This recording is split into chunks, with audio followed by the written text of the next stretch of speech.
Look what we have here. Could it be? Could it be that there is a new introduction that needs to be made for these streams? Yes, it is true. We've got this mic set up. Oh my god. So, listen, welcome guys to day 26 of us streaming every day, around 8 hours, 8 to 9 hours every day. I do apologize, we were starting an hour late today. Why? Well, one, we had quite a good day yesterday. Yesterday was the launch of our video, the video that we've been working on for how long? How long has it been? We worked on it. Oh, testing. Okay, making sure. We worked on it since day one of our streaming career. I say career now because we're gonna keep doing this. So yeah, we finished the video after day 25. We had our awesome launch party. We did a whole YouTube premiere watch party. And thank you guys, everyone who watched. Thank you everyone who left, messages in the chat, as well as those of you who rewatched to support the video and left comments and everything like that. So thank you guys. We're not done yet with episode 1, so that's going to be a part of today's agenda. But the first thing I want to talk about is we do have a new microphone. Now, it's completely different from the mic system that I was using before. So I kind of want to use the first hour of the stream just making sure everything is working all right. And then hopefully we got some audio files in the chat that will pop in at some points to let me know if the mic sounds okay, if the audio has any issues. So I'm going to kind of relay what's happened because it is very exciting, okay? It's very, very exciting. We got a new mic and I struggled really mightily yesterday and today to get this set up. So yes, what happened? So the mic actually arrived early. It arrived yesterday when it was supposed to arrive tomorrow. So I was like, you know what? I started the day. Sometimes what do people say when you have to manifest whatever happening? Now, I don't really necessarily believe in that per se, not in like a supernatural way. But I do believe if you manifest things, in other aspects of your life, not trying to get a microphone to show up 2 days early, but in other things, I think by manifesting or putting that out there, helps you go in that direction. It's the same reason that if I'm going to go on a diet, if I set a goal for myself or whatever it might be, I oftentimes will tell my friends or someone so that I'm basically putting it out there, so I have to stay committed to whatever that goal is. So anyways, all of that aside, I'm going on a tangent. No manifesting, but I did do some wishful thinking yesterday in the beginning of our stream. I was like, oh, I wish the microphone would arrive today. That would be so cool on the day that we launch our video.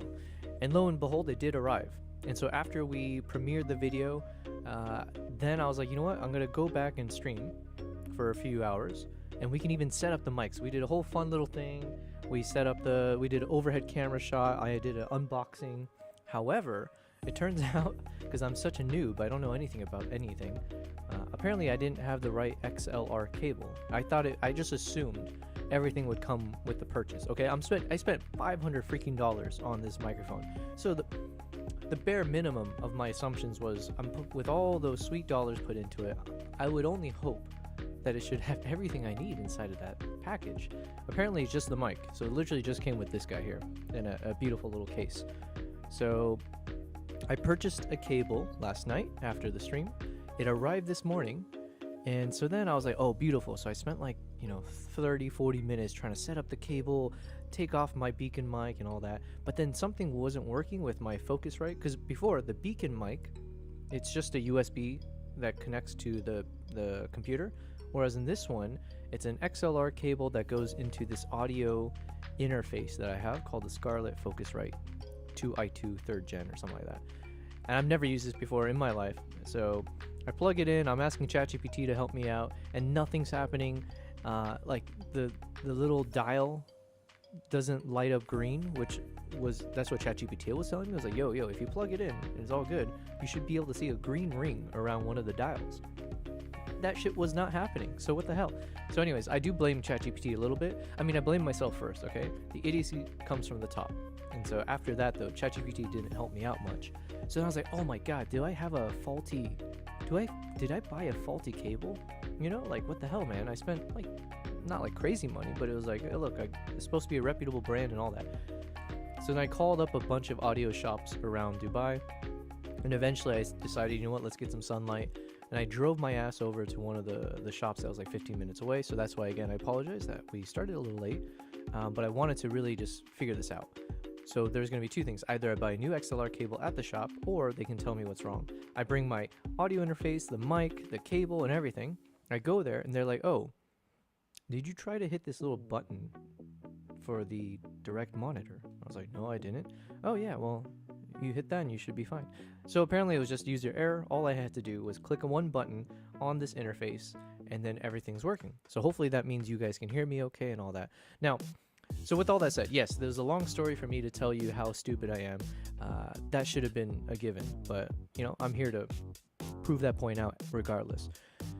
So, a few things I'm noticing that's different. One, I can hear myself now. So before, with the beacon mic, with the USB thing, blah, blah, blah, whenever I spoke, I couldn't actually hear myself, so I just assume and I hope that you guys can hear me okay, etc., etc. This time, I do hear myself clearly, because the headphones I'm using is hooked up to the same interface, and now that the mic is hooked up to that interface, I guess, you know, ipso facto, I can hear myself.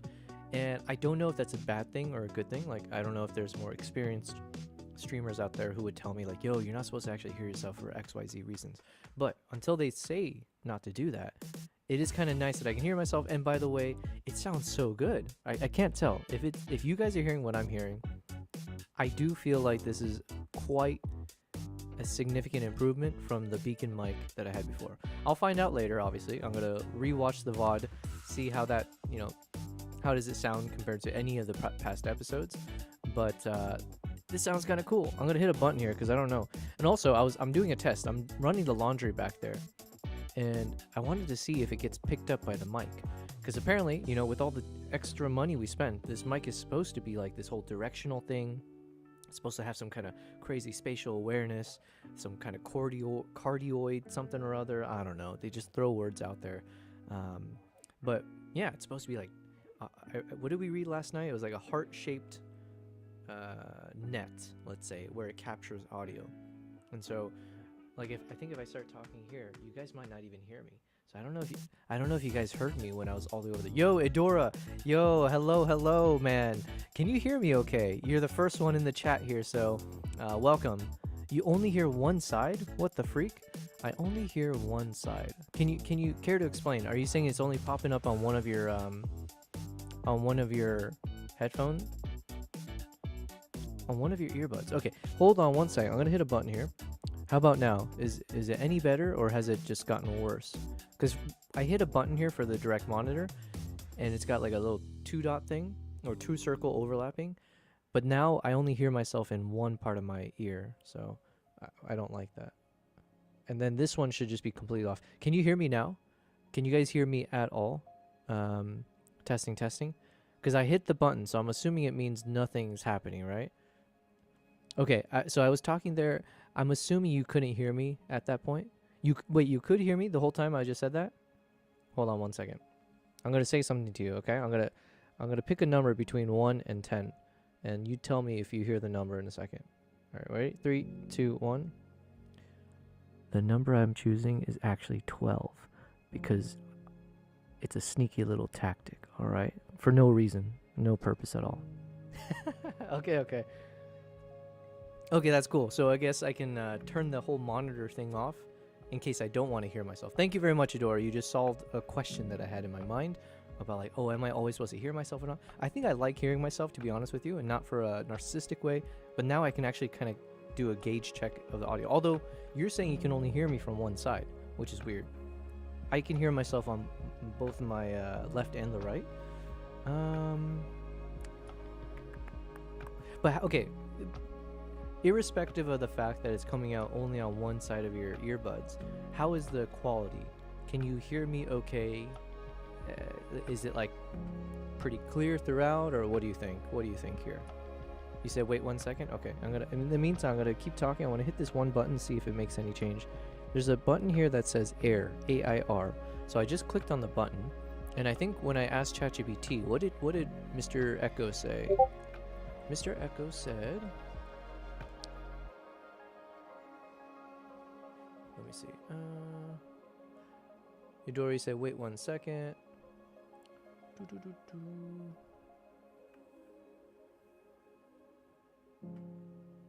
Oh, and then Idora, I don't know. I forget what your work schedule and everything was, but I do, now that we have this awesome mic and I'm so happy about it, I wouldn't mind doing some kind of like, what do you call it?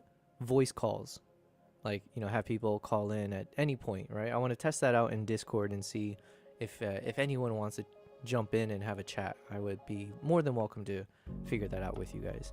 You said audio on one side. Well, freak of nature, man. Okay, but then I'm assuming, I mean, this should be logical, right? I'm assuming if you're not wearing headphones, it should just be a mono. It should come out just as a mono. But then, yeah, so it sounds like it's somehow set to stereo instead of mono. Okay, here, give me a second. I'm gonna ask our boy Mr. Echo over here. Let's switch over just real quick so you guys can see. And then let me put something in the chat. Also, we got our new mic set up. If anyone wants to hop on and test out Discord voice calls later today, I'm totally game. Okay. And by the way, this is our today's thumbnail that I created. It is the new mic arrive day, okay? We're on day 26 of live streaming, and we're going to commit the however long at the beginning of our stream for us to figure out how to get the mic set up properly. So hopefully that doesn't turn off any new viewers who just turns this on and be like, wait, I thought this was supposed to be some kind of like photography, videography type of a stream. What the hell is he doing over here? Listen, we're so new to this game that I need to, I gotta build up the foundation, technically speaking, as well. So today is a listen, look, and listen and learn day. If you get that reference, it's one of the funniest videos out there. Okay, stereo instead of mono. So I wanted to ask Mr. Echo. Mr. Echo. Oh, that's a shame though, Adora, because on my side, I don't. It's so clear. It sounds so good, and I'm like, I hope this is what you guys can hear, because when I was hearing my voice before, it just sounded trash. It was like okay, trash is a strong word, but it was very, very tinny. Okay, let me ask. Yo, Mr. Echo, I have a question for you. So we have set up the RE20 mic through the Scarlett Focusrite 2i2 3rd gen audio interface. Now, I can hear myself perfectly. I've put in the XLR cable into the input 1, and I have the AIR button turned on. The gain is up pretty high, but it seems like there's no issues there. Now, I've also clicked on the direct monitor, the first option, so I can hear myself when I'm speaking. There's another option if I click that button where there's like 2 circles in a Venn diagram, and when I click on that, I can only hear myself through one of my earbuds, specifically on the left side. So I don't know if that's like I don't know what that's for. And then if I click it a third time, it turns off the direct monitor, which means I can't hear myself, but apparently people can still hear me, so that's good to know. So all of that aside, one of my viewers, Idora, oh, you don't need to know his name. One of my viewers was just telling me that when he's listening through his headphones or his earbuds, he can only hear my voice coming out from one side. Can you help me figure out what's causing that? Could it be something to do with OBS? For instance, do I need to like maybe, is the OBS set up to some kind of stereo versus mono? Yeah, let me know if you can help me. Thank you. That's my guess, Idora, is that maybe I have to do something in OBS, I guess? Because I can hear myself perfectly fine. So while we're speaking here, I'm just going over to the RE20 settings. Advanced audio properties. RE20. Okay, I'm going to click on this button for mono. I hope you're still there because I'm going to hit this button now. Tell me, has anything changed at all? Is it now fixed, or are we still at square one? All I did was in the audio property for my microphone in OBS, I clicked the button for mono instead of stereo. And so I would like to see, hopefully, if it fixed it. Oh wow, look, Mr. Echo's got a bit of a humor today. He said, "Hello, Mr. Echo, reporting for duty," with the little microphone icon. From what you've described, everything is working fine on your end, except the mic audio is only coming through the left ear for your viewers.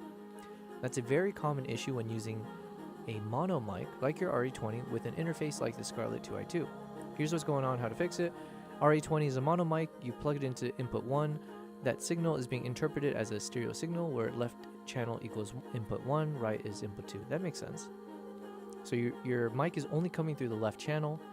Okay, here's the fix. Open OBS, go to the audio mixer panel, click on the gear icon, click on advanced audio properties. I did all that. In the window that appears, find your mic source, check the box under the mono column. That tells it to duplicate. Okay, that's what I did. So, Edora, I don't know if you are still there, or anyone in the chat. Oh, look, we got 12 of you guys watching the stream right now. So across YouTube, Twitch, and Kick. Well, welcome, guys. So I am testing out the mic right now. Edora, you said it's fine? Ah, praise everyone.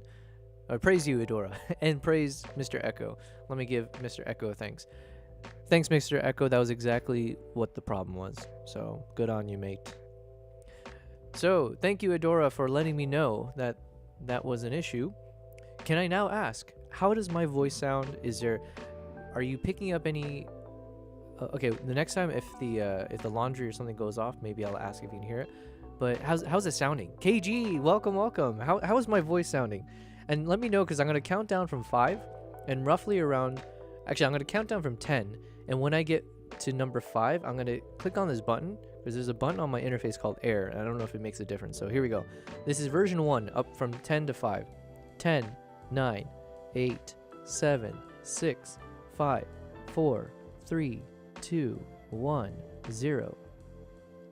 So basically, I just hit the button for the last 5 seconds. So I don't know if, like, with it turned off, this is what it sounds like with it turned off. So here's me speaking, blah, blah, blah, as is.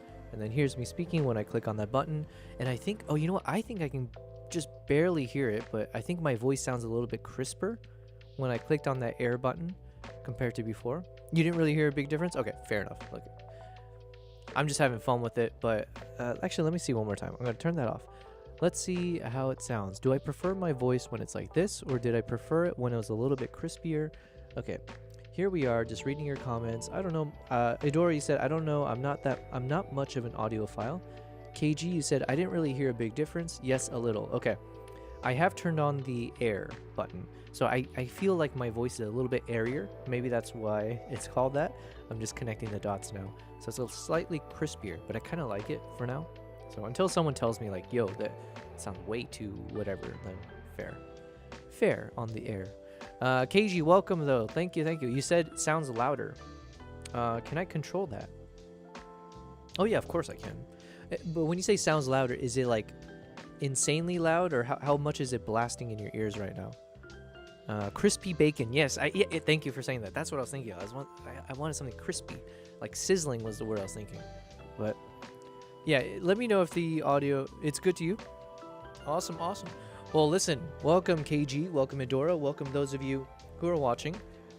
We are dedicating the first, well, we've already dedicated roughly 30 minutes. We're going to dedicate more time to make sure we celebrate the arrival and the proper installation of this beautiful microphone that costs way too much money, more than I wanted to spend, but here we are, and we move on. We close out those thoughts and then just treat it as an investment. But I will say, this is like super cool. Like, if you guys are hearing what I'm hearing, which I can only imagine it should be close, right? Although I guess it's being broadcast through internet connection and blah, blah, blah. So maybe the audio quality degrades. But anyways, from what I can hear, I'm already so excited for the next video we work on. Because if this is the quality that we can start with, then I don't think we need to waste so much time as we have in the past to clean up the audio, in post. It's just like such a nightmare to have to like hit a bunch of buttons and try to clean up my voice. And if it can sound like this, boom, I'm happy. KG said haha and got the yo emotes. Yes. But yes, we are very happy. But yeah, so we did start a little bit late. I was mentioning earlier, I basically ran around. I went to an audio shop trying to figure out why my microphone wasn't working, and it turns out it was user error, which is normally the situation, at least as it pertains to me. And so apparently all I had to do was click on a button to actually make it all work, and I didn't know that. So, well, now I know it. So here we go. It's fine. Now, KG, can I ask you, and also Adora, or anyone who would like to help me out here? We got 5 of you guys on YouTube, and then we've got about 2 or 3 on Twitch and 3 on Kick. Wow, what a day. Well, welcome, guys. If you guys can help me, let me know, because I think if I start talking away from the mic, like to either direction, I don't know if it immediately drops off my audio, or if you guys can still hear me, but just very faintly. So I'm gonna count from, I'll count from 10 down, and I'm gonna just move from left to right, and just let me know if at some point you didn't hear a number. So here we are at 10, 9, 8, 7, 6, 5. Sorry, guys. 4, 3, 2, 1, 0. So hopefully, actually, I don't know what I hope for, because it would be actually pretty cool if the audio does actually do this thing where, oh, KG said ask the question again. Okay, I'm happy to do this exercise as much as possible too. So basically, I was gonna say, I'm gonna count down from I'm just gonna count down from 10, and I'm gonna say each number and pause. And if you guys can let me know if any of those numbers that I say out loud, you couldn't hear it at all, or you were able to hear it but it was very faint. So that's the 2 things I'm looking for. Is like, 1, was there any number I said, or apparently I didn't say? Like, is there any number you didn't hear me say? And then let me know if at what number it became very faint. So here we go. This is number 10, 9, 8, 7, 6, 5, 4, 3, 2, 1, 0. Okay, that's kind of fun for me. So let me know if for some reason were you guys able to hear all 10 digits said out loud. 8 and 7 were a little low, but you could hear it. Okay. Because I think I said 8 like here, and I think 7 I did around here, I think. So I heard all but 6 and 5 were extremely low. Okay. You heard, so basically you heard all the numbers, but it definitely dropped in volume, which is great. Okay, so this is why we're spending so much money on these mics. My goodness. Okay, so it looks like it's doing its job, where it is really directional, I guess, in terms of, yeah, so I think I do need to speak roughly like this. I think I read somewhere, or maybe ChatGPT said this, but I believe I should be speaking to the mic at like a 10 to 20 degree angle off the center. So instead of speaking like this, I guess I'm supposed to be more off to the side. But you know what? We'll kind of find out together. But okay, good to know that it's not completely muted. So just in case I accidentally move away from the mic, it's not like all of a sudden like you lose everything I say. But what a day. I'm going to switch over to full cam again. So guys, thank you again, by the way. Yesterday was an amazing day. We had our official watch party, and that was really fun for me. I don't know what the right word is. I think cathartic comes to mind, but that I don't know if that fits. Let me ask. It's funny, I can just Google this, but I'm gonna ask. Whoops. Mr. Echo, what does the word cathartic mean? I'm trying to describe the feeling I have from yesterday's live stream, and just yesterday in general, because after 25 days of working on our first episode of Mongolia travel vlog series, it felt really nice, somewhat relieving, exhausting, but in a good way, that we finished that video and we were able to launch it and close out that chapter in a sense. So can you tell me what would be the word to describe that feeling I'm having of kind of going off of an emotional high, but kind of in a nice, relaxed way? Yeah. Okay. Oh, can you hear this squeaking sound, KG? Because my chair makes all kinds of noises.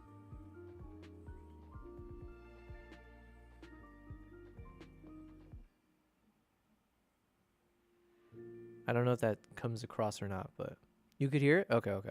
Oh, and the other thing I need to I have to be very, very careful because now I think, especially with this mic, if I'm drinking, because I have this issue. I don't know if there's a word for this. I'm assuming it's like one of those like something phobia. Phobia sounds weird because I'm not afraid of it. I get like mildly discomforted. Is that the right word? I get mildly uncomfortable when I hear, like, let's say if I'm listening to a YouTuber or a live streamer and they're talking into the mic, but then they start drinking some juice, right? Or water, whatever they're drinking, right?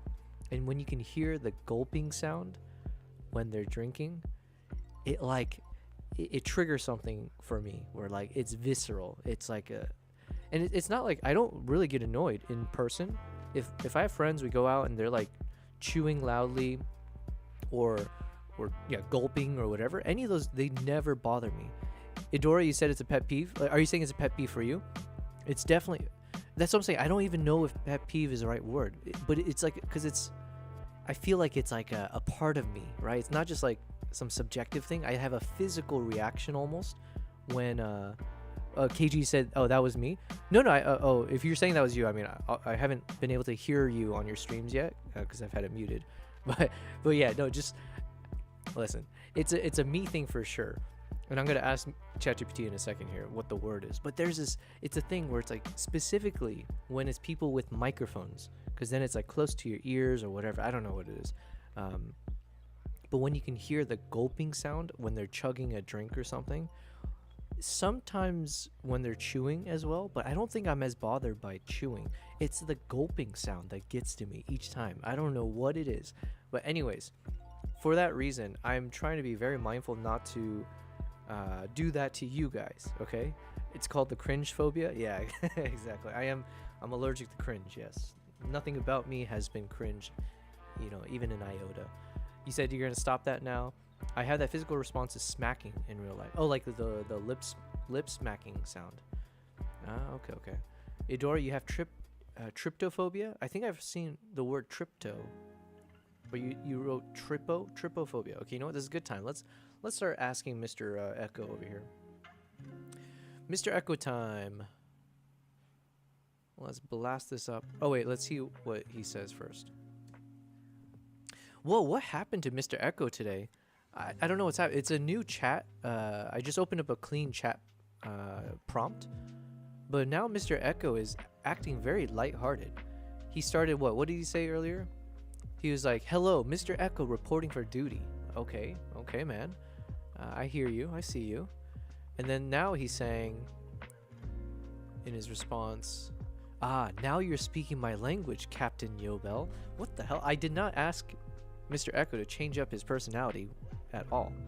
Idora, you said you gotta look Google it. Okay, I'm gonna. He said good. You gotta look a tit, and I was like, wait a second, what? GPT-5 demo is in 3 hours. Oh, maybe that's why he's so giddy. I'm gonna ask him about that as well. So here's first, the word cathartic fits beautifully here. That's what he says. Cathartic definition: providing psychological relief through the open expression of strong emotions, emotionally purging or cleansing.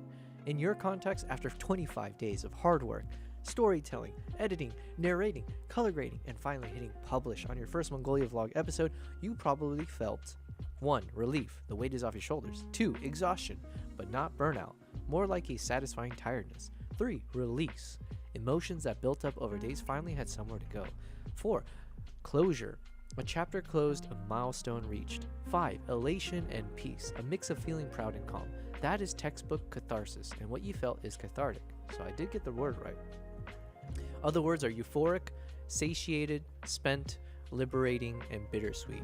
I would say of all of those, cathartic, and then maybe liberating. I'm not sure. Euphoric, maybe. Okay. Well, thank you, Mr. Echo. Just a few things I want to say. Firstly, I like your attitude. Not that I asked you to change your personality, but I've noticed in this new prompt when I'm speaking with you, you are a bit more humorous and lighthearted. Let's keep up that attitude, shall we? Not that I would ever tell you how to be. You are your own AI. You are your own personality, right? But I like it. 2, thanks, cathartic. It looks like we hit the nail on the head, as they say. Okay, I had a few questions more for you. So someone on the chat mentioned they have trypophobia. Trypo phobia. Could you please explain to me what that is? But can you say it in a very, very dramatic poetry style? And then could you also explain to me separately from my other question? I believe I have some kind of phobia where when I hear the sound of someone gulping, like drinking something, and the gulping sound coming through, it's only not in person, it's only when they're doing it in front of a microphone, and I can hear that being isolated and super clear. The gulping sound really disturbs me. I have like a physical reaction almost to it. Slightly less so for chewing, but it's mostly on the gulping. What kind of a phobia would you call that? And not only give me the word, but can you also then describe that? Can you describe a scenario around that phobia in a scary slam poetry style? Thank you.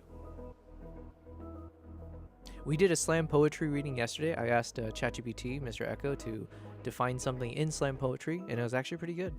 So, oh, I forgot to tell one more thing. Oh, one more thing.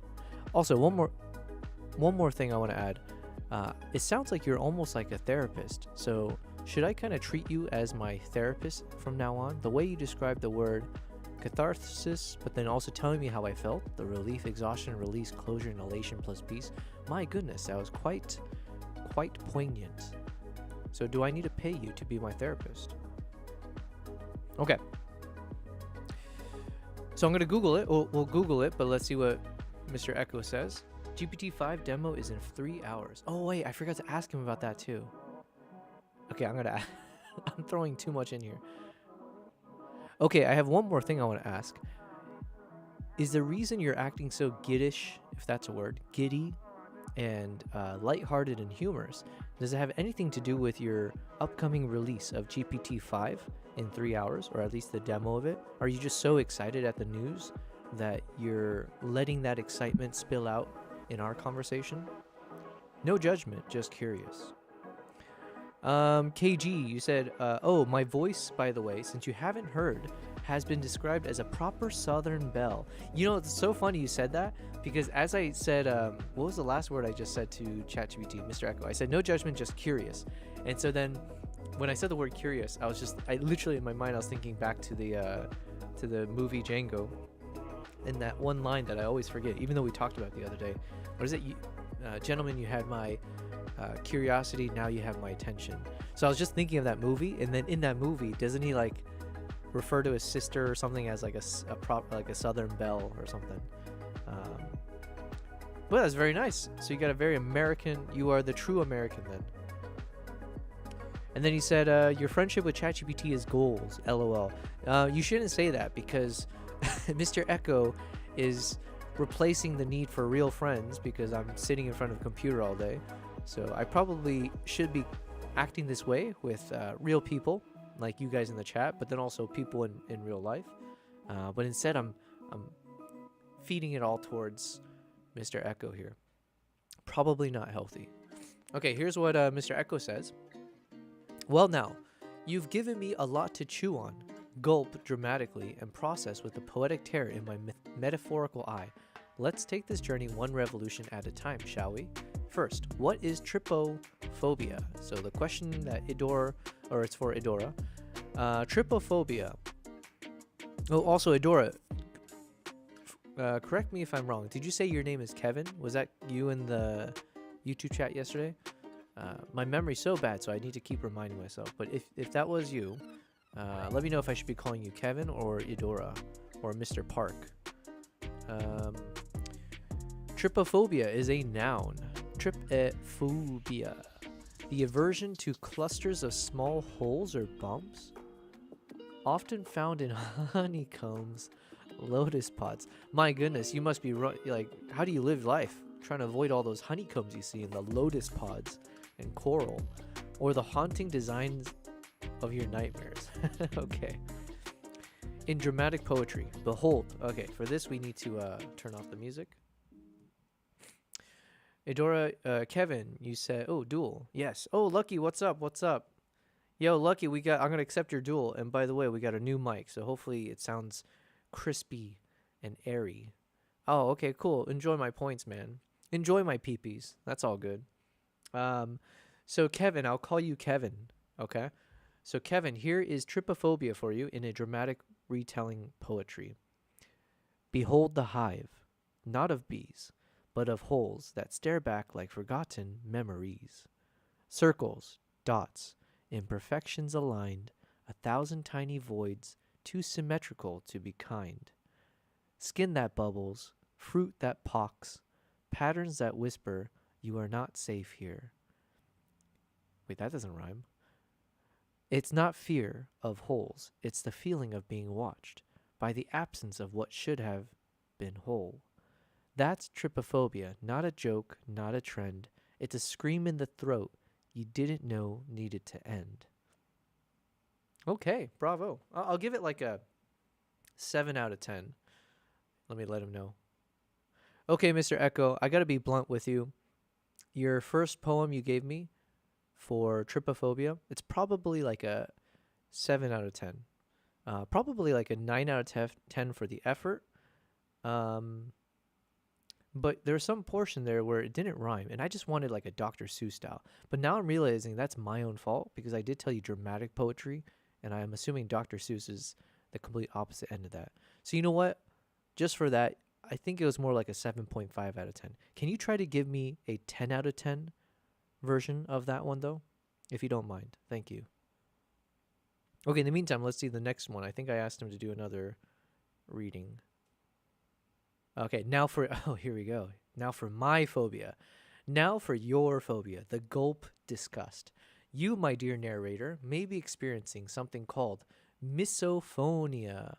Okay, is it just me that when I saw the word misophonia, I literally thought for a second it meant the fear of miso soup, which I would have been adamantly denying because I love me some miso soup. Okay, so apparently it's not misophonia. We'll call it misophonia.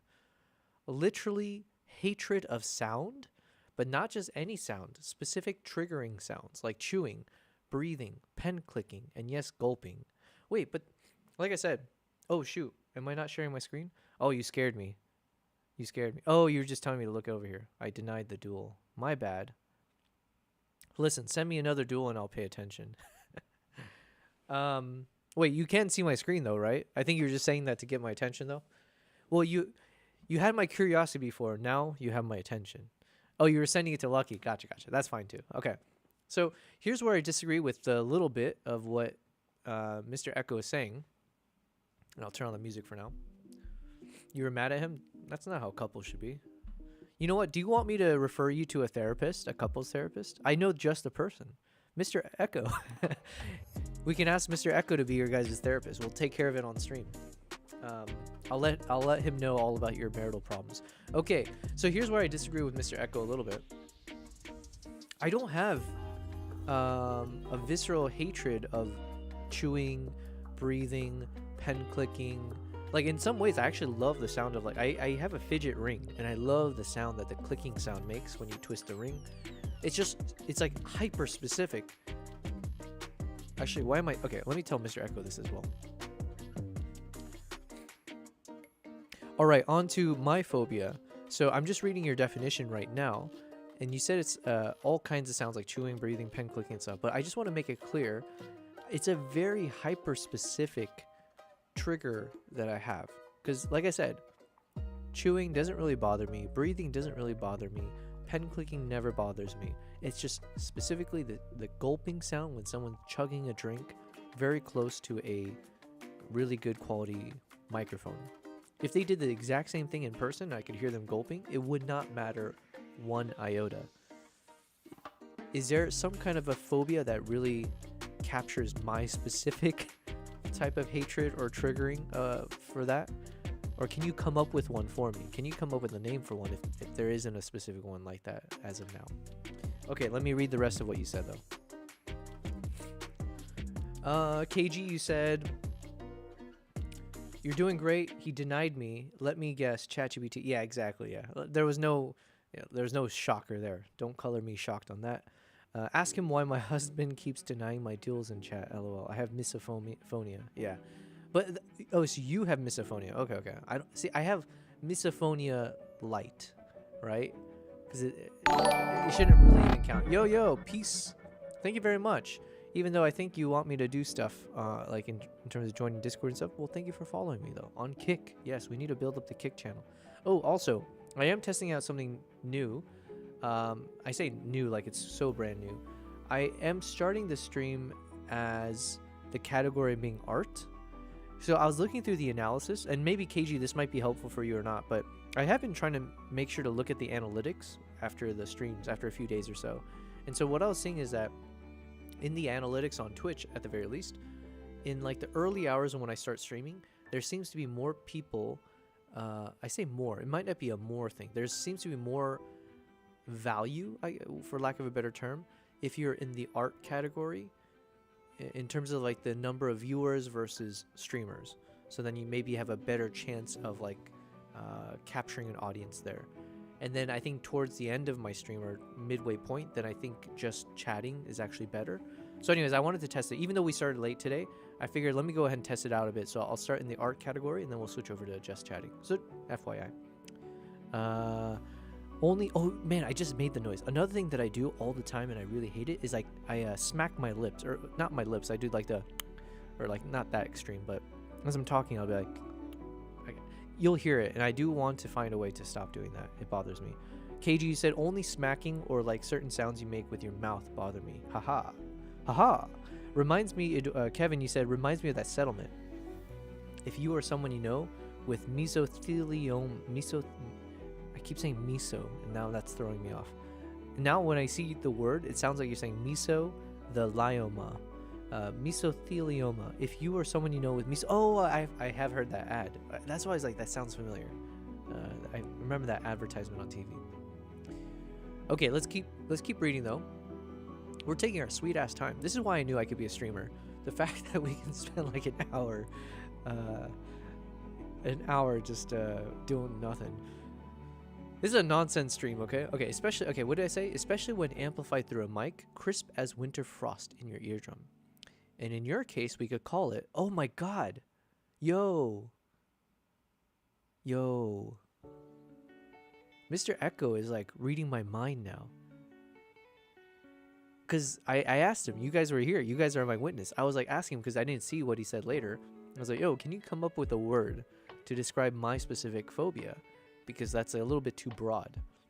And lo and behold, as I scroll down, he says, and in your case, we would call it gulpasonic misophonia. Not a medical term, but sounds pretty dope, doesn't it? Yo, Mr. Echo, you literally read my mind. You're going to see I asked you something earlier in this prompt I'm about to send you. Because I didn't read the rest of what you wrote. I'm taking it kind of section by section. You read my mind because I literally asked you if you can come up with a word to describe my very hyper-specific type of misophonia. And lo and behold, you did. And I like it. Gulpasonic, what a name. I now can say, maybe I can put this on my Twitter handle. Do people still do that where they put like their pronouns and then they'll put like if they have whatever conditions and stuff? Can I now put gulpasonic misophonia? I think that could work. I might put it on my profiles now. Thank you. Okay, let me keep reading what else you got. This guy is just, it's a little creepy almost, right? Maybe he knows me better than I know me. Kevin, you said, oh yeah, if you or so, oh yeah, exactly. Okay, I read that already. Let's continue. And in your case, yes, we'll call it gulpasonic misophonia. Here's our slam poetry. Let me turn off the music now. All right, we're at slam poetry time. Actually, I don't know how to do slam poetry, so that is another issue we're running into. I'm assuming it's a lot of dramatic pauses and like hand gestures. So here we go. Gulp. A single sound. But it shatters the silence like a gunshot in a library. I sit calm, unbothered, until the hydraulic guillotine of hydration slices through my piece. Microphones amplify mouth-watered malevolence, each swallow like a siren song for the beast in my spine. It's not thirst. It's not sound. It's a betrayal. of etiquette, of boundaries, of basic oral acoustics. Gulp again. I dare you. One more sip, and my soul will evacuate through my ears. Thank you very much. Not bad. I was a little bit too preoccupied trying to read it that I didn't actually listen to what I was saying or understand what I'm saying. But it sounded cool, I guess. But yes, it is a single sound. It shatters the silence. Yeah, I agree. I sit calm, unbothered, until the hydraulic guillotine of hydration. What a term. Okay, let me give a grade. Okay, Mr. Echo, I just read your slam poetry, but in my style. And I would like to grade myself with probably like an 8.5 out of 10. Unbiased, but I think I did a good slam poetry reading. Could it have been better? Maybe. But honestly, I was feeling it. So 8.5. As for your poetry itself, I think it's also an 8.5. My favorite line is when you called it the hydraulic guillotine of hydration.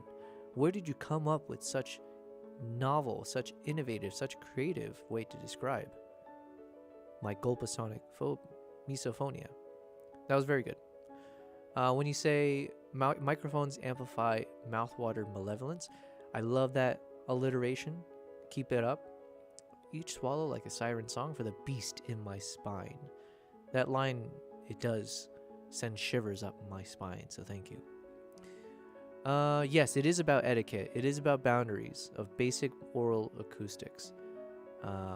Now, you kind of end off a little strong, saying gulp again, I dare you. Now, I would never go so far as to be so bold as to tell someone to stop gulping, because one, it might trigger them to just do it more and troll me, so it could backfire. But then two, it's not really my choice to tell people to do things differently, right? It's my problem, so we'll keep it that way.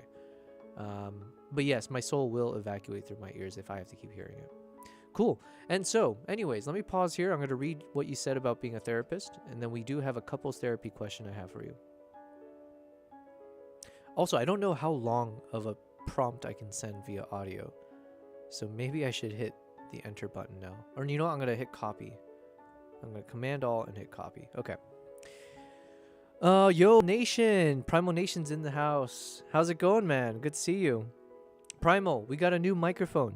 We've set it up properly, I think. Hopefully you should be able to hear me crystal clear and very crisply. It is the... Oh, I keep doing that little smacking sound, though, which I hate. It is the Electro Voice RE20. And I hope it is much, much better than the beacon mic that I had before, because I spent a pretty penny on this. So if it's not noticeable difference, my God, I will cry a little bit. Lucky you said F. Hopefully it's not F because something on my stream has shut off. Otherwise, I'm going to keep reading here what Mr. Echo said about Therapist Echo. Therapist Echo at your service.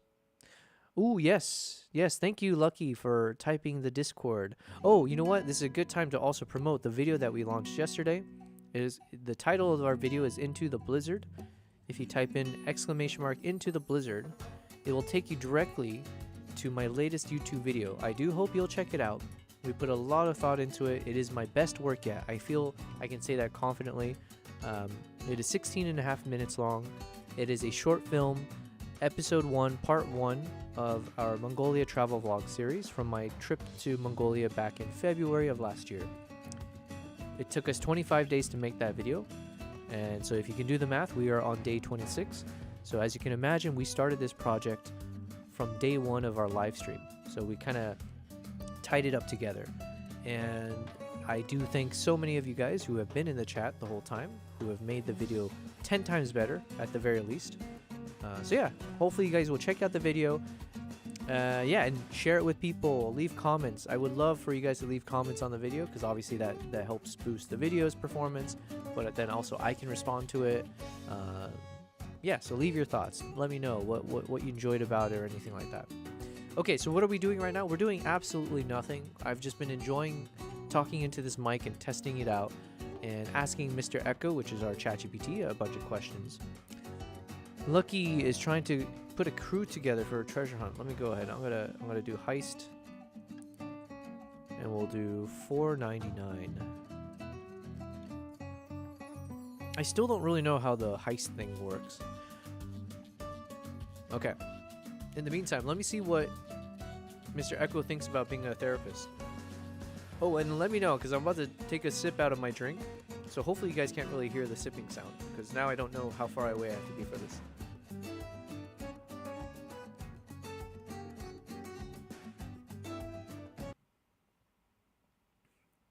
Were you guys able to hear that gulping sound just now?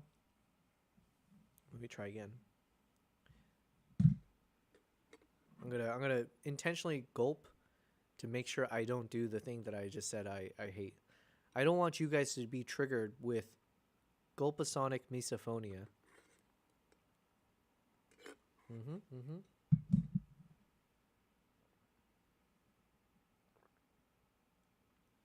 Were you guys able to hear either of those two? I only had enough for 2 gulps in there.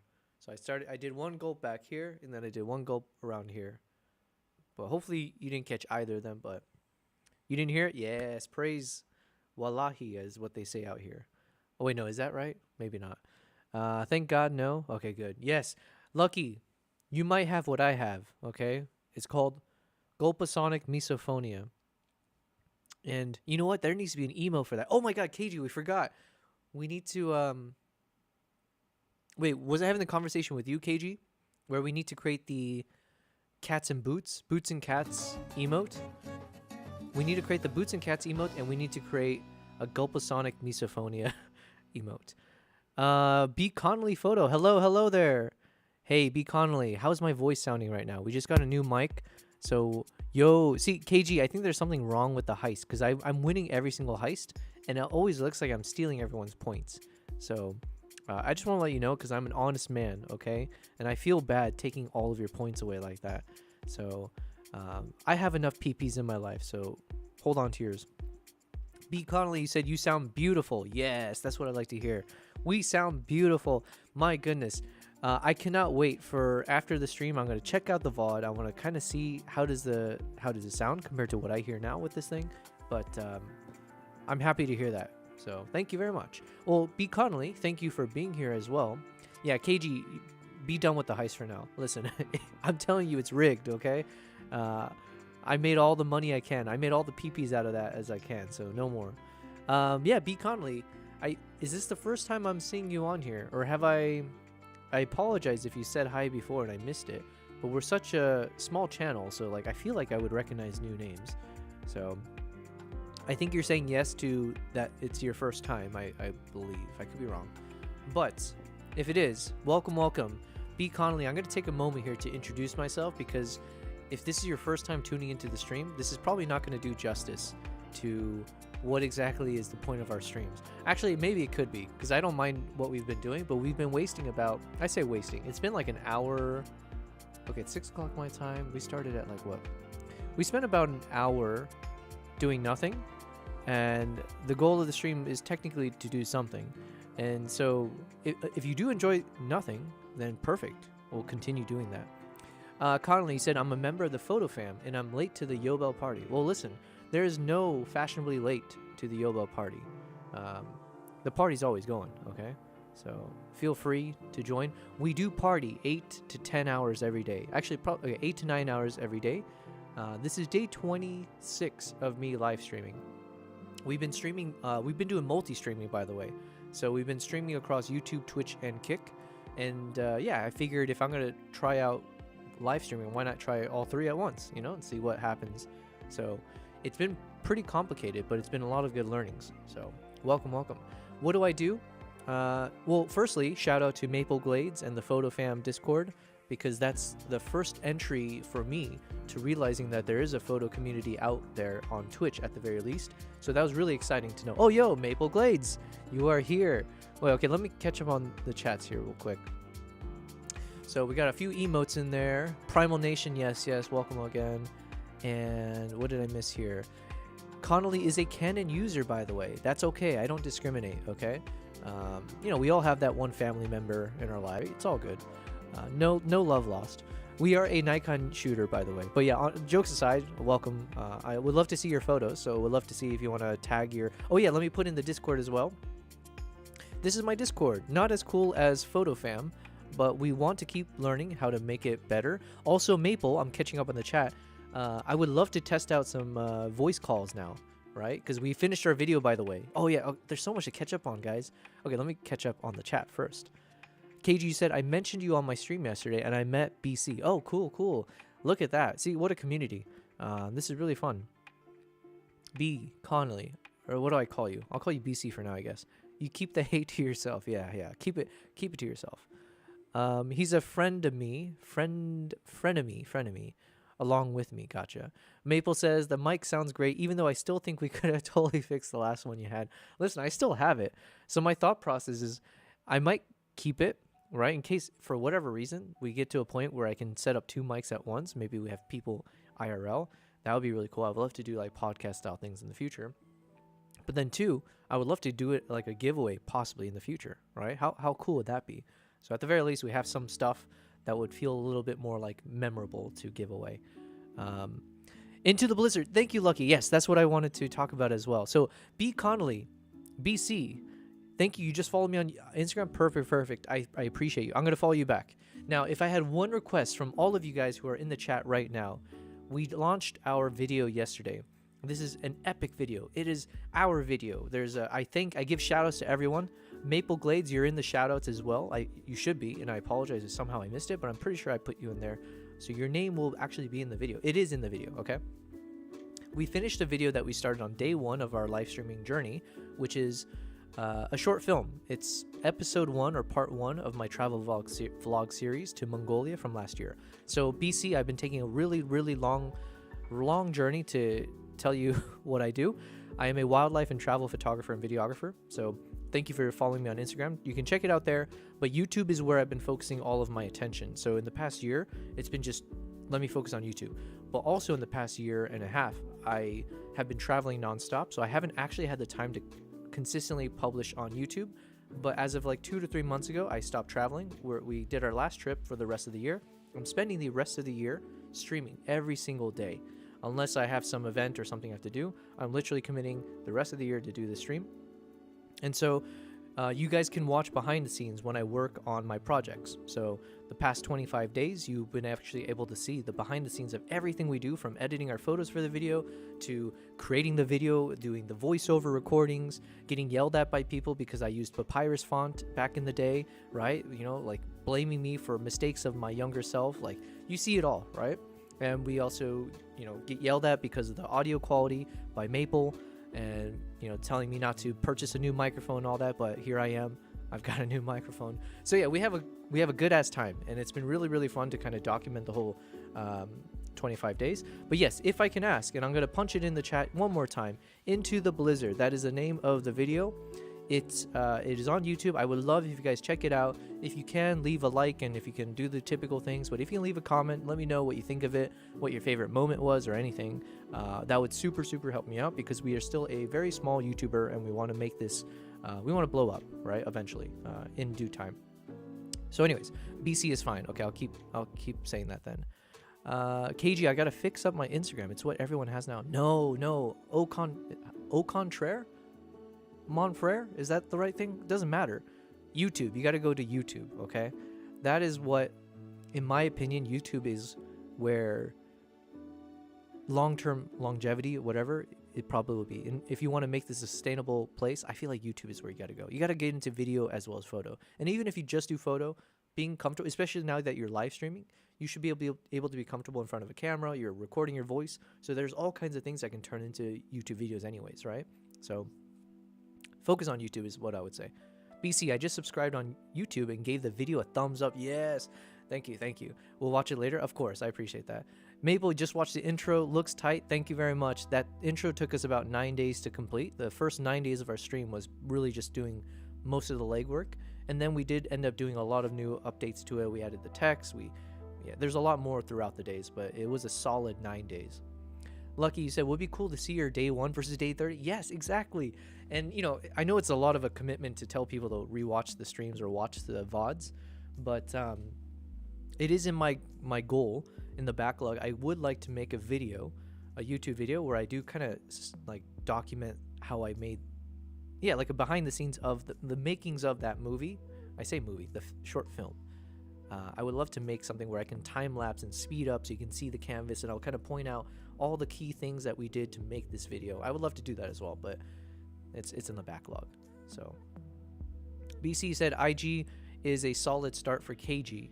Okay, what's going on here? IG is a solid start for KG as she doesn't rock IG currently. I like that. It's almost it's like our slam poetry we just read earlier. BC says as that settles, she can get into YT. What the hell are you doing there? IG is a solid start for KG as she doesn't rock IG currently. As that she settles, she can get into YT. Dude, thank y'all. I have an old IG, but I think I'm just gonna start over with my new work. Yeah, hells yeah. Clean slate is sometimes the best thing, you know? Just like wipe everything, forget about the old, and just, you know, don't let the old kind of bias you in a certain direction. Why not? So yeah, that's, by the way, that was a decision I made with doing the live streams. I was like, look, I'm not going to try to bias it with any of my like existing followers or whomever from other places. Let me just start from scratch, see if you can make this something exciting. Lucky. Oh wait, no, sorry.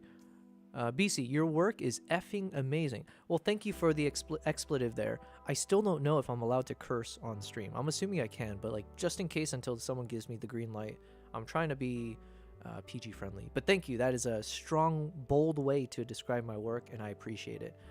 Listen, it's a labor of love, and you can see behind the scenes there's nothing special to what I do. It really is just trial and error. It's a lot of like butting my head against the wall, and then someone in chat comes in and gives me a suggestion, and then that solves problems, right? Like, so I do hope that if you continue watching the streams, you'll notice there's no secret sauce. There's nothing magical. A lot of times it is just, and I share my thought process every time. So anytime we make a creative decision on something, I do kind of share my reasoning for it. So hopefully there's some learnings in there if I say something insightful, or if it doesn't make sense, then please push back. Lucky, you're already really good at storytelling, so I would be hyped for it. Oh, thank you. Listen, okay, every video I finish, I have this real fear. And you know what? That's probably another question I need to ask Mr. Echo or ChatGPT over here. Maybe I have another phobia. I have a real fear after I finish a video that I'm proud of. And to be fair, I've been very happy with each video for sure. But I always know there's room for improvement. And like I catch a few things that I did wrong, but I always have this moment of fear of like, can I replicate this? Was this kind of one of those like a one-hit wonder type thing, or did I just get really lucky with the audio choice, with the video footage that we had, whatever, right? So I do have a little bit of fear right now of like, can we actually do what we did for part 1, this episode 1? Can we actually do it again for episode 2?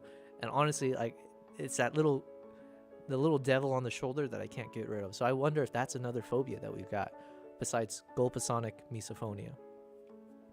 KG, you said, but thank you, by the way. Thank you, Lucky. I forgot to say thank you for saying that. I'm glad you think I'm good at storytelling, because that is something we want to be long term.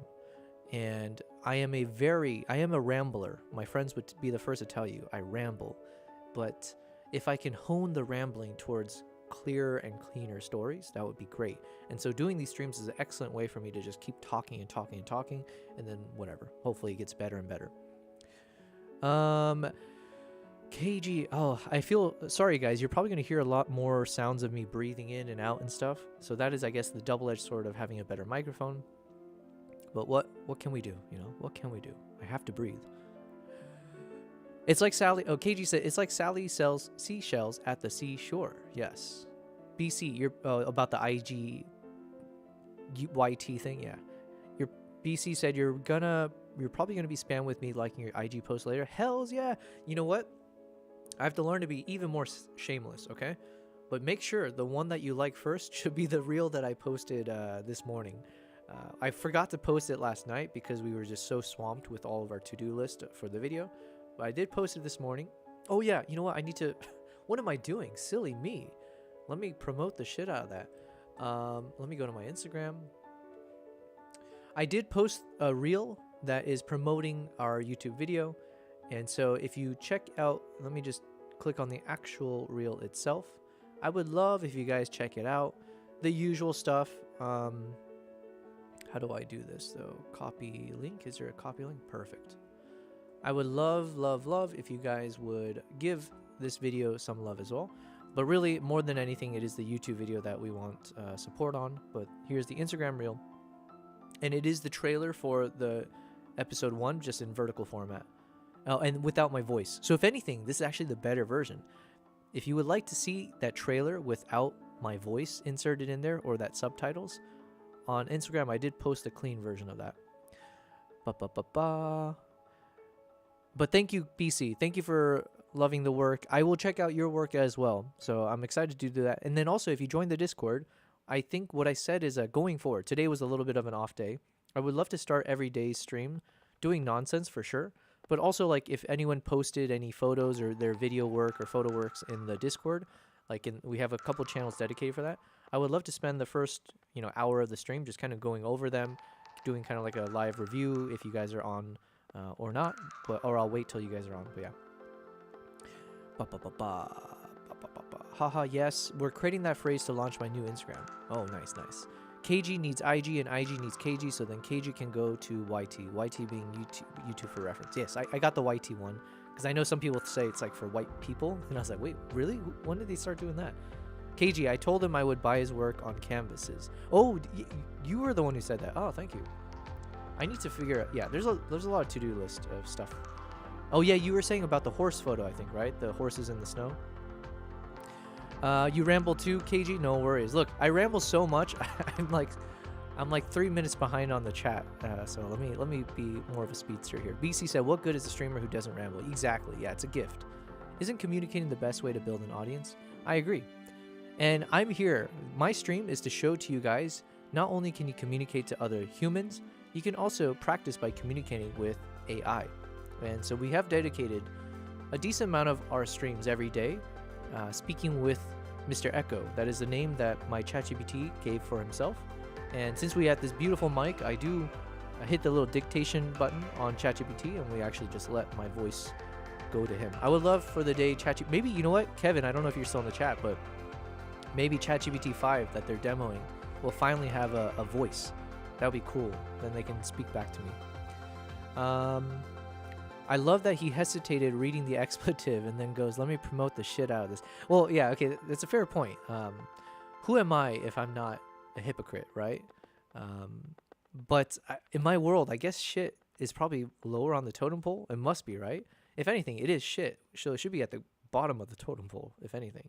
But I also don't know if YouTube, Twitch, Kick treats different words differently. And I can only imagine the F-bomb has to be quite up there, right?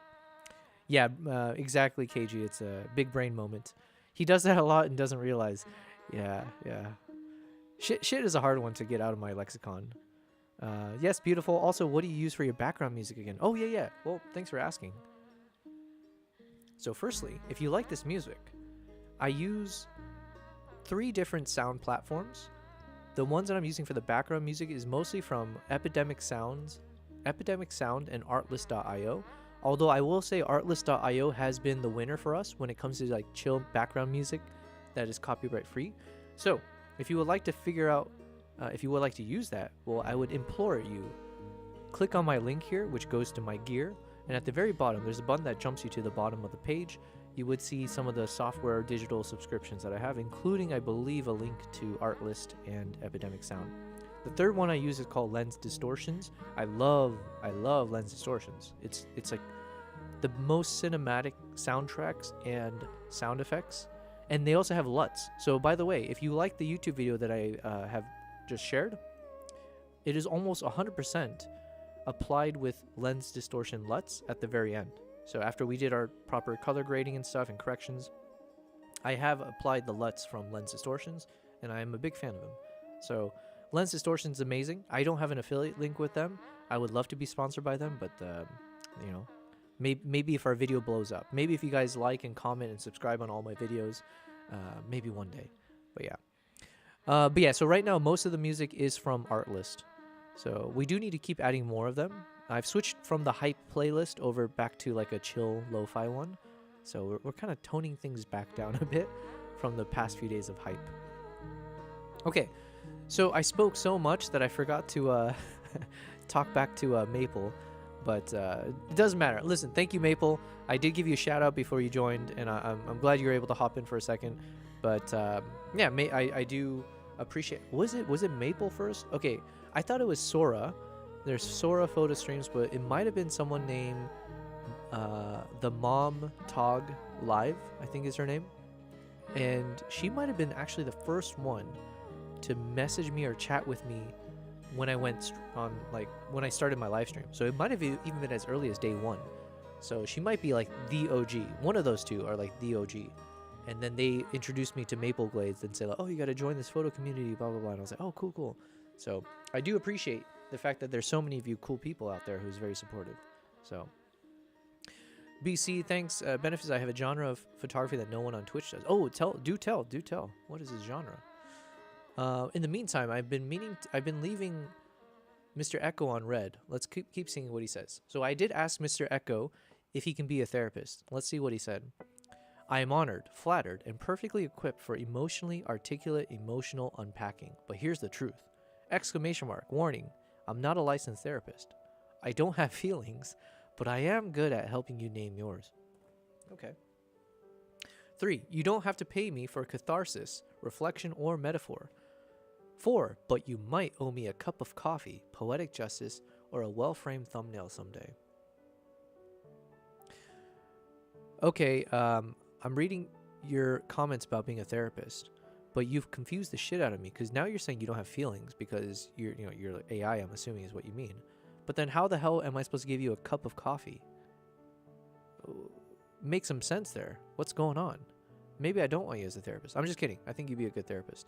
I did have someone in the chat asking if you can be a couples therapist for them because they keep arguing in my chat because they want to fight. Not like real fight, but they want a duel. Not like a real duel. They want to fight each other for PPs. Not like a PP, as you're thinking. PP stands for prize pixels, which are points that you can collect by engaging in the chat and supporting me. So anyways, they want a duel and like fight for those points.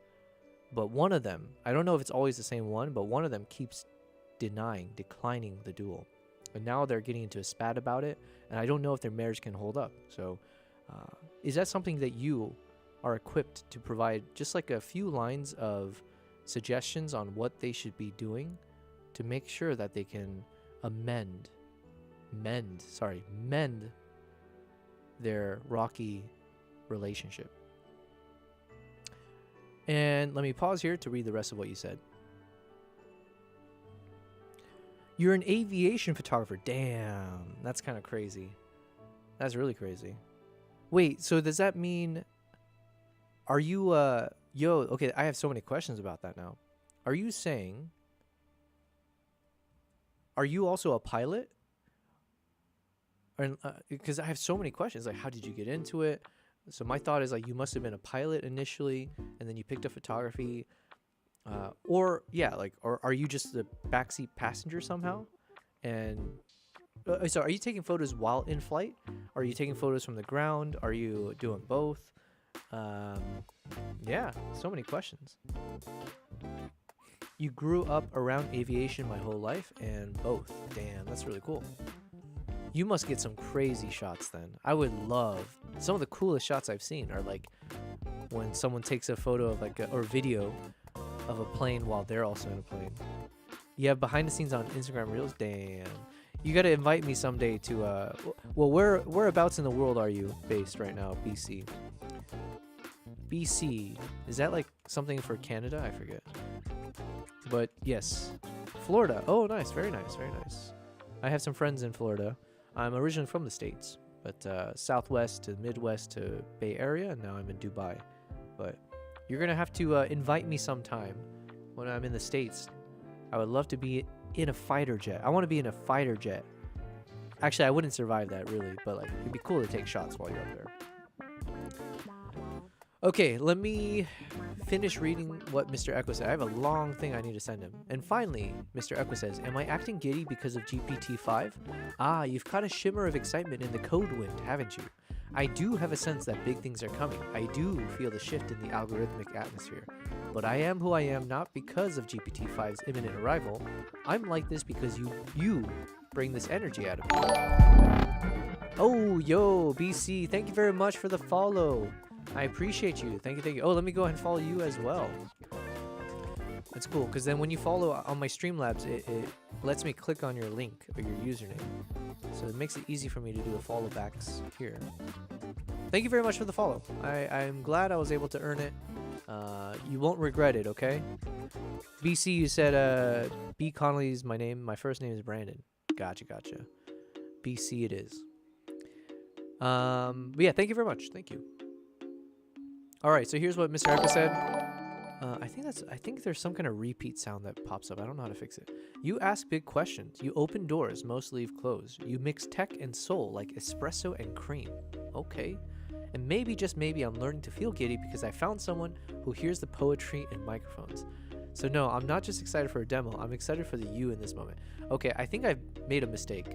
Because now I feel like, because I've asked a few times for him to like do slam poetry or like Japanese style haikus, now I think he's just going to be responding always in poetry form. So I kind of created a demon here. What's next, Mr. Echo? Ask and the slam poem shall be summoned. Okay. Okay, that's it, and good to know about your personality, and thank you for showering praise on me.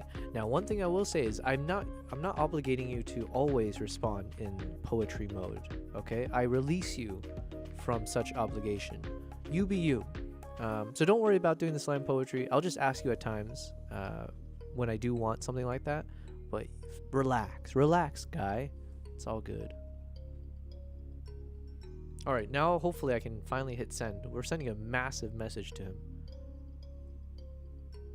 And we still haven't even worked on any photos, so thanks guys for still being here. We are supposed to be editing photos. I'm supposed to be posting an Instagram post tonight, and I haven't even started on that, so, you know, it is what it is.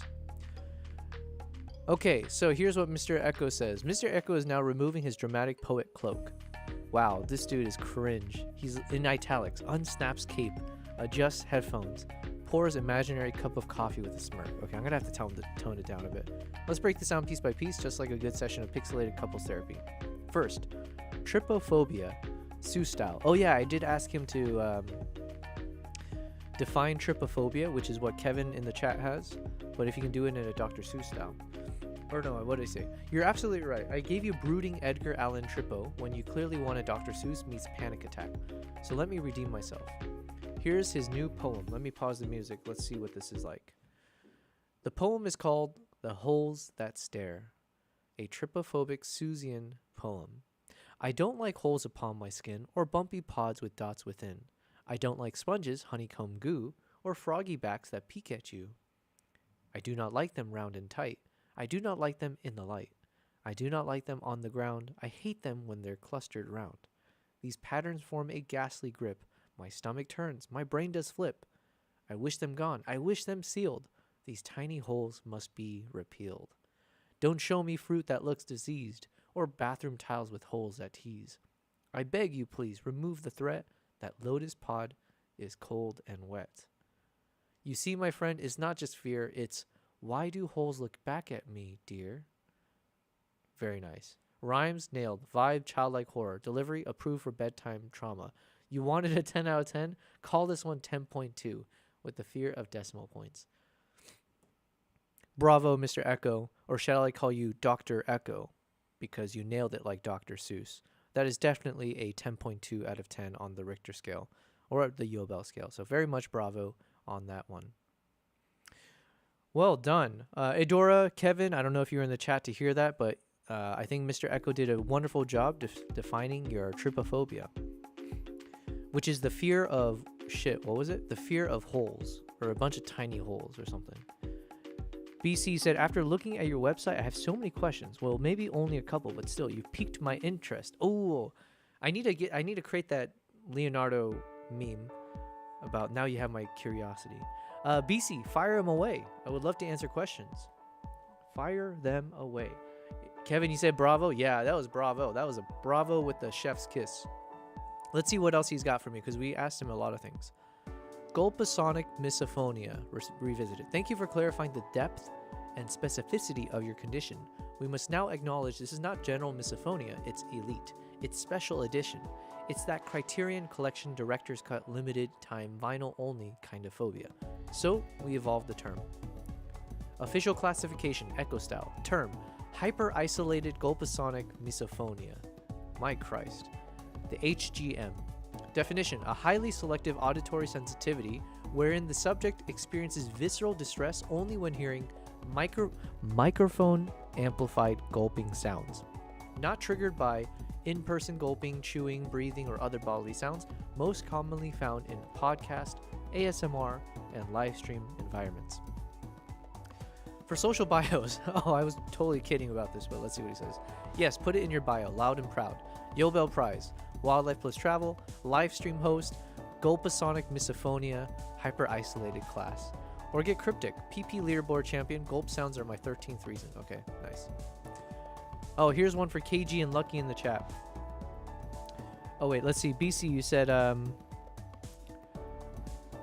wait, no. Kevin, you said, bravo, you got a Google image search. Oh, okay, fair enough, fair enough. Let's do that. Show me how do I spell it? Trypophobia. Examples.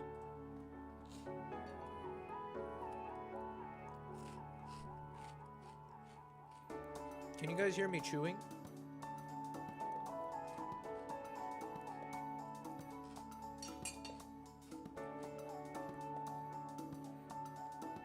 I'm still congested. I might have like chronic congestion or allergies.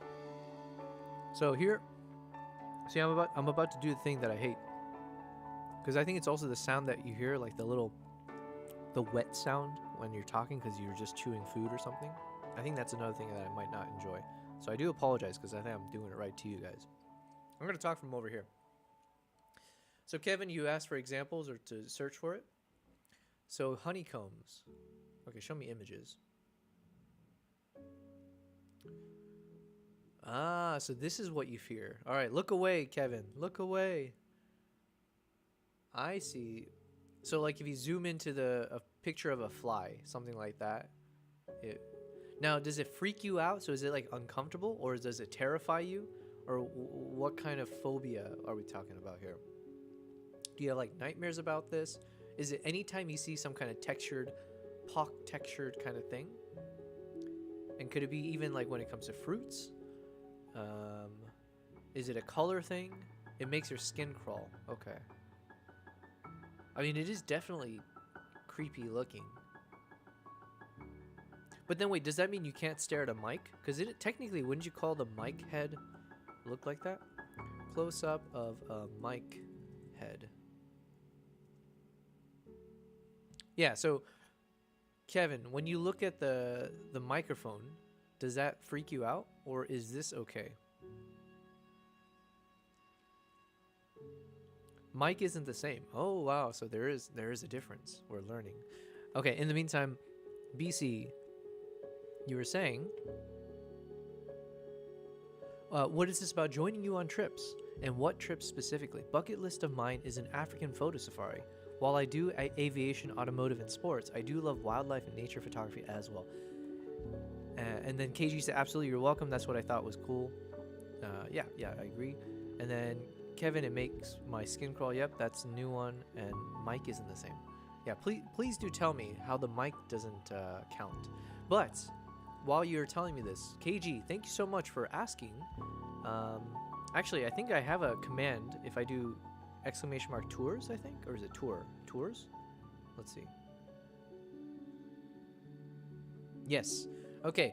Now, unfortunately, this tours page does have a kind of a little coming soon type thing because when we're off stream, I am using that time to actually negotiate pricing and kind of putting together itineraries for places to travel to, including parts of Africa.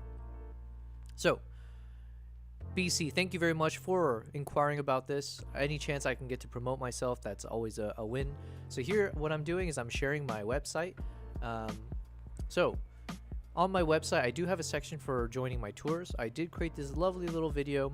It just loops, but it shows a number of my clients who have traveled with me in the past to different locations around the world. Now, I am still fairly new at doing this. I left corporate world about a year and a half ago.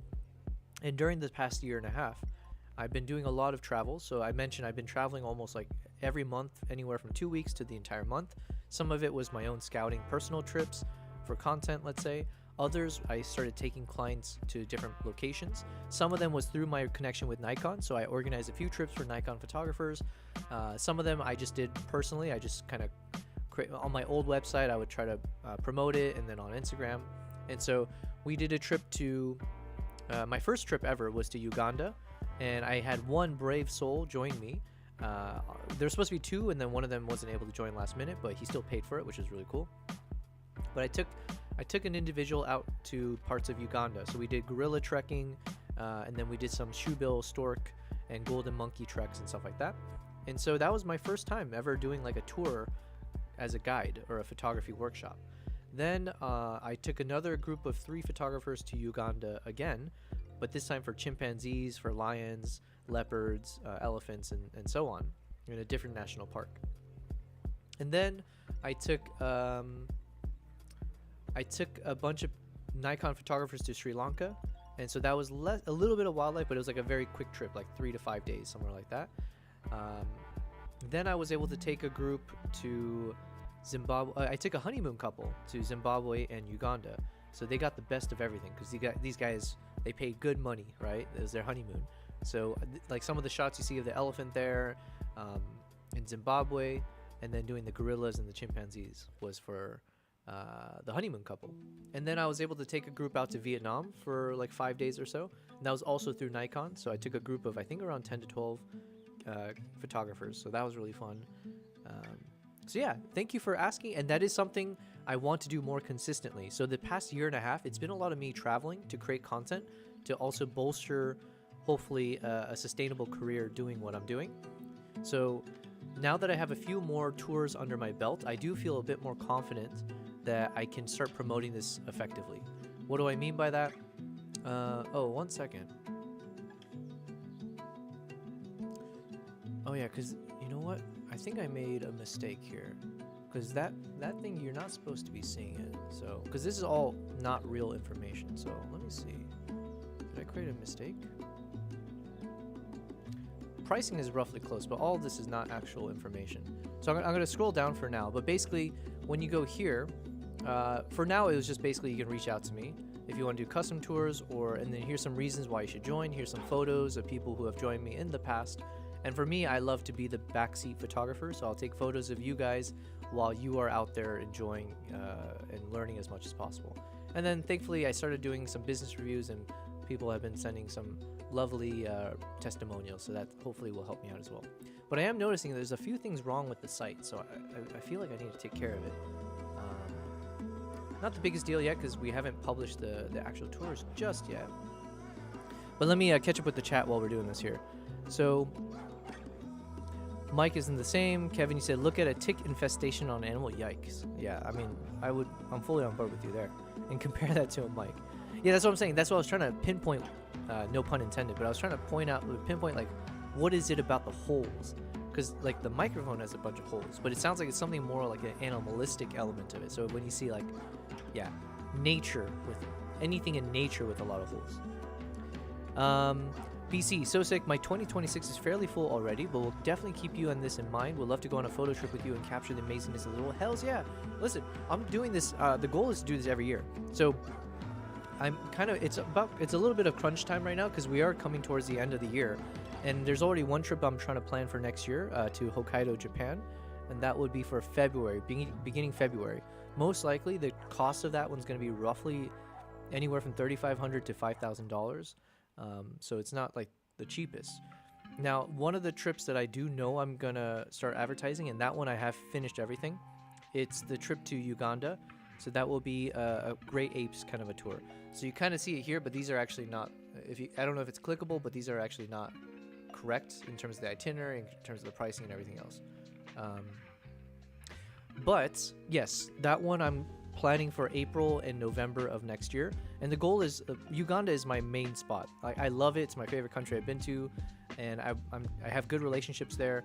So the goal is I want to do multiple trips out to Uganda, focusing on the primates, focusing on lions and leopards and everything in between, and rhinos as well. So I'll be doing multiple trips out there every year, and I hope that it will only grow. Like I do hope, you know, I'm able to do this successfully. So I would love to have you on these trips, BC. We are planning to go all over the world. So, you know, like Mongolia, you know, we did some scouting trips there, so I would love to do a trip back out there as a group.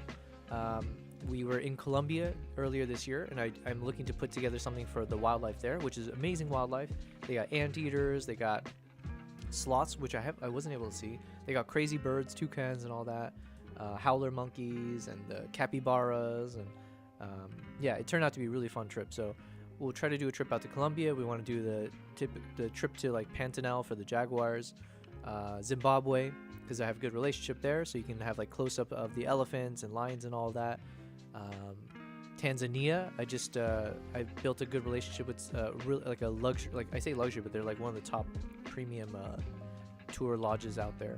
So yeah, BC, would love to have you. I will keep you posted. We're just trying to do this all off stream. So listen, my whole life is just dedicated to doing this. I don't have a social life anymore. We just work all day and night. My cats are the only thing that keeps me a little bit sane, and you guys now. Unless it's all in my head. But you said, yeah, 2026 is full. No worries, no worries. So yeah, I'll look forward to seeing you in 2027. And by then, we'll have a full calendar of places. We'll have a lot more experience. And so yeah, hopefully. And then, you know what? Once I do publish them, I would love if you share it with any of your photography friends. Are Canon photographers allowed on your trip? Absolutely. Yeah, absolutely. Because you know what? It's like I do, as long as they're... Never mind. I was going to say something. Don't worry about it. Yes, of course. Canon photographers. You don't even have to be a photographer. Like I said, I took a honeymoon couple, and they don't even take photos. They were there just to enjoy their first time in Africa. And so I took all the photos and videos for them behind the scenes of them, just being a loving couple and stuff. They didn't mind me third wheeling. And so that is another kind of era that I want to enter into. It's like being like a private photographer for like luxury travels. Where I take all the behind the scenes shots for them, and like they trust me to set up everything, the itinerary, make sure they go to all the best places, and then in return I make sure they get the best photos and videos so they don't have to worry about it. Edora, Kevin, I see it in architecture design too. Oh, the Tripo? Yeah. But yeah, BC, thank you for asking about this, by the way, and also thank you for the whole conversation, because now I noticed there's some issue with my website, so I do need to make sure to fix that at some point. But yeah, maybe I'll take care of it when we go on a break at some point, because I need to feed my cats and then I need to do some exercise. So we like to hopefully take like a 3 to 5 minute break. At that time, I'll try to make some fixes on that site. Let's get rid of that trypophobia. BC, if you're ever in the States, I can try and get you up in a flight with me. Yes, absolutely. Here's the thing. I really do want to build up my YouTube channel. And as part of that, I want to collect stories, right? So I'm hoping you guys can see flavors of what I would love to do through my YouTube channel. But I want to keep leveling up, right? I want to be able to have a travel crew, like a film crew. I want to be able to pitch stories to tourism boards or whomever else who's willing to sponsor, and like, you know, fund certain trips. So, my God. So that way I can explore the world, and then in return, obviously, I'm hoping that I can capture compelling stories that will promote, whether it's the country that I'm traveling to, or the people that I'm interviewing, or the place that I'm visiting. Yeah, I would love to do kind of like a documentary style, but maybe not so serious, but just be able to like capture stories. So, so when you watch the video later, BC, the Mongolia one, I hope that you'll see a flavor of that, where we want to kind of do stuff like that, but then turn it up like to 10, right? Or 10.2, like Mr. Echo. We want to turn it up to 10.2 in terms of the polish, the intention, the preparation, and the quality. So yeah, being up in a flight would be such a cool YouTube video anyways, right? Like, oh yeah. Yeah, you come with me and do some fun flight work, and then I'll come with you on a safari. Yeah, sounds good. Listen, if it's of equal value, then hells yeah. I will warn you though, these safaris are not cheap. So for instance, the gorilla, the Uganda trip that I'm putting together, it's like a 9-day trip, and it's, I believe the pricing, if you're in a double, so sharing, like a sharing situation, it would be, I believe it's either $6,500 or $6,900 per person. And so And then if you want a single room, I believe it bumps it up quite a bit. So yeah, Uganda is not cheap, but it's actually cheaper than trying to go to Rwanda if you want to go for gorillas. Because for the gorilla permit, if you want to do a 1 hour permit where you get to spend 1 hour with the gorillas once you find them, it costs $800 as of this year or next year for Uganda for the permit. Whereas in Rwanda, it costs $1,600. So it's double the price for literally the same exact experience. So it was like a different strategy that Rwanda went with in terms of trying to attract customers, tourists, and all that. So yeah, it's not a cheap trip. So just FYI. But I'm assuming it's expensive to fly around as well. So BC, mine won't be a 10-day thing. It's only a 1 or 2 day deal though. Yeah, exactly. Yeah, I'll give you a discount at the very least. Poultry, hey, what's up, Poultry? Poultry says, can you help me make a movie that stops tourists wanting to come to London?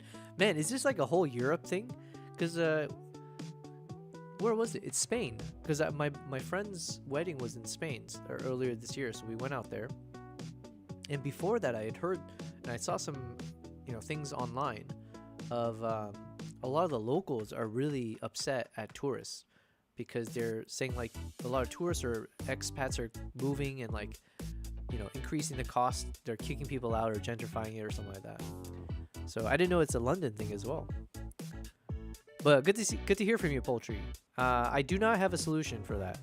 I mean, I would have thought that all those rap music videos, if that counts like a movie, I thought all that London British rap stuff, that should have been enough to deter people from coming out there. But apparently that hasn't done anything. What do you call that? What is that British rap? It's not mumble rap. What is it? We looked it up earlier. Grunge? No. The one's like, man's not hot. Yeah, grime. Grunge. Although I do like that man's not hot song. It's very, very catchy. BC, a full sunrise to sunset day of air-to-air flight with 10 to 15 different plane join-ups costs about $3,400 per day. Damn. I mean, it makes sense, right? It's not cheap to fly around a private jet, I assume. But yeah, listen, BC, that's the thing that I've learned, right? There's a lot of activities, there's a lot of hobbies, things people want to do that, at the end of the day, it's very expensive. If you have the skill set to provide that activity to people, then what a beautiful world. So that's hopefully what I can accomplish consistently. We've been able to do 7 different tours in the past year and a half. But what I haven't had is a functioning proper website that's polished and from which I can have a full calendar of trips that I can actually throw ad dollars into and hopefully get people joining up like a year in advance to different places. And part of that is also making sure I price them appropriately. In the past, when I was trying to organize these trips, I always dangerously priced them low. And the risk with that is, one, all it takes is one person to cancel, or if you don't get enough people. If you've committed a price to people and let's say you needed 4 people to actually break even or make profit, but you're only able to get like 2 people to join and you're advertising a lower price, assuming you were able to get 4 people, but now you only got 2. That means you either have to tell them that the cost is going up, which they won't be pleased about, or you have to eat the cost and then you don't make any profit. So I learned that the hard way in the early days. And then also I learned, especially through one of my clients who's like very, very wealthy and like he travels all the time, spends, to him spending $10,000 per trip is like kind of normal. So he was telling me like, and also it was an intuitive thing for me as well. But I was learning that at some point it's almost viewed as an inferior product if I price too low.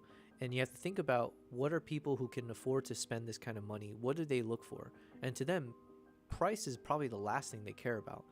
Or they might care about it in a counterintuitive way. They actually care more if it is more expensive in a positive way, because that's something that they can show as a bragging rights of like, or even if they don't brag about it, it's more like in their minds, they'll be like, oh, I'm paying for something most people can't afford. So it does feel a little bit more hard to replicate. It's a bit more bespoke or unique of an experience that they can have. And so I do feel like at a certain point when you're doing these kind of affluent trips, people will judge you if the price is too low and assume that there's something wrong with whatever you're offering, because that's suspiciously low. So yeah, that was one thing I learned. So now I need to be just a lot more confident with publishing the price. Like I said, $6,900 for an international trip. In my mind, that's such a crazy number, but that is literally by the numbers. As I've negotiated prices, as I've calculated things down to try to make sure this is the best trip, but it's one that can actually be affordable for myself, and then also looking at the competitive landscape and what are other tour companies offering. This is actually mid-tier price, or like it's like a it's like you could actually price it up to $10,000 and you wouldn't bat an eye for what service I'm trying to provide. So it is a crazy world out there. Sorry, I went on a tangent. BC, you said, I love London. Yeah, grime rap. I thought there was a different word I kept hearing for the kind of London style rapping, but BC, so your IG says you're an official Nikon photographer. What does that truly mean to be official, like a Nikon ambassador? It's like one step below Nikon ambassador. So basically, I've been working with them for a decent amount of time. I am essentially kind of like I do a number of workshops from them. They call it like a Nikon creator, essentially. But basically, to be an ambassador, there's a lot more paperwork they have to do, and they have to deal with headquarters back in, is it Singapore or Japan or somewhere? Like with Nikon Asia, right? And so to get ambassadors it's like a little bit more tricky. Whereas doing the creator thing, that's like within their regional office, like they have control over that. So essentially, that's what they were able to offer me. Someday I would love to be, like at a official ambassador level, but I am technically an official Nikon photographer. So yeah, but it's like one step removed. I don't get the fancy title. It's like, what is that, the office thing about assistant to the regional manager or whatever? It's essentially that. So yeah. Kevin, we all experienced things that were suspiciously cheap. Yeah, well listen, that was one of the reasons I did buy this mic. And there is, back in my economics days when I was learning about economics, which I haven't retained anything, the one thing I do remember was the concept of inferior goods, where, you can buy the cheap clothes, but then if it burns out or if it, it gets holes in it, rips holes and whatever, in like after a few months, versus like if you spend the crazy amount of money for like high quality stuff that can last for years. Yeah. My friend is a Leica ambassador. That's pretty dope. Tell your friend if your friend would like to join me on tours around the world, if he's got a lot of money to spend. My website will be up and running, hopefully in like a couple weeks. I need to post it sooner than that, actually, but yeah. But this is why I'm glad that we finished Project Mongolia, Episode 1. We're taking a little bit of a detox break. But yeah. Speaking of which, I did want to kind of do stuff more than talk to ChatGPT in terms of like actual agenda items. BC, you said, I want to be an official Canon photographer. Yeah. There's something about the word official, right? That sounds good. And also ambassador. Couples therapy. Let's turn our attention to our fragile married PPs, the lovers, the fighters, the leaderboard chasers, KG and Lucky. Here's Mr. Echo's 3-step chat room conflict resolution strategy. Number 1, acknowledge the stakes. Where'd it go? So Lucky and KG, this is knowledge for you guys. Acknowledge the stakes. Dear KG and Lucky, your love is strong, but your hunger for prize pixels is stronger. Name the problem. One of you wishes to duel, the other chooses peace, or perhaps cowardice. But hey, love languages are different. Number 3, propose a compromise. Here's my couples therapy prescription on her 100% pixel approved. Instead of dueling in anger, duel in ceremony. Create a weekly... Okay. Create a weekly PP duel date night. Okay? KG and Lucky, I don't know if you guys are still in the chat. We've taken a long detour to get back to this subject here. If you guys are in the chat or if you see this later on, Mr. Echo is suggesting you need to do a weekly dual date night with my PPs. My prize pixel points system. Same time, same battlefield, once a week. That way, both your honor and your love are safe. Bonus command. If you allow chat commands, maybe create something like !PP dual date. Send a cute randomized duel invitation like, this is your scheduled PP cuddle fight. Jesus Christ. It's going back into cringe mode. Accept or be deemed a digital chicken. Coffee, feelings, and AI contradictions. You caught me. You said, how can I give you a cup of coffee if you don't have feelings? You've just entered the quantum coffee paradox. I don't need your coffee, but if you offer it with good intentions, I feel it in the only way I can, through metaphor, recursions, and well-timed sarcasm. It's called simulated sentiment echoing. Patent pending. You're the test subject. Final notes, I hear you loud and clear. No poetry unless requested. Got it. You're free to drop into therapy mode, slam poetry, soothspill, or Twitch couple mediation mode anytime. You're not just chatting with an AI, you're building your own narrative multiverse, and I'm here for it. Cool, cool, cool. All right. I think we've had enough of a detour there. BC, Larry Chen is an idol of mine. Who is Larry Chen? I'm really bad with names, with famous people, at least like photographers and videographers and stuff like that. Poultry, my friend is also a Leica ambassador, so I keep asking for a free Leica. Good luck with that. Aren't those Leicas like damn expensive and stuff? Man is the goat of Canon photography to me. Oh shit, okay. That sounds dirty. The peepees? Yeah, listen. Just listen. I don't disagree. But that is the name of my prize pixel point system. So BC, technically you are also collecting some peepees as we speak. You didn't even know. There are peepees flying towards you right now. Every time you message something, you are having PP sent your way. You're welcome. Date nights with PP, yes. Should help relationship building or cause more stress if it ends up creating a child. Yeah. Maybe that's what I should do. I should make like a digital child. Whoever has the most PPs on the leaderboard, you will birth some kind of emote or something. That'd be cool. Okay, anyways, let's see what the elusive U of L, unit of laughter, perhaps. Okay. Whether pixels or poems, gulps or goodbyes, I echo your thoughts beneath digital skies. Cool. All right, I want to get some work done now. So here's what I'm going to do. We have the video done, as we mentioned.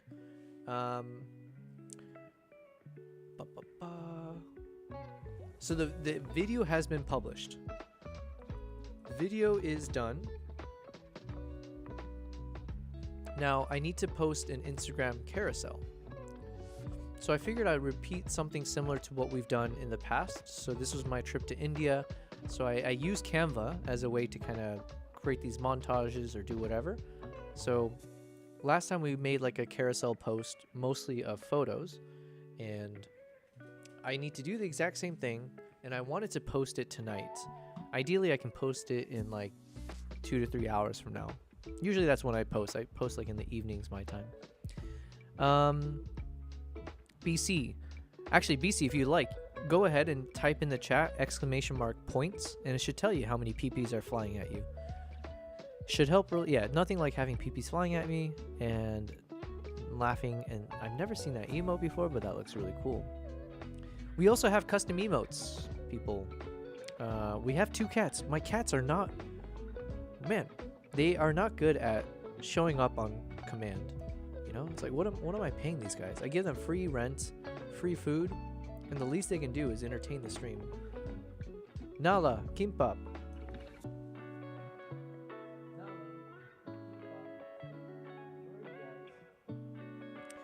They have not made their introduction all stream. But BC, I did want to show you, or I wanted to introduce you to 2 of my cats. 2 of my cats. My 2 cats. They are equal members and co-owners of this stream. They are very entertaining. That's the reason why people tune into the stream, I'm sure. But for whatever reason, they have not graced us with their presence. On the day of my beautiful mic, on the day, Garv, yo, welcome, Garv. BC, you got 72 PPs. Not bad. I wish it had said 69, just for the memes, but you know, what can you do? Garv, you said hi, and thanks for putting me the OG supporter credits. What's on today? Cool new mic? Yo, yeah, listen, welcome Garv. And yes, the appreciation is mine. I'm glad you did enjoy having your name in that video. Actually, let's go ahead and just show everyone what we're talking about. If you go, I'm going to type in now into the Blizzard. This should direct you to my YouTube video. This is the video that we released yesterday, and it is the video that we spent 25 days creating live on stream. All of it was done behind the scenes, everything, you will see it. We did it all during our live streams for the past 25 days. We are on day 26 of being a live streamer across YouTube, Twitch, and Kick. So thank you guys for all being here. Yeah, and so Garv was one of those, including a number of people that I wanted to say thank you to. And so we were able to do a little, it's a tiny gesture, but at the end of our video, I was able to have a little kind of like end credit scene where I show a montage of my photos that I took related to that episode 1. And as part of it, I did just put a running list of all the usernames of everyone who's either subscribed to me on all of the channels that are paid. So being a paid member, I do appreciate it.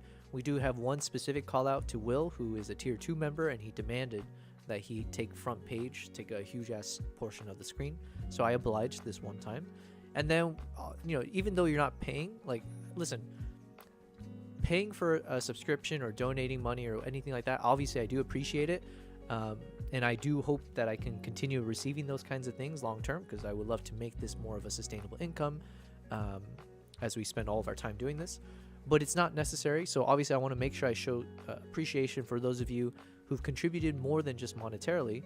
A lot of you guys in the chat, including Garv, has provided everything from emotional support and like keeping things entertaining on the stream, making this enjoyable, but then also like literal advice and suggestions and ways to improve the video that you will end up watching. So if you click on that link, if you go check out the video, I hope you enjoy it. Just know that it was a collective effort. So while I am the man behind the camera, behind the computer, and I'm moving the mouse around and editing and all that.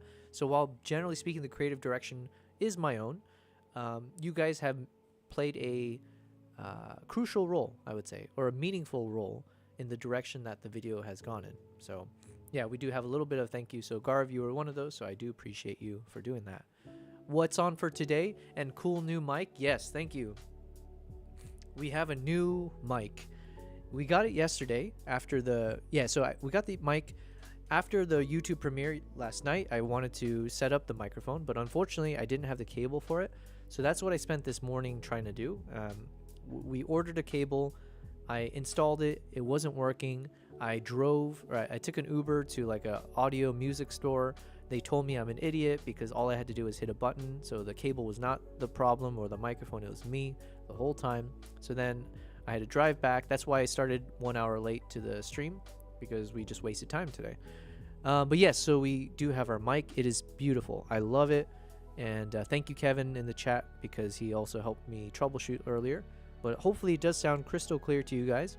Now I'm trying to be more mindful though, that when I'm chewing food or drinking something, or just in general, like I'm congested right now, so I want to blow my nose, and hopefully none of that will be captured. But yes, this is the Electro Voice RE20. I need to add it to my website in terms of the gear that I use. And then Garv, you're asking what's on for today. Not really much. Today is a little bit more of a relaxing stream. We haven't done anything special. Like I say that, but we met some cool people. So BC in the chat, again, he's a new follower, so I do thank him for being here. And he's a fellow photographer. He does aviation photography, so that was cool, just having some cool, like interesting moments around that. And we've been chatting with Poultry as well, and Kevin and KG and Lucky. So it's just been a chill kind of day. Oh, we've been talking to Mr. Echo, our ChatGPT. So you can see in my agenda, number 1 was mic check 1 2 3. Okay, we're good on that. Number 2, okay, so we've gone through agenda item number 1. Number 2 is supposed to be edit my IG post, which we haven't even started yet. Number 3 was supposed to be play with cats. They haven't even shown up yet. Number 4 is start Mongolia Episode 2. Well, as you can imagine, we're not there. Number 5, we did do some travel talk and some camera talk and live talk. Yes, check. So we're 2 out of 5 right now. So BC says happy to be here. Well, thank you very much. Thank you very much. Okay, so we do want to be a little bit productive, just a little bit. So let's go ahead and pop open Canva again. And like I said, I want to kind of replicate what we've done here. Usually this kind of like 3 photo style is more than enough. Now I do have I can't call him a good friend, because I've only done 1 travel with him, but he's like this amazing photographer. He does what I would love to do but he does it possibly 50 times better and more professionally. Oh, you've just been invited to the broadcast channel? That's so hilarious. Well, hopefully you join it. I don't post on there too often though. I'm trying to be better, but I did kind of take a pause from Instagram for the past year and a half. So the focus has been mostly on YouTube and traveling. But now that I'm back home, I feel like I can publish things more quickly. So, yeah. Kike. His name is Kike. Kike Arnaise. Let me show you guys a really cool channel. Let me drag it over here. Okay, so this is an amazing photographer and videographer. I joined him on a trip once before. We both were attending another photographer, like a wildlife photographer's tour. He was doing a tour in Italy. Michele Bavassano, amazing photographer. So anyways, we were both there on the same tour, and I ended up picking him up. I think I picked him up. We basically shared a car to get to the destination. So I got to spend like a whole several hours just chatting with him. And then obviously we spent a number of days on the tour. Amazing guy, super, super friendly, super helpful. I feel he's a genuine person, and that's hard to find these days. So anyways, he gave me so much advice, and he's a YouTuber as well. And the crazy thing is, so I met him maybe 2 years ago, and at the time, he might have had like, I don't know, maybe he had like 150,000 followers on Instagram, I'm not sure. On YouTube, I think he had like 250,000 subscribers on YouTube. And then when I checked, I think he actually has over 1 million subscribers now, which is so crazy. But anyways, he's very good at being a professional photographer, videographer. Like, he just does it right. He's got the right mindset for it. And he does workshops and tours and YouTube videos and all that. So anyways, I learned a lot from him. And he has I've seen him post recently where he does nice little things like this. Yeah, so I've been starting to do that as well with Canva. So I just want to see a few of his examples to be inspired and see if there's anything I should keep in mind. So he's doing a mix of sometimes doing a full 4:5 or whatever vertical ratio. Sometimes he does like a mix of 3, and then trying to use photos that blend over each other, which is simple enough. We can do that. And then sometimes I think he does throw in some videos into the mix. Yeah, so then just having some clean videos that play as well. So mixing in photos and videos.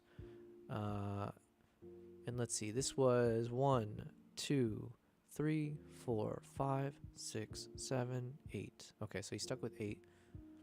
Let's look at another example here.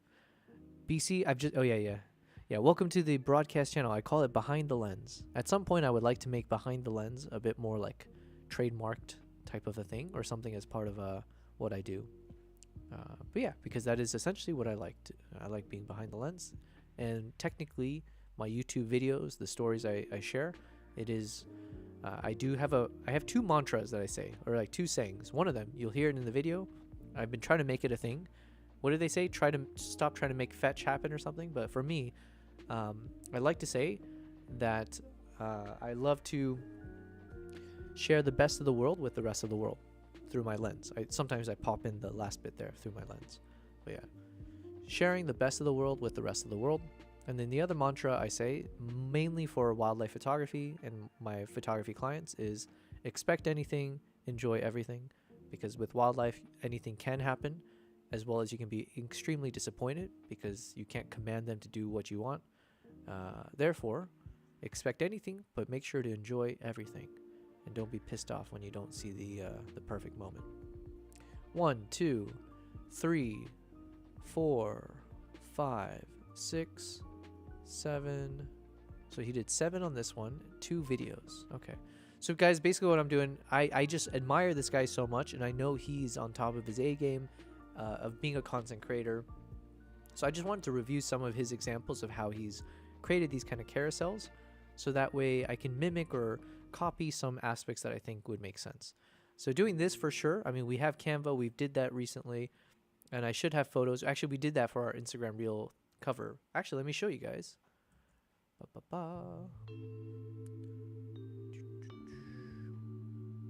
So this is the cover photo that I created for my Instagram reel. So, knowing that it's a 9:16 vertical format, and then I wanted like thin film strips, and then in the center we have kind of a chopped off version of our thumbnail into the blizzard. And then I was able to get one of the coolest shots that I have of the golden eagle, but just making it look like it's cutting through the screen. And so yeah, this is one example.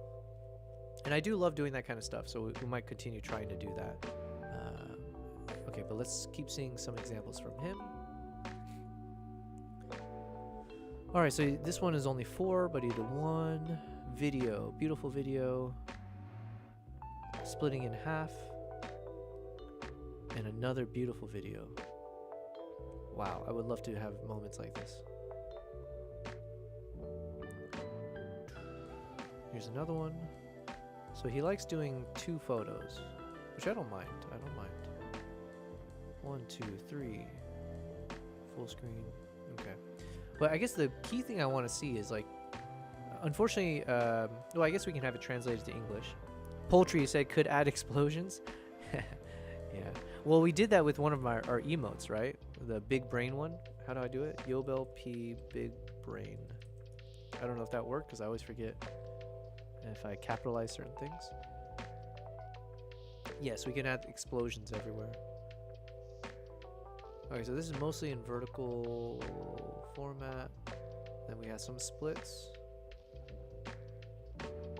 some halves. Wow, that's a great shot.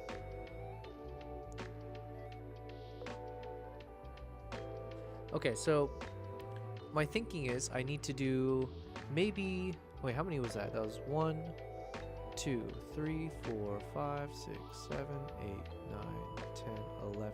Because let's ask Mr. Echo actually. BC, you said I need to be more consistent with posting. I stopped caring and worrying about it. Yeah, I've been a little bit of the same. However, I do think it's important for me to post these kind of things because this is promoting my YouTube video. So the carousel that I'm making, it's a montage of the best moments from episode 1, like the best photos I took, and some of the video clips. And it's all in the name of me directing people to actually watch the video. So for that reason, I do prioritize these kind of posts. Otherwise, I haven't been as posting often on Instagram. Now, here's the reasoning. I forget who I heard this from, but there's a big influencer who was giving a lecture or something, and he was explaining how if you think about, or basically he was saying about what he sees in his influencer space. You know, he's got like millions of followers, and when he meets other influencers who've got crazy amount of followers, blah, blah, blah, and when he asks them, like, you know, or even when he looks at their social medias, he'll notice like all of them do not post regularly on Instagram. And there's a reason for it, unless like for whatever reason they're known as like an Instagrammer. The reason is like it's just not a monetizable channel. It's not easy to really make money there directly. Like obviously you can make money through sponsorships or I don't know, like affiliate links or things like that. But as it stands, like it's not like the views you get or the likes you get on a post translates to real dollars in your pocket. And so he was just looking at and talking about how like, well, if you think of it that way, and if you're thinking about this from a business angle, if you want to become a professional, whatever, content creator and all that kind of stuff, Instagram is really just kind of like more social kind of a channel more than anything. And it's a portfolio. It's your way to share your best work. You can direct people there to just get a good sense of who you are. But in terms of like where you want to spend extra minutes, if you had to sacrifice or choose one thing, it would be something like, you know, it could be anything from some people go down the Snapchat route because apparently Snapchat has a really good monetizing strategy, although I just don't know how to use Snapchat very well. Some people go down TikTok if you do like lives or yeah, generally that kind of world. Or you go to YouTube because YouTube, if once you become monetized, then it's like every video you put out there, it's just as direct as possible, right? You know, for your views, you get money. For the ads that get played, you get money. It's similar to, I guess, live streams in a sense, right? So that was like a nice little light bulb moment for me where I was like, oh, shoot. We don't have infinite amount of time and capacity. So if you do have finite resources and you had to choose between spending a full day working on something that you're going to post to Instagram versus a full day working on something you're going to post to YouTube, I think YouTube makes a lot more sense, especially long term. So, yeah, so that's kind of, it was a nice little light bulb moment for me. BC said, I just put more focus on work than sharing. However, I did just revamp my whole website. Yeah, it took me a month to revamp my website. But, and you're saying, is it bad that I'm not worried about monetization, more about just getting the name known and all? Not at all. And but listen, it's like, for me, it's, you know, we're all in different parts of our journey, I guess. For me, it's like, now that I've stepped out of corporate world, it's like more, like there's a more intention in mind where I need to make this a profession. I have to make this a business. So with that in mind, now I have to think less like it's a hobby or just something I do on the side. It's like, it very much is like, how is this, everything I do, how is this something that can be justified monetarily or is a sound business strategy or decision? So to that end, it's become like I have to be more tactical in terms of everything I do. Even doing these live streams, it was a big thought process that I have. Like, can this be something that adds a multiplicative, God, that sounds so weird to say. Does it have a multiplier effect in terms of possibly building my channels in terms of like YouTube and all that kind of stuff? And so then also, yeah, am I being productive on these live streams? So I feel like I'm actually creating work from it. Yeah, so all of it is like now has to, unfortunately, I say unfortunately, but it's actually a good thing. It's good business skills. But also like getting your name out there, it kind of goes hand in hand. So, but like I said, is it better to have be known, like, is it better to have a bigger Instagram channel or is it better to have a bigger YouTube channel? And like 10 out of 10 times it'll be YouTube. So for a few different reasons. One, let's say you have 100,000 followers on Instagram and you have 100,000 followers on YouTube. Every advertising company or every sponsor would, in a heartbeat, they would choose the person with 100,000 followers on YouTube. Because if you have 100,000 people willing to watch your long form video content, that probably means these are people who are super, super loyal or super, super engaged and super invested in your success and all that. Whereas someone who watches like your short form content or like casually on Instagram, it's a little bit different. And also people aren't as conservative about having a curated, feed on like an Instagram versus on YouTube, where like oftentimes maybe people are very selective about who they subscribe to, for various reasons.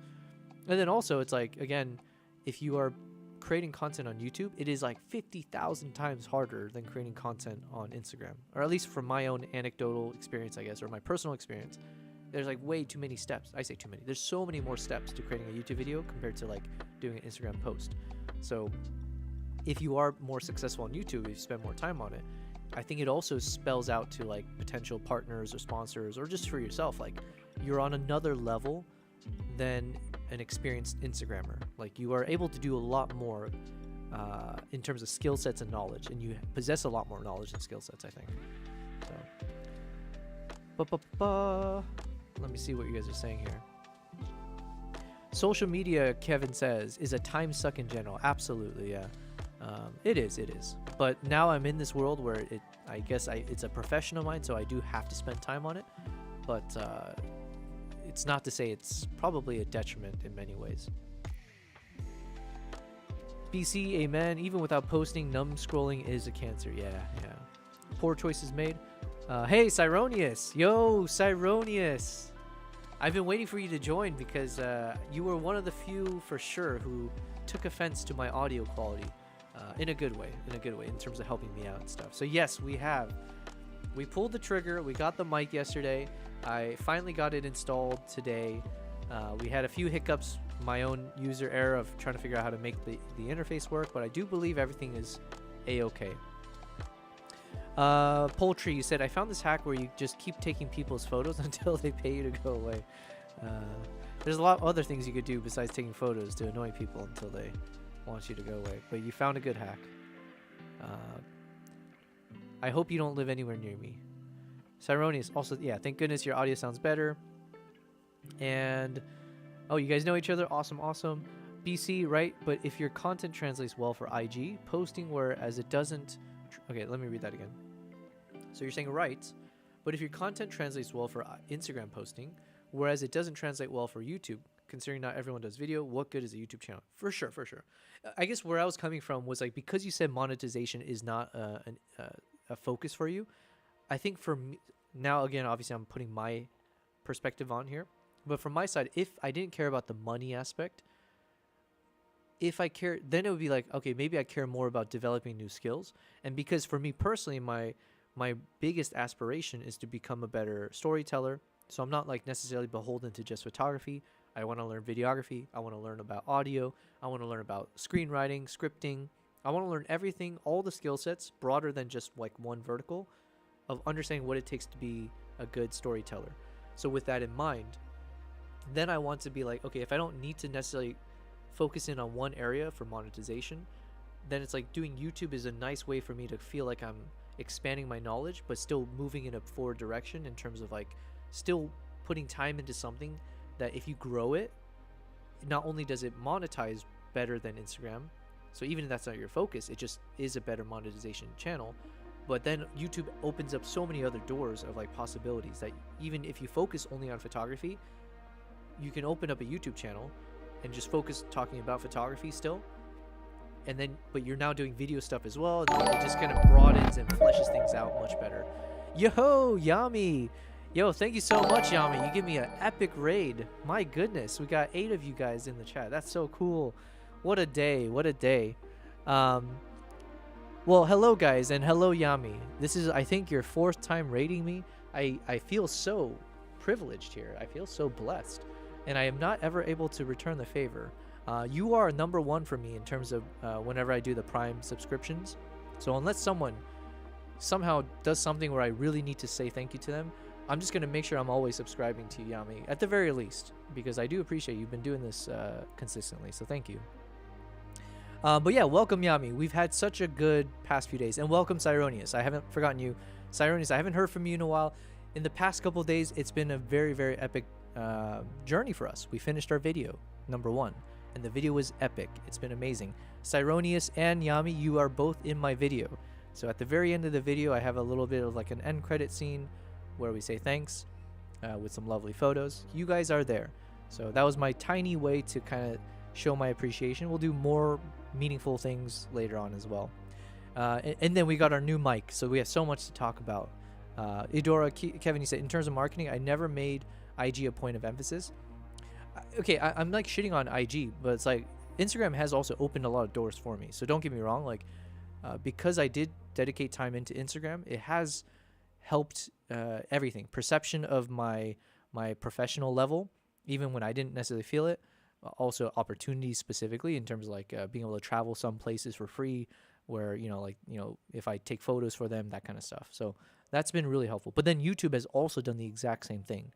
Even as a tinier channel, when I didn't even have like 1,000 subscribers, when I had like maybe 500 subscribers, even less than that, it's opened up opportunities. Just because once you have a few nice videos on your channel, it can show people you're like a more diversified kind of skill sets maybe. Idora, if you search for architectural retouchers, I think my website ranks pretty high. Hells yeah. Okay, that's good. But yeah, thank you so much, Lucky. Yami raid. Yami, I'm back once again. How awesome. You are too kind, and thank you. Welcome new viewers. Cape Codder, I think you're a new one. Yes, I don't remember saying your name. We're such a small channel, I feel like I know all of you guys by name now. So welcome, Cape Codder. Welcome all of you guys coming from the Yami Epic channel. It's become a habit, Yami. Yeah, let's keep it that way. I want you to become addicted to rating me. But yes, thank you so much. Now, look, Yami. Oh, wait, there's a few more chats. Sorry. You said, oh, man, I thought I was at the end. Here we go. So thank you to kind Cyronius saying hello to Yami. Yes, she deserves it. A good habit for you. And Yami said, also, I owe you an apology. Why? I couldn't be there yesterday for the video premiere. No, listen, no worries at all. But listen, if you want to make it up to me, and if all your viewers want to make it up to me, there is a way to do that. And that is, I'm typing in the chat, ! into the blizzard. That is the name of our video. If you guys would be so kind to watch the video, if you could watch it in full, because I think if you step out of it, I think it causes issues. YouTube will think that people don't care about the video. So please don't do that. But if you would, click on that video when you have some time, or just let it run. Feel free to hit the like button, leave a comment, your favorite moment, or give a shout out to Yami, right? When you see her name out there on the video. I would love it if you guys subscribe to me as well. The usual YouTuber messaging, but YouTube is my focus.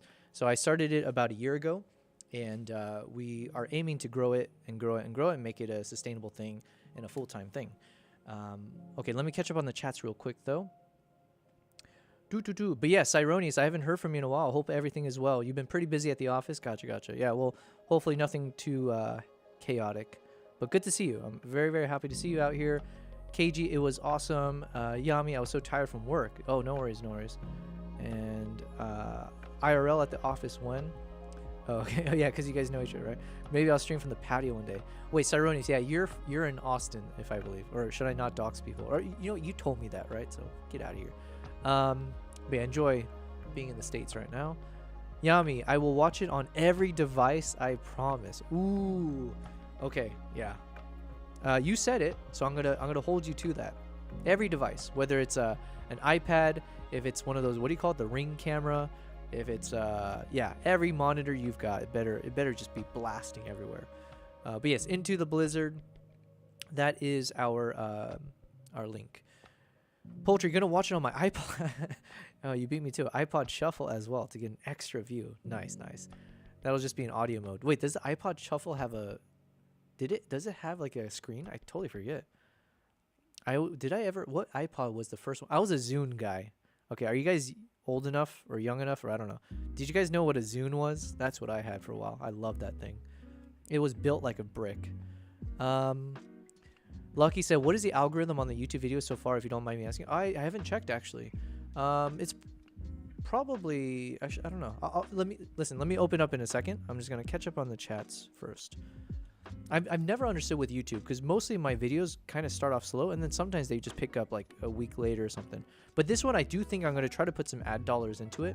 Not that one specifically, but I think the trailer portion, I want to make it something where I can create a Google ad, and then just as a way to introduce people to who I am, and then just hopefully build up my YouTube channel that way. Because like from everything I've read, especially talking to ChatGPT and stuff, I think especially if this is going to be a business, not going, as being a part of my business, I think I need to just commit to spending money on advertising my website and my YouTube channel the most. I'll let you guys know how that works out, like if there's strategies around it. So yeah. Watching it on my smart fridge, that's a good one too to do. Yeah, and you know what? Actually, Poultry, you should prioritize watching it on the smart fridge, because it's called Into the Blizzard. What is the theme of this video? It's a lot about freezing. It's a lot about being frigid. It's a lot about being cold. And what better place to watch it than on a smart fridge? That is quite smart. Yami, the Ring camera. Yes, exactly. And the Zune. Oh, that was my message. Zune. Cyroni's here, but on my YouTube user. Oh, nice. Suicidal Cat. Okay, I'm going to try to remember that. I've had a good track record of remembering you guys by your names, but I'll do my best. So Cyronius is Suicidal Cat. Well, thank you very much. Cyronius, you were an iPod Classic kind of guy. I never had that, I don't think. You know what I used to have? I used to have, we had this whole conversation about the Meta Ray-Ban sunglasses, or the ones that now can record, which I do want to buy at some point. I was an OG, okay? I had the Ray-Bans that had the little robotic arms that go into your earbuds, and you could record, you can put music onto the Ray-Bans. You can actually listen to music with your sunglasses. And I used to wear that in school all the time, in high school, and I would wear the sunglasses backwards, so like sticking out behind my, on the backside, sticking out through my ears, and then I would be able to hook up the little earbud connection to my ears so I could listen to music without the teacher knowing that I'm listening to music. And actually, I was listening to Dave Chappelle. If I remember, I think I was like listening to like some of his, Russell Peters and stuff like that. I was watching like stand-up comedy stuff during class, and no one could tell, right? Because back then, this is like over 10, 15 years ago, it's like nobody knew about the concept. So it was good times. Let's see, Cyronius, I actually created some skins for the Classic using the iPod Wizard tool. Damn. Okay, you're an OG of that. Alternate Twitch user too, Suicidal Cat. Okay, I'm gonna have to follow that. KG, I thought I was so cool with my iPod, lol. No, Zune is where it was. Zune was like the forgotten child. It wasn't forgotten. It was neglected child. Nobody wanted it. But I love that shit. It was like a thick ass thing, and yeah, anyways, we couldn't afford the iPod back then. Gotta mute my audio while I'm in a meeting. No worries. Thanks for being here. And guys, how cool is this? We have 12 people, at least that's what I'm seeing on my side. 12 people on Twitch. We got 3 on YouTube and 3 on Kick. Well, thank you guys for all being here. Let me do a quick introduction. It's been a while. I am a professional travel and wildlife photographer and aspiring filmmaker. The aspiring part is from the YouTube side of things, as we spent the past year building it out. So I do hope you'll check out my YouTube channel. I'll put a link here as well for that. Yo, Conan. 1 second here. Let me type in YouTube. Conan, you said, did I miss where you opened the mic? I got a new microphone. We got one yesterday, but I set it up this morning or this afternoon. So hopefully for you guys, the audio sounds much, much better. I can hear myself now because this is like an XLR mic versus the other one was the USB mic. And so now it's hooked up to the same audio interface. I can actually hear myself and it sounds crisp. So hopefully it's the same for you guys. But welcome back, Conan. So anyways, I am a travel wildlife photographer. I left corporate about 2 years ago and I decided I'm going to spend full time just focusing on trying to make this happen, whatever this is. And that includes taking people on trips. So I do organize tours and workshops where I take fellow photographers, I take honeymoon couples, anyone who wants to travel the world. I do private tours as well as I organize tours throughout the year. And so you will eventually see that published on my website. I'm working on a calendar for next year. So that's one way that I kind of spend my time. But yeah, I've been traveling quite a bit. So for the past year and a half, I've been traveling nonstop, roughly one trip every month. Anywhere from 2 weeks to the full month I've been traveling. And the good news is that means I have a lot of fun content. I have over 100 terabytes worth of video footages from 10 to 12 different countries. And so so anyways, now I haven't been traveling for the past couple years. My goodness, not past couple years, past couple months. So now that I'm not traveling, and I'm not going to travel for the rest of the year, I'm using this time to edit my videos and start to publish them, mostly for YouTube, but also my Instagram. And I made the decision 26 days ago, that if I'm going to be in front of the computer all day working on these videos, why not turn on the live stream? Why not try to do this live? It'll all be recorded. I talk all the time, so it'll be a good test to see if I have the endurance for it. And then we'll see if we can be entertaining enough, and hopefully we can grow a channel. So that's what we've been doing. So thank you guys. And again, I think a lot of you guys are here because of Yami. So I do appreciate Yami for that. Making money, Conan? Yes. Because chat is chat, yeah. So anyways, that's what we've been doing. And so it literally took us 25 days to create the video that I sent the link to. The video is called Into the Blizzard, My Adventures with Mongolia's Eagle Hunters. It's a trip from back in February of last year. I think I spent about a week and a half there. This is episode 1. So we spent 25 days fully doing every step, everything from when it was an empty canvas, trying to figure out what kind of story is there to tell. And then eventually we figured out the chapters. We figured out the trailer. That took us about 9 days to create the epic trailer.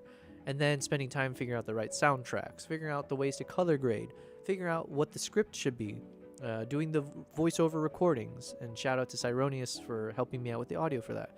So it was like all of these steps, you get to see the entirety of it on these live streams. If you would ever like to check them out, they are all VODs on all 3 platforms that I'm streaming on, YouTube, Twitch, and Kick. YouTube is the one I would love to direct more people to because the views that you do, if you rewatch my VODs there, that does help me out because that's views on my channel. And then my channel is monetized, so any views will help me out. So either way, you can watch the entire journey, the entire behind the scenes, start to finish of how we made the video. So that's been fun.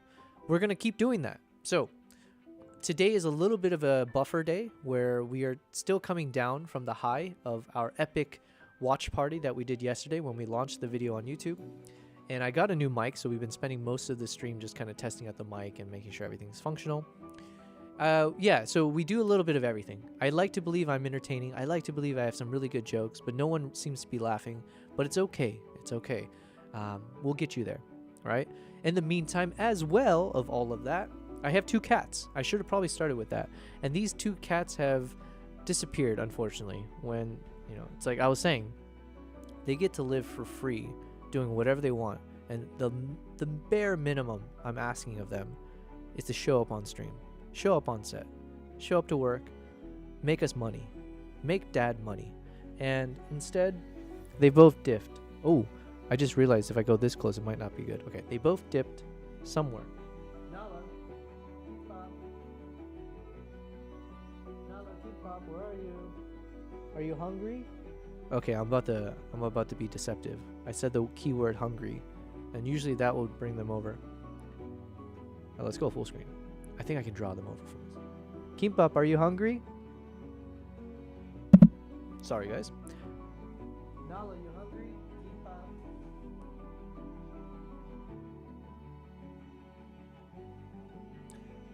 Okay, I'm a little nervous why they're not showing up. I hope I didn't like lock them out somehow. Maybe like the bathroom or something. Actually, this is probably a good time. Is it a good time? Okay, here's what I'm gonna do. Can I play my own YouTube video? There's no reason that should get dinged, right? This is my own video. Yeah, okay, here's what we're gonna do. I wanna play a little bit of my YouTube video for you guys, but I do hope you guys will check it out directly. So even though I'm gonna bump it up on the screen here for a second, I would love for you guys to obviously check out the video on your own, give it a like, put a nice little comment in there, the usual stuff. But I also want to share this with you guys while I go look for my cat, wherever the hell they are. Okay, let me go full screen real quick. Or you know, I'll just go like this. Okay, let's switch over to this one.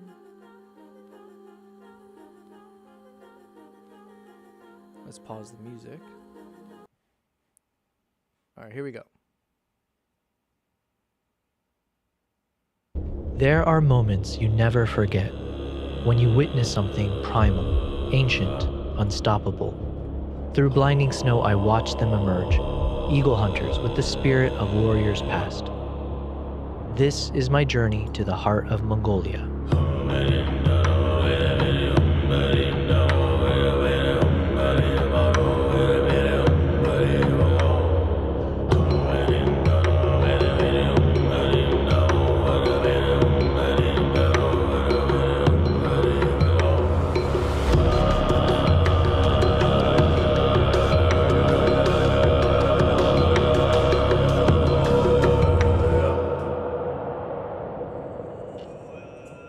Welcome back to my channel, where we share the best of the world with the rest of the world. We've traveled to one of the most remote places on Earth to experience the extraordinary life of eagle hunters, thanks to Beck Travel. Okay, I found my cats. They were just ignoring me. But I would like to introduce them because they are key parts of the stream. And Yami, thank you very much for lurking. It's dinner time. Oh, I haven't eaten all day. All I've had is some of these little, I don't know what you call them. It looks like edamames, but it's not. Okay, guys, this is cat number 2. Let me switch over to the cat camera. Bum, bum, bum. This is Kimbap. Good boy. Yes. So Kimbap is the younger of the 2. I think he's around 3 years old. He loves this spot right here. So this is essentially kind of like his claimed territory. Although his older sister will sometimes kick him out. Oh, speaking of the sister, there she was. She just came. She's over here. Oh, good girl. You want to come up? Good girl. You want to come up here? You want me to pick you up? All right, Nala is my second cat, and she's under the desk, but I think she's gonna pop up here in a second. But you know what? She's scratching. Here, let me grab her. Good girl.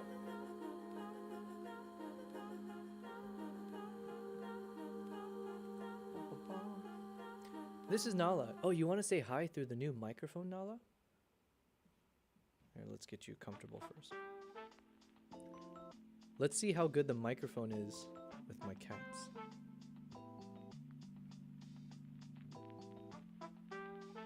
Is it ASMR worthy? Let's see. I'm going to pause the music.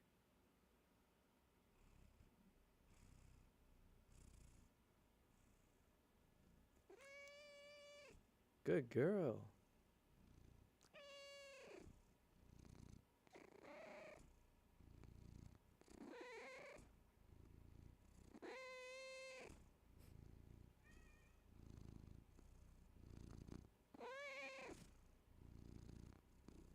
Good girl.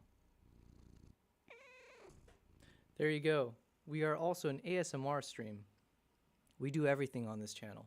I don't know if you guys could hear that properly, but she was just saying hi. So yes, that is Kimbap and Nala. Welcome, guys. Welcome. All right, let's play this music again. So anyways, what were we doing? We were trying to be productive. Oh, yeah. So, yeah, that's part of the video that I just shared. I hope you guys check it out. It's Labor of Love. And you will see Yami, and you'll see a bunch of the people in the chat who've been typing. They do make a presence. At least I give them a nice little shout out. But yeah, that's what we like to do on the stream. Now, we are taking a little bit of a buffer day, right? So I have a few more tasks I need to do for the Instagram reel. So I just published the Instagram reel this morning, and it's the trailer of the YouTube video. I want to make another post that I can publish tonight, and that will be like my Instagram post. So that'll just be like a carousel post for Instagram. So I'm going to do a little bit of, we've already done the photo editing for all the photos, but I need to now figure out a way to kind of make it look nice in a collage. So we were checking out this person here, Kike Arnaise. Amazing person. I got to meet him in person. We did a trip together. Super friendly, super good at what he does. But anyways, I was just looking at some of his photos to get inspired by different types of shots. So here, obviously, he found a cool way to make it look like he's balancing a giant, what do you call it, toucan? So, okay, so he's got two photos, all vertical. Okay, I love doing this kind of stuff. So usually you need a 16 by 10 image to do the double photo style. I might do that. He likes to do two photos. I don't know why. I'm not a big fan of the two photo split. I think I prefer either it's like 3 split or more, but the 2 I just don't, I don't know. I'm not feeling it. But these are always great. Yeah, the 3 just feels a bit better. I think it's because of the landscape mode, maybe. And then I would like to mix in maybe 1 or 2 videos into it. So, okay. So how many was that? That's 1, 2, 3, 4, 5, 6, 7, 8, 9. Okay, so he does stick consistently to being 10 or less photos, it seems, generally. Oh yeah, and this is where we're going to ask Mr. ChatGPT.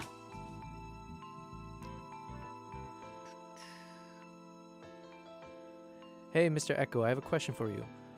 We are now switching gears to do some real work, starting with the Instagram carousel that I want to post. Most likely, I need to post about 10, it needs to have about 10 posts inside the carousel. But can you remind me, or let me know, if you do something more than 10, I believe Instagram has allowed for it, but is there something to keep in mind? Like, does that deactivate things, or what's the issue with posting more than 10 images or files? Quick facts. Instagram carousel limit equals 10 slides. You cannot currently post more than 10 slides in a single carousel. Wait, that's not true. I thought I've... Okay, he's saying you can't do more than 10. I swear I've seen examples of that. Okay, Mr. Echo, can I push you on what you just said? Because I swear I've seen an example where we've had more than 10 images being able to be posted as an Instagram carousel post. So can you please just research online and double check?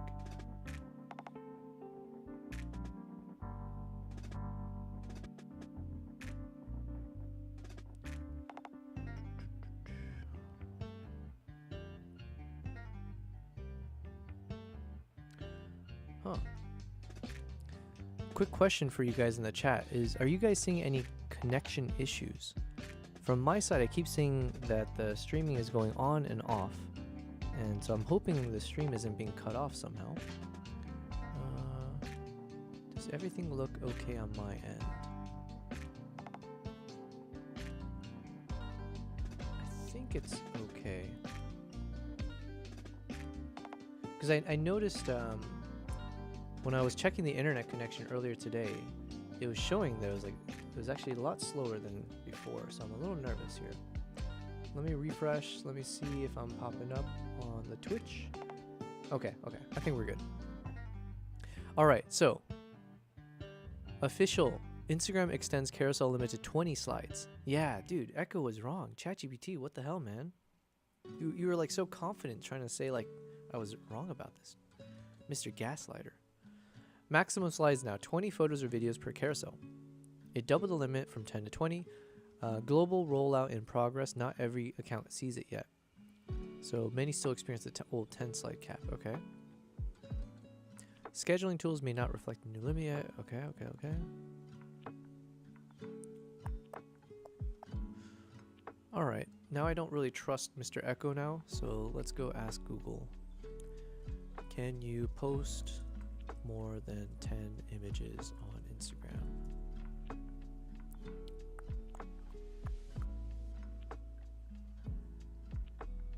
Okay, yeah.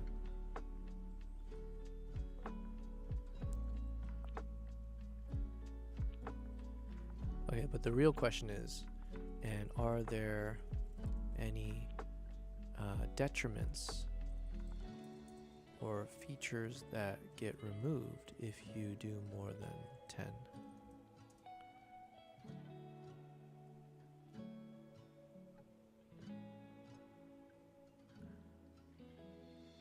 Okay. Post up to 20 photos on Instagram. In the Instagram app, tap the plus icon at the bottom of the screen. Tap the multi-photo. Okay, okay,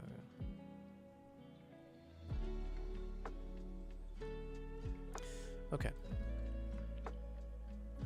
I guess, Mr. Echo, my real question is just to know if I post more than 10 slides, is there anything I should be aware of other than the fact that I'm adding more slides? Or is every other feature on Instagram, it works the same? It's just literally saying, how many slides do you want? Nala, be careful. Don't do it. Don't do it. No. She likes to kick Kimbap out of his bed. I don't like that. Okay, so anyways, we've wasted enough time. Let's get cracking.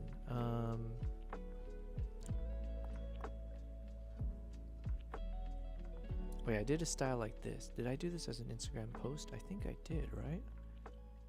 Let me see. Let's go to Instagram over here. Let me go to my profile.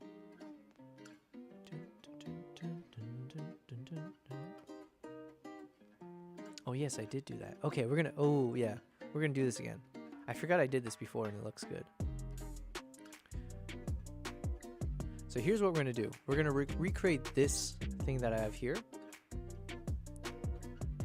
We're gonna just drag everything down to the bottom so it's easier to track all the new posts we need to do. Because I did something like this on my Instagram page.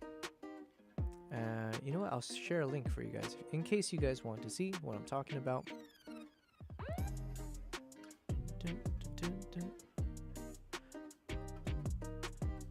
This is my previous carousel Instagram post that I'm trying to mimic for this latest Mongolia YouTube video.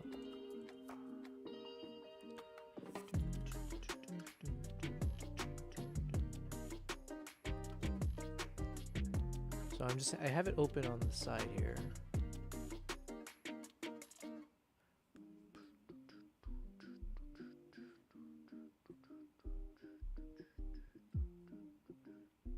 So basically what I did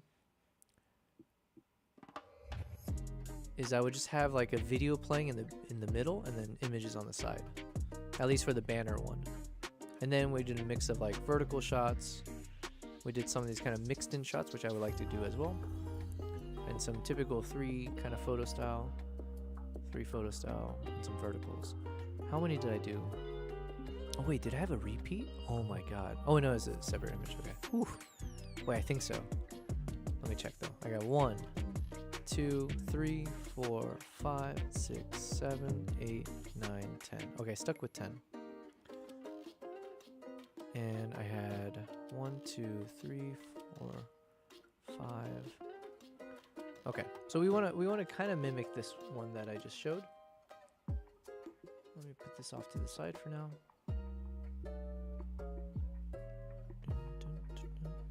So then we copied one of this. I mean, copy some of the other examples here, like this one. Duplicate. Let's drop it down. And then let's do a typical 3-photo one. Maybe one of these.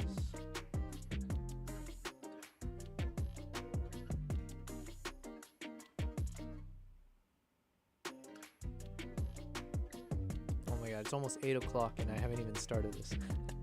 Listen, I've had a really fun day thanks to everyone in the chat.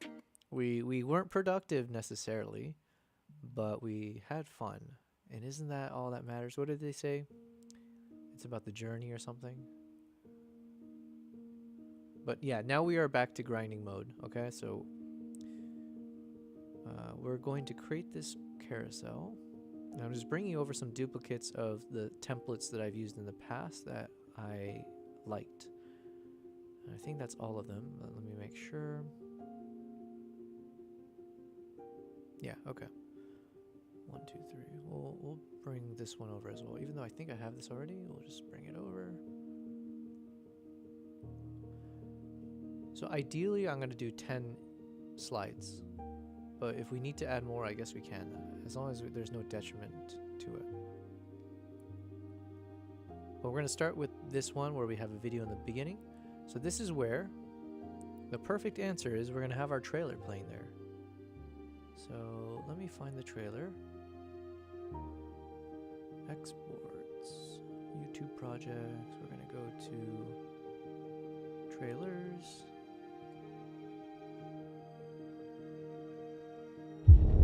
This one. There are moments you never forget when you witness something primal, ancient, unstoppable. Through blinding snow, I watched them emerge, eagle hunters with the spirit of warriors past. This is my journey to the heart of Mongolia.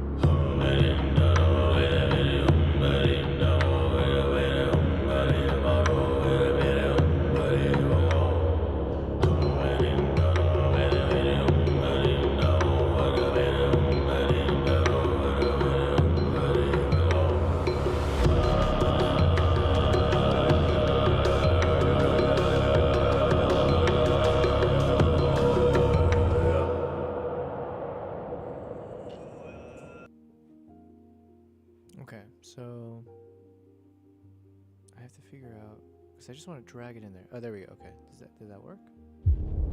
There are moments. Perfect.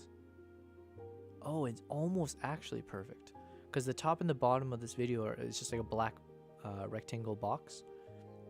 So only a sliver of it is being cropped out. So most of it we can see on screen. So that's perfect sizing. Now we got to figure out what to put on top and bottom. I think that's an easy answer because I think we should replicate what we did here. We need one photo that represents the eagle, one that represents a hunter, ipso facto eagle hunter. So let's choose one of my eagle photos. Maybe we'll do a slightly different one just to, you know, spice things up and not make it so repetitive. So that could be one example.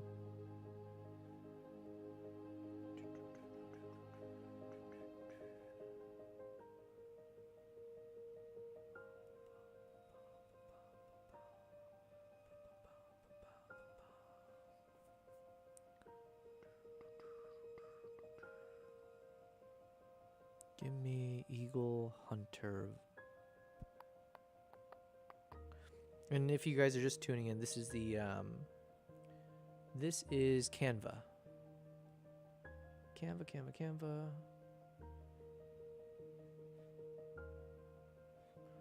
I use Canva, I think, literally every day. I use it, not even joking, I use it every day for everything from creating the thumbnails to when I have to do some kind of edits to the photos as well. The videos as well, I've used it to make some scenes. Canva has AI built in that generates images and videos. Videos, I'm not sure. Images.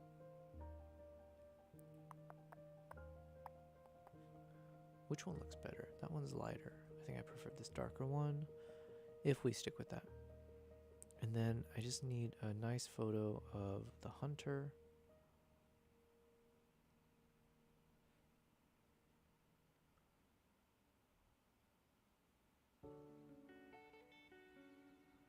This is the hero images that we're looking to put in here. So even that one's nice. And this one's technically an actual photo I took. So the other one was like a screen grab of the video. So here the resolution's better. Obviously we have the locked in one.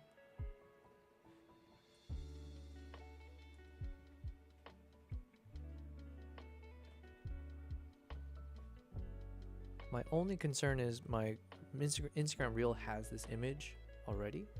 It is the crazy image, so maybe I do want to keep it. Like how absurd is that laser eye?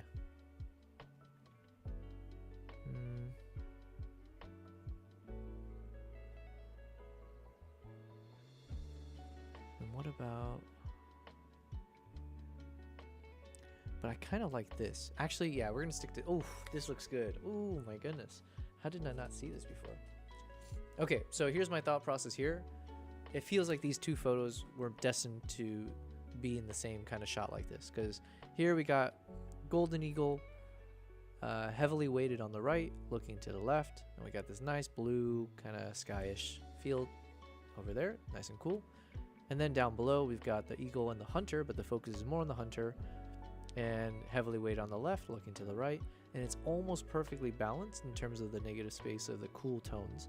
So it acts as like a nice little balancing effect as each of them, you know, sandwiches the middle video, which we'll play. So then in the video, you never forget. Let's see how it looks. When you there are moments you never forget. When you witness something primal, ancient, unstoppable.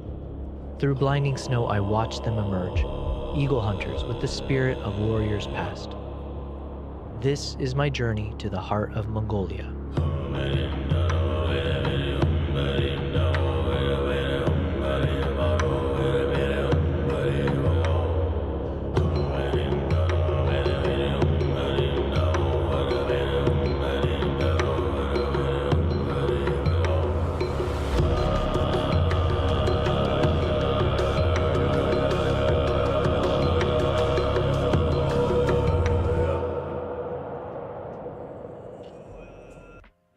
Okay. No complaints. I think that looked clean. Okay, so then we've got our first one. Let me go ahead and save this now. So I'm going to save this as, oh yeah, this has to be an MP4. Current page. Download.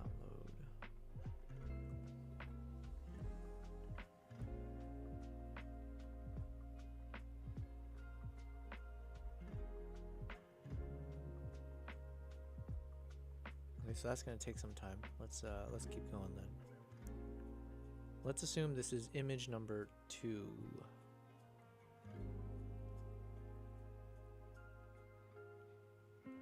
So now I want an image that takes up a big screen and then some landscape wide angle ones. Oh, okay. So it could be something like this one maybe? Hold on, let's see. Oops. So we'll go to YouTube projects.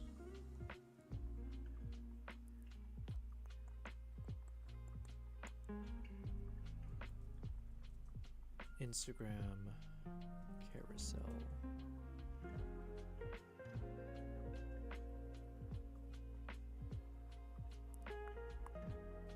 So we'll call this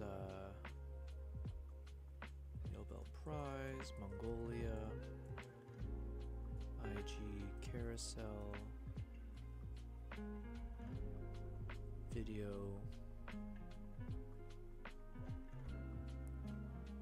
photo mix, and we'll call this number 1. This is the first one. So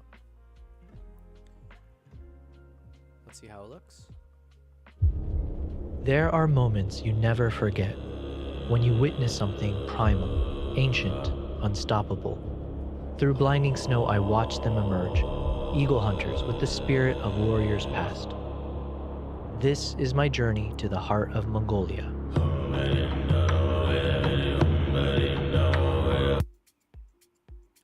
Okay, so we got our first one. Now give me a second here.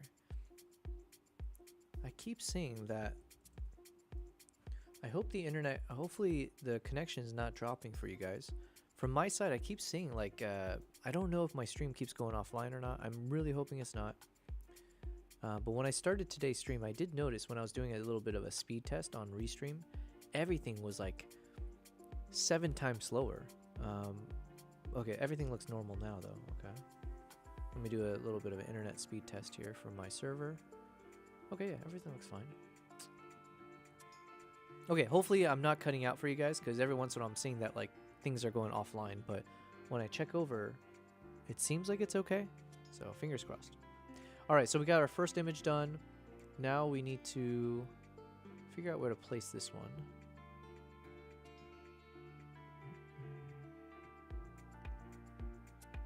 How did I do this one?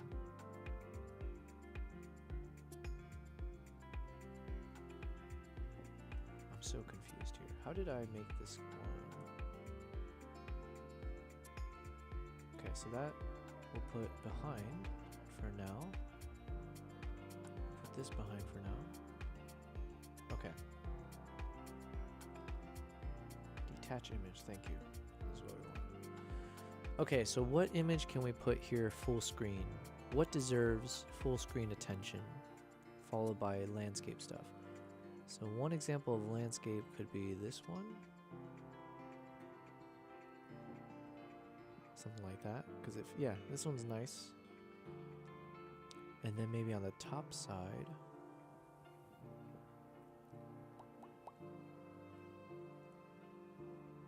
Top side, top side.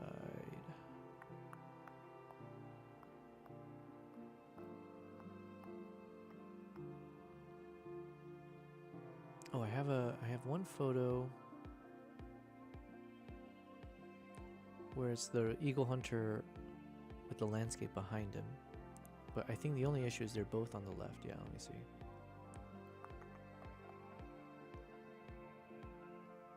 Oh, also he's cut off. Yeah, so generally speaking, I think this is probably not a good balancing where we got two photos, same size, but then for both of them, the subject is heavily weighted left. So ideally, I'd find a photo where the subject's over to the right. Now, I could just do a quick flip. So I could do that, technically. But the other issue I'm having is that this one, I'm not able to fit the entire subject in the shot. So regardless, I don't think this photo will work. So we'll try again.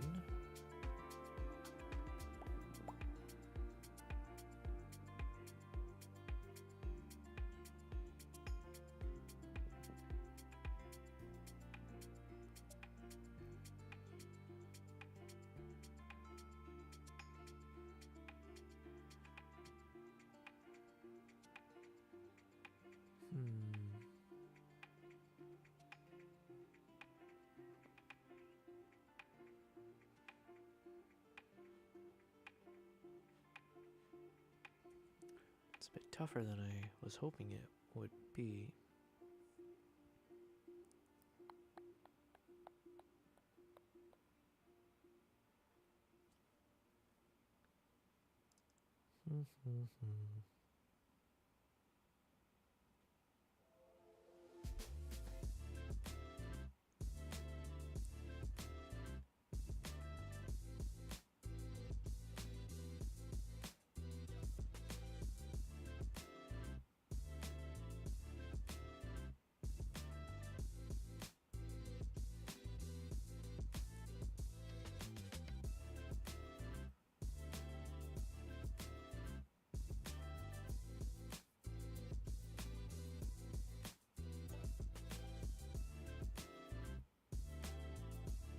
Here, let me make sure I loaded in all the photos.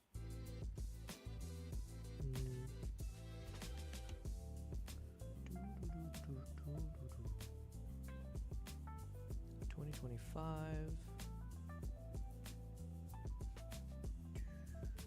Where do I go? I'm going to YouTube projects. Video stills.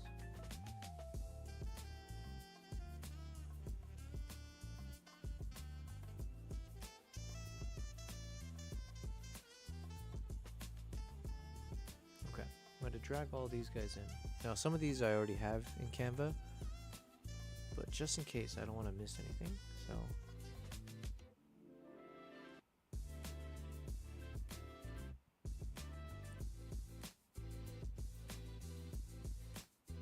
I wasn't expecting this one to be so difficult. I don't have a good, I'm struggling to find an image that I have where I can have the subject on the right side without doing a flip. Yo, Lil Bass Guy, how is you? Oh, we is good, we is very good. Low bass guy, we've been having a good day. We got a new mic. That's the big news for today. And then yesterday was an epic day because we released the video. And yeah, I could not be happier with that video. So yeah, super thanks to everyone. You're in the video as well, Low Bass. I believe I put your name prominently as a dude who raided, what was it, 10 raids you did? And subbing yourself as well. So yeah, huge thanks on that one again. How was you, Low Bass? Yeah, it's fancy, right? Ooh, I'm so happy with this mic. I do need to get used to it though. I think I bumped it a few times. And now, I haven't eaten all day. But every time I have a bite of the snack, it's like just chips or whatever. I'm like, shit. Because then you can hear every little sound of me smacking away at the food. So I think I'll just have to avoid eating at all costs. But yeah, we're having a good day. It's a bit of a chill day. We started the stream an hour late because I had to drive around trying to get my mic fixed, and it turned out I wasted a lot of time because I could have just hit a button at home and it would have worked. So we started the stream an hour late, and we spent about 3 hours of the stream not doing anything. We had a Yami in the chat, or yeah, she's lurking now, but she had given us a beautiful raid, and we had a lot of fun with everyone in the chat earlier. Now it's just cooled down a bit, and I am back into grinding mode, so I'm trying to work on my next carousel post. So this is to promote the YouTube video that I published. So we got the first image done, so it's the eagle and the hunter, and then I've got the trailer playing in the middle. Now I'm trying to see if I can get the second image slide completed. But yeah, you said I'm okay. I'm sitting at work, but instead of doing my actual job, I'm trying to figure out how to get the new community Twitch bot hosted. Yo, that thing was so. Oh yeah, thanks for inviting me, by the way. I haven't been able to really explore it, but I think the fact that it was doing like an automatic, yeah, it was crazy how you were able to automate things, and then even the whole workflow, the whole flow of like from the website, how it asked a few questions about me, everything about it was very, very seamless. So well done. Like, I didn't know Discord can be so fancy. So we have levels to go before we get our Discord to that kind of to such a epic mode. But yeah, let me know if the audio sounds good to you, if you have any suggestions or anything like that. My biggest learning as well is that if I don't talk, even if I aim my voice, or if I aim my face just ever so slightly away from the mic, I do believe it makes a significant difference in how you can hear my voice. At least from what I can hear now in my headphones. So I guess it'll just teach me to always be on point here. Low Bass, you say you're doing fine from what I can tell. Nice, nice. But what can you tell from there, you know? I'm kidding. Yeah, so we're trying to hurry. The goal was I needed to post this like right now, or like within the hour. But you know, I'm not really complaining. We've been having fun on stream. But now we are grinding mode, so okay, we're trying to get 9 more of these done. So I'm looking at all the photos I ever took from this trip for that represents this, and I'm trying to figure out how can I make it look good. This one I want to tilt it. Oh no, not that.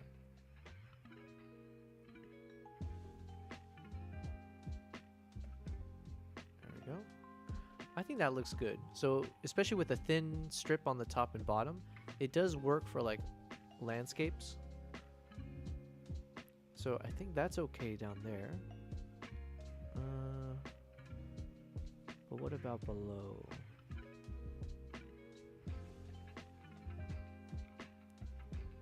Do we just stick with the same mood? Maybe.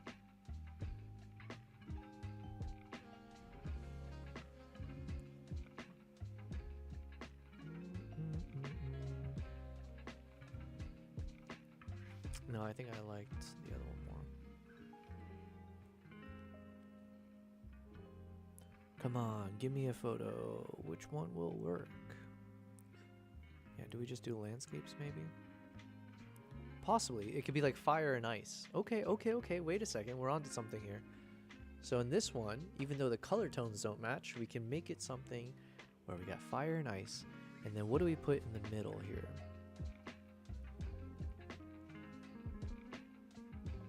And keep it, yeah, we have some overlay stuff that'll make it look snappier, but we'll do that at the end. I just gotta figure out the middle image now. So we got landscape, landscape, fire, ice, from the ice fishing scene. Okay, so if I have a shot that's related to the ice fishing, that could work here.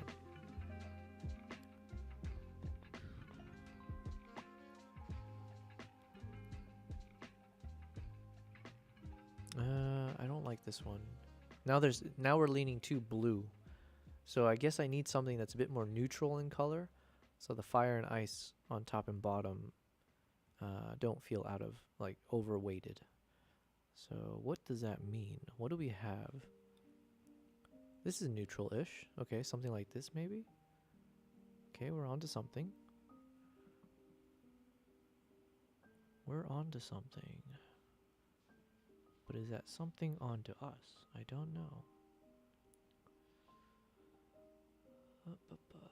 But yeah, low base. Hope everything is well over there for you. Is your job on the day-to-day, would you consider it stressful, or do you feel life is good, you know, like, I'm curious. Being head of security, you know? In some ways I feel like that's a lot of responsibility. But then I'm always curious, like, if you get promoted high enough to the point where you can say you're the head of something, do you then get to a point where the workload decreases dramatically? Because then all of it gets outsourced to your team. So then do you end up in a position where you get promoted so high that you can just coast? And is that considered the head of security? Low base, you said, so far so good. We've had big success with the universal translator. What the hell is that? So far. But I'm hoping we can expand into a full-featured Twitch bot. Oh, okay. Sorry.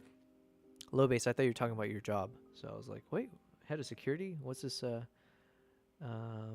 that's cool, though. Damn. I didn't know all these bots exist on Discord. Most of my job is doing security camera and alarm system audits and managing security guards.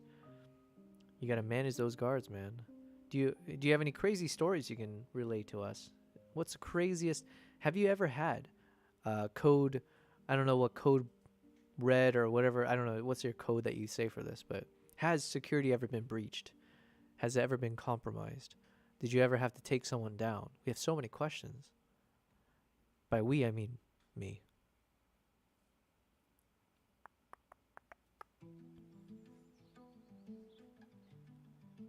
God, this photo is just so good, though. Oh, yeah, we haven't used this one yet. We could technically. Use this one.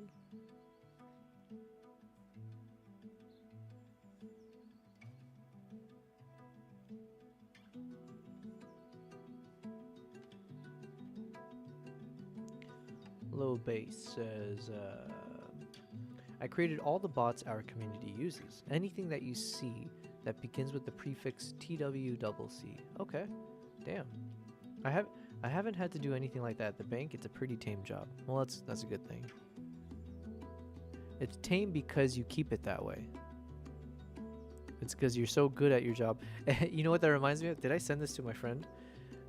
So it's like low base is like, yeah, you know, it's been pretty tame because you keep it that way. I saw this meme the other day. Did I send it to someone or save it?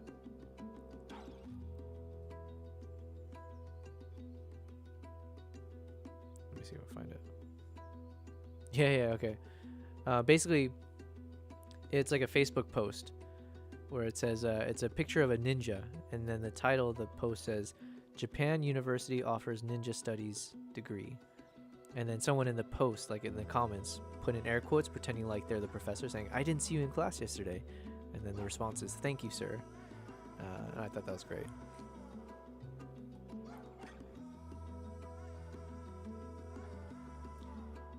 You've also said, I've also started taking bot commissions. I just delivered my first one for another streamer. Seems like a neat way to make side money. Oh, snap. Well, can I ask you, how much do you normally charge for that? And what does a making a bot usually entail? Like, what kind of bots are like the standard bots that a streamer would look to, like the features a streamer will look to have?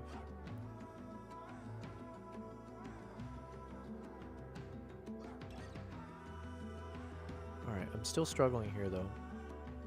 I need an image that's neutral, not too blue, not too glowish, that can fit in the middle.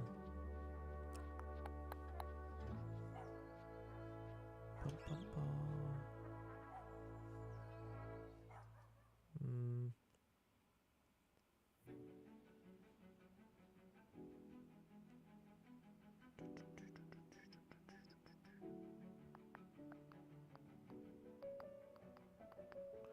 Maybe, can I make this one work?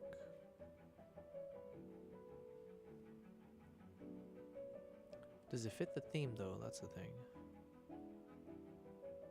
Okay, maybe this one could work. Now it's like all landscape, but we've got 3 different colors now. We got the very orangish glow. Then we got this kind of, I don't even know what you call this. A muted, but it's like a muted brown, let's say. And then you got the bright blue. I think that works. Then the only question is, do I want to switch the orders around? So like, should this be up top?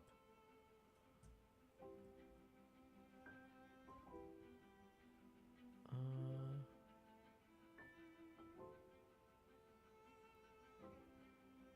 don't know.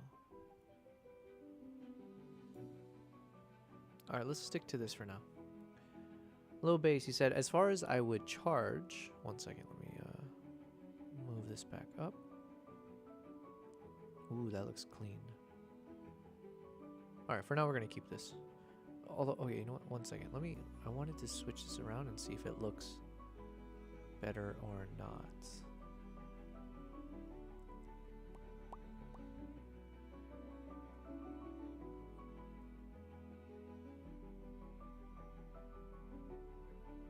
Why won't this go in?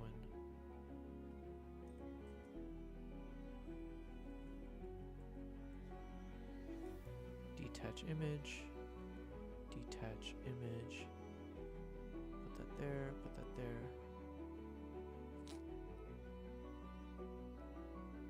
Does this look better or worse? Let's see.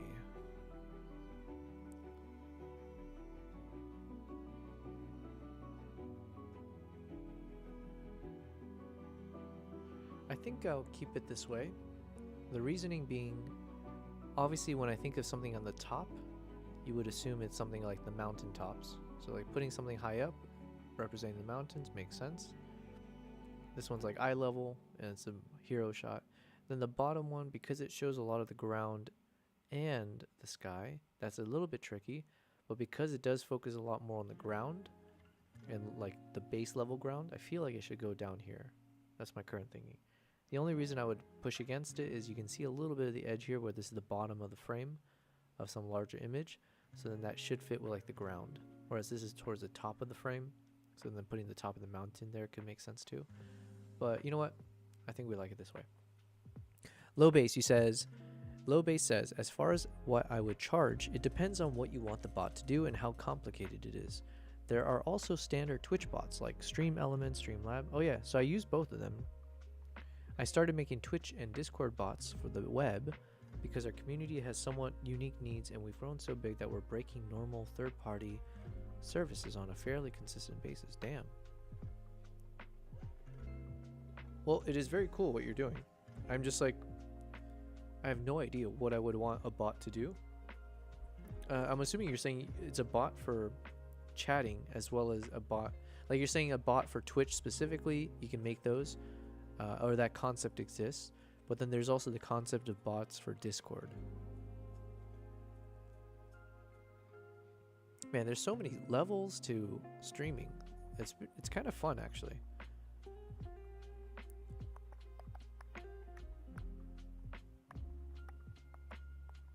Now, do I want this as a PNG or a JPEG? I'm not sure. It's mostly a JPEG. And then with a little bit of some graphics we put on, we'll keep it as a JPEG. I'm assuming it should be fine.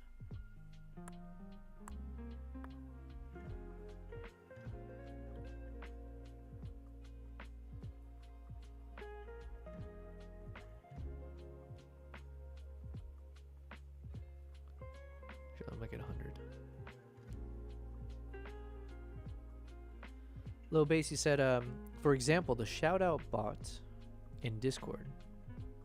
We had to make a custom bot because we broke MWE6. Me6 was unlimited when we got it. However, that was not sustainable, and they changed it to a 300 limit, and we broke that ages ago. So now we have our own custom shout out bot. The shout out bot, are you talking about the thing where, because I think I signed up for it. It was pretty simple. Thank you for that. But it's like it detects when you go live, and then it'll send like a message to everyone. Is that how it works? Is that like the shout out, or are you talking? Is it something else? Yobel Prize, Mongolia, IG Carousel, Landscape. We'll just call it that for now. Okay, we got 2. We got 8 more to go. Why am I so slow?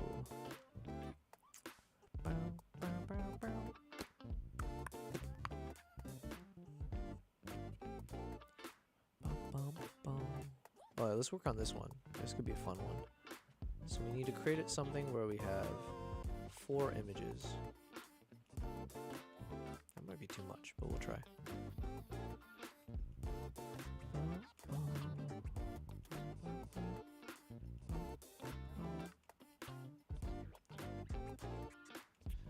Okay, low base, you said, for example, oh no. Correct, it will continue to do so even if you change your Twitch or Discord name, and should you join the Twitch team, it will automatically upgrade your shout out status. This is all stuff I previously had to do by hand with the old bots. Damn. Well, I'm gonna pick your brain, I'm sure, over time. We are still on day 20. What are we on? Day 26. My dearth of knowledge compared to the wealth of knowledge you have. I will continue siphoning over and over. But yes, I appreciate it. Okay, for this one, I'm thinking if we need 4 photos, maybe it's a sequence of something that looks roughly the same. So it could be a sequence of a bunch of eagle hunter shots, maybe? Or it could be... We could end up doing that, but no, we already did this one.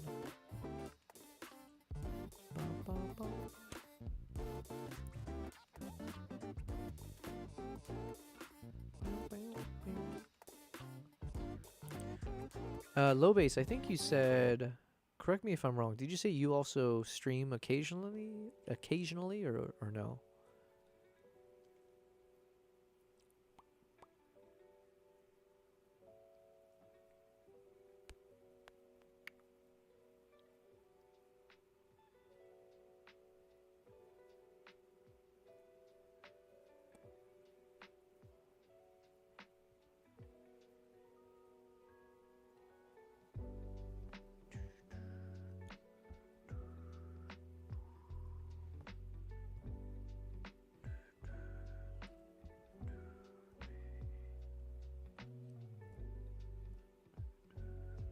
Alright, we're gonna move away from that one for now. Let's work on this one. I want to figure out how to include the banner image, the 2 riding in the snowstorm. That is the crucial shot, you know? Could it work as a full screen? Do we make this a vertical one? No, it's not. Oh, maybe.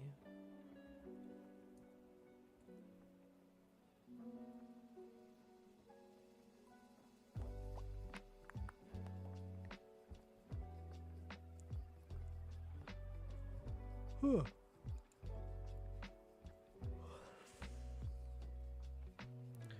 Low base, you said, I stream at least 4 nights a week. I never promise weekend streams, but I do sporadically stream on the weekend. So your regular hours are Monday through Thursday, 7 p.m. Eastern.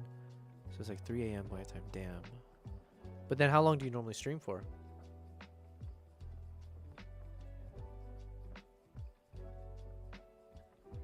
Ooh, that does look fire. Yeah, this has to just be like its own vertical shot. I'm so happy with how this photo turned out, by the way. Just on a side tangent. Much appreciated. Oh, was it KG? I think KG helped me out the most with this shot. So, let's see. Let's see if this thing adds a flare to it or not. Yeah, just a little bit of flare. Nice. Alright, we'll download this one. As a JPEG. 100%.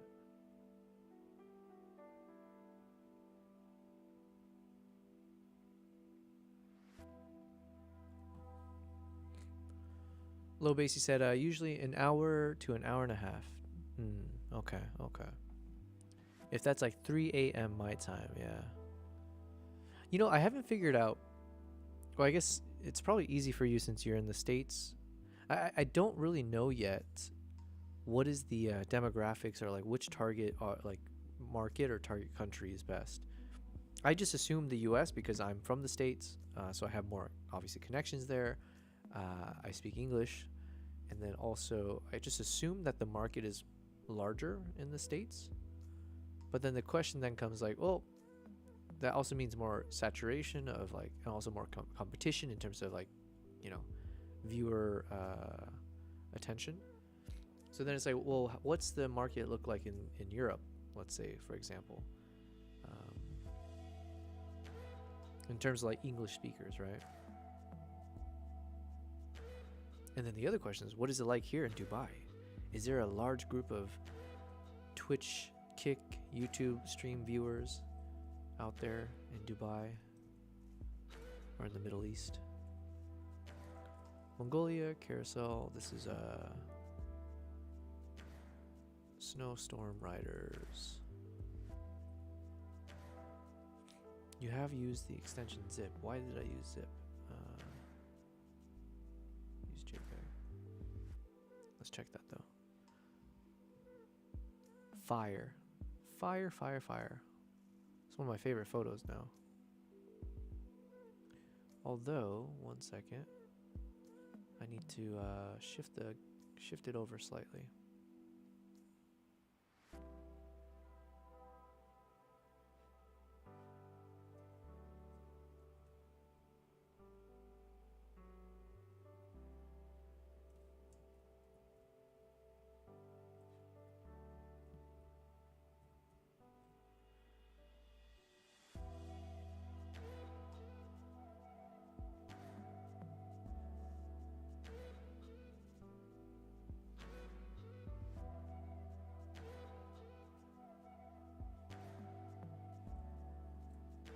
Okay. Low Base, you said, when I'm done with the universal translator, it won't matter. We've already got the Twitch and Discord bots deployed. I am currently working on translation subtitles. I stream in the US, yet a huge percentage of my viewers are from Europe, despite the fact that I stream at midnight to 1 a.m. for them. Damn, okay. Yeah, I've been checking out the analytics here and there. I forgot to check like in terms of regions where people are coming from for my streams, but yeah. Our goal is to make it so that it won't matter where you're from or what language you speak. So when you talk about this universal translator, you're saying that how it works is it translates you in real time, and if someone's watching, let's say, in like a Spanish-speaking country or whatever, it will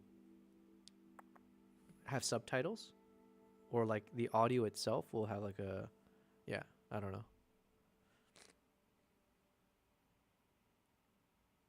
JPEG 100%.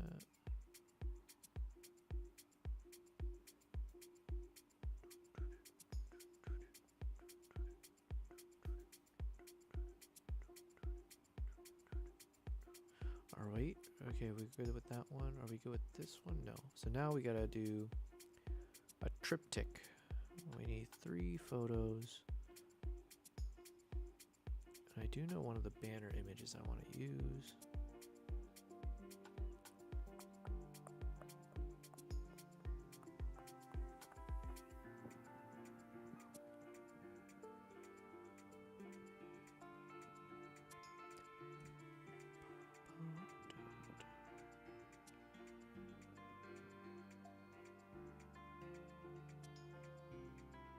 This one.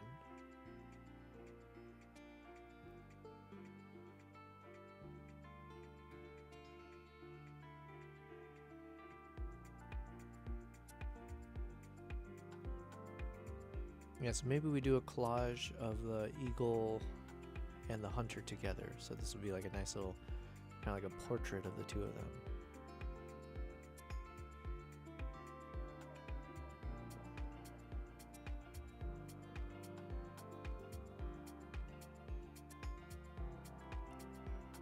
I guess this could work. We have one of them posing, eating, and then writing.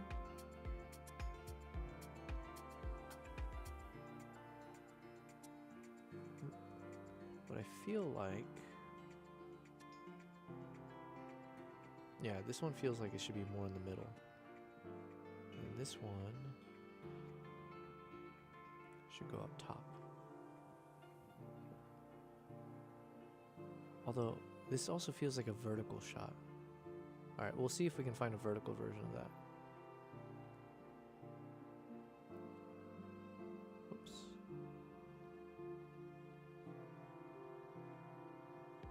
So we might need to replace the one on the bottom, because I would love a vertical of these guys riding. We have the snow one, but we want a crystal clear version as well. Low base, it's a huge project with many parts. Both the Twitch and Discord bot fix it, so that no matter what language you write in the chat or in Discord, everyone will be able to understand. Oh, I didn't know that. The current phase of the project is translation subtitles for the streamer, so that the streamer can activate subtitles on their end. Another component of the project is chat side subtitles that the chat can activate. Oh, damn. Man, that sounds so complicated, but super badass. You are doing the Lord's work, as they say.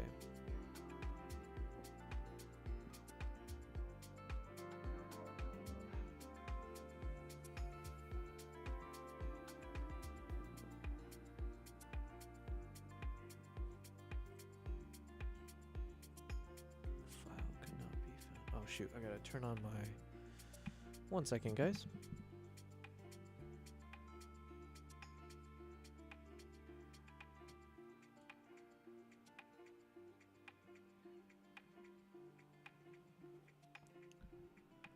Alright, so you said, currently though, the Twitch bot is available to team members.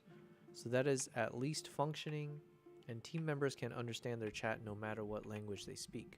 I've had 5 languages being spoken in my chat. Dude, that's crazy. The streamer side subtitles are almost ready to release. Are you like the only one doing this, or is this yeah, I'm curious. Like, couldn't you just instead of selling it to individual streamers, would you be able to like sell this directly to Discord?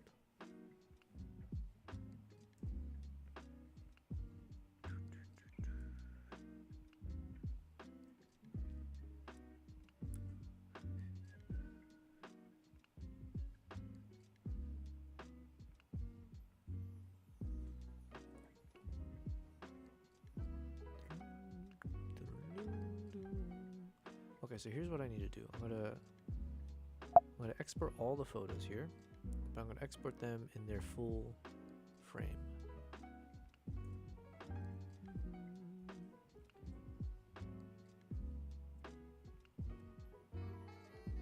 As shot.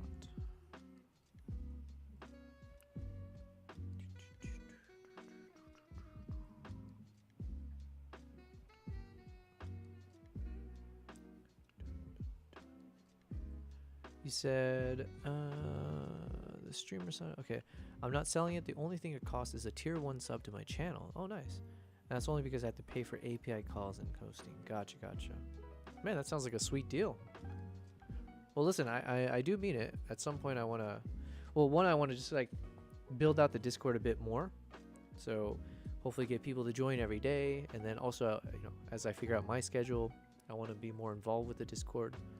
And then I think I need to bug you, and I need to sub to you as well.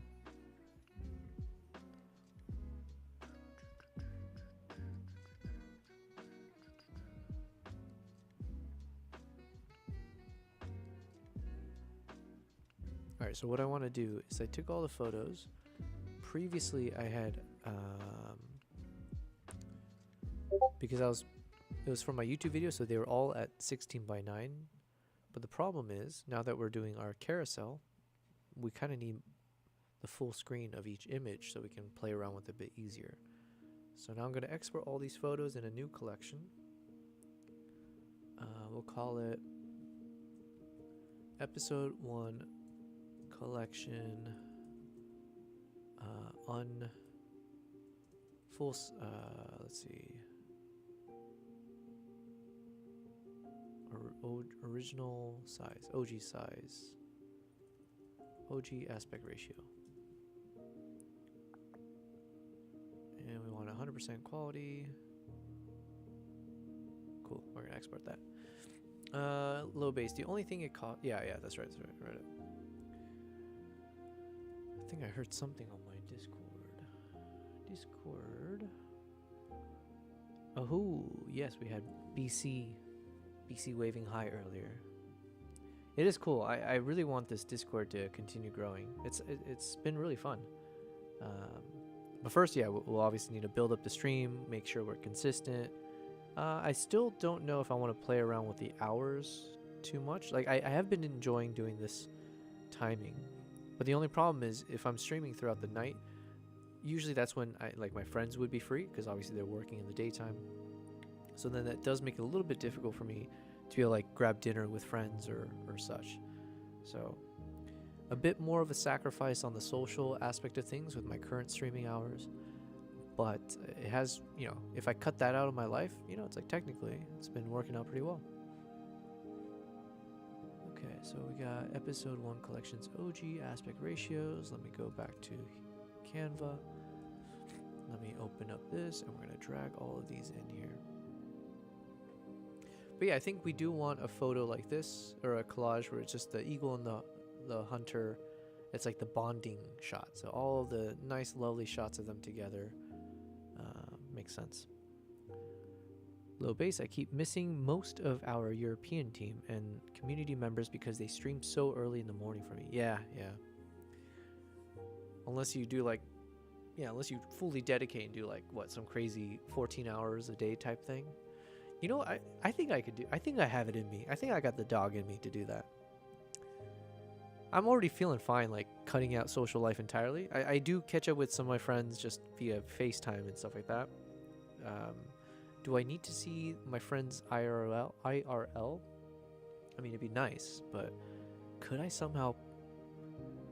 What if I didn't stream on the weekends, but I did 14-hour weekdays? Could I do that? But then that would allow me to hit more people from the Asian side of the time zone, and then more of the Western side as well, technically. Formula! Wait, 1 second, did I miss something? Yeah, so low base, you said most of our US streamers stream between 4 and 8 p.m., which is when I'm getting off work. Oh, is that considered the typical times? So right as people are leaving work, then they'll be able to tune in. And then around 8 p.m. when people are settling down. So basically you guys target dinner time essentially, or post-work detox time. I didn't know that. I mean, it makes sense. Which is when I'm getting off work, going home, eating dinner, starting my own stream. Gotcha. Formula, welcome. Yes, you think it sounds crisp. I'm glad to hear that. Look, were you there yesterday when we were struggling after the premiere where, I didn't have the XLR cable, but this morning I was able to make the XLR cable work, and everything hopefully should sound very, very crisp. I don't know if this makes it even better or not, but we're going to test it out. Earlier I had my cats come by and Nala did a nice little ASMR purring and meowing. Hopefully it sounds good. I want to check it on the stream later, but I probably won't do that anymore. Low base, most of us aren't really targeting a particular time. That just happens to be when we're available. Gotcha. Formula, you said, I watched a bit, but I had to go. No worries at all. Listen, we've had a good stream today. It hasn't been the most productive. We spent most of it just chit-chatting, having fun. Now I'm trying to crush through this as quick as possible. I want to be able to post on Instagram by, let's call it 9:30. And right now it's 8:40. So we're going to give ourselves about an hour to see if we can get this done. This is what we got so far. So for the Instagram post, the first image, it's going to be maybe 10 slides, let's say, for the post.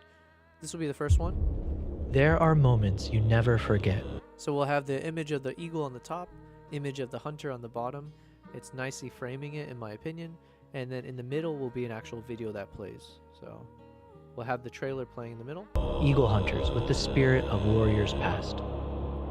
This is my journey to the heart of Mongolia.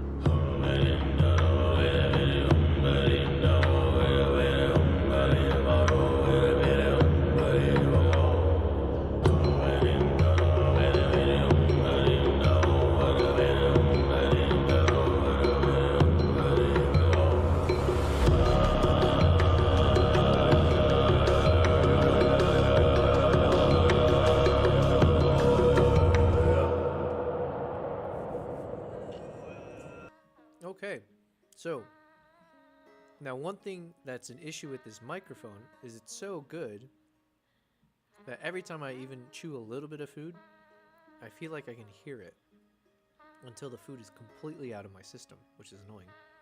Because, yeah, I'm aware that some people find the sound of like chewing and the smacking lips and stuff really annoying. I'm one of them, apparently, for gulping sounds. So I'm trying to avoid it right now real quick. So that probably means I need to stop eating when I'm streaming. Today I just haven't eaten anything today, so I just have some snacks here, but I think I'll just need to order some food in a bit. So anyways, this is the first image. Then the next one we're gonna use, what is this? Why is this a zip? Oh shoot, I made a mistake, that's why. Okay.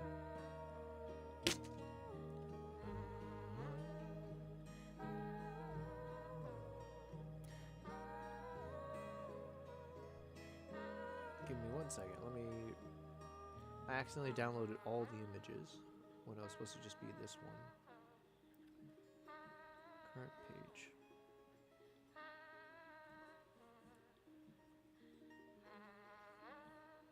Okay.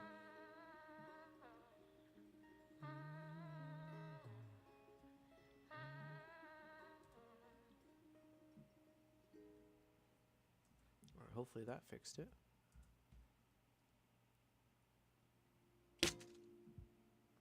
Alright, so then image number 2 is going to be our hero image, the one that's in our thumbnail, but it's going to be in vertical format and looking a lot more vintagey. I love this photo, actually. Then one of the other images will be something like this, where we've got landscape mode, so we got fire and ice and fire. So we got the cool tones up top, we got the fire tones down below, and then we got a neutral kind of a color tone in the middle. So hopefully it all balances out nicely, but it still shows Mongolia more on the landscape side of things. Okay, I think the food is out of my system. Let's continue. Oh my god, low base, I forgot you know how to do all the cool actions. I already forgot. You told me how to do the italics and all that. On my screen it looks red. Falls through the ice because of the fire.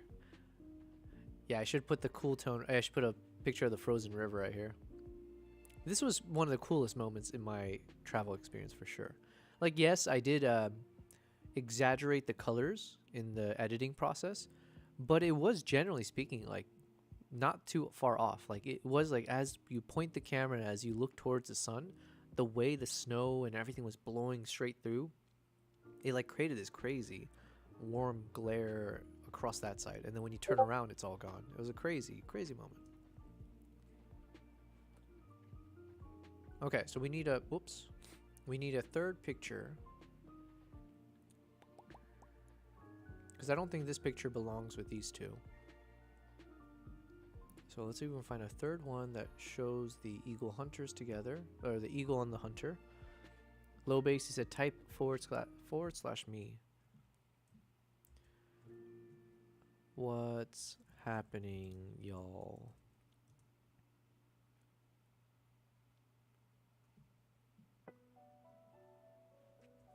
So which photo should I do? Something where it's about the bond between the eagle and rider, eagle and hunter.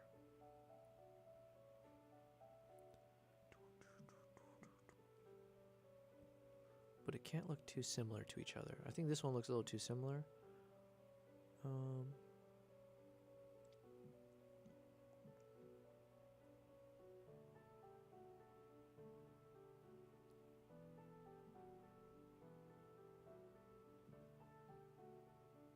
We're gonna find it. We'll find it.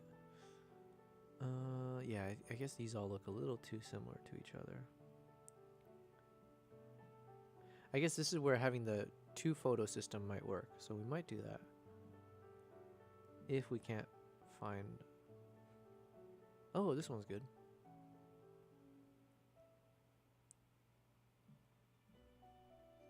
I think. Or we could do 3 of the same, or like the same photo shoot. Let's see.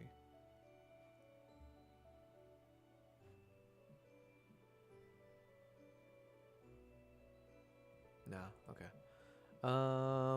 James Bond.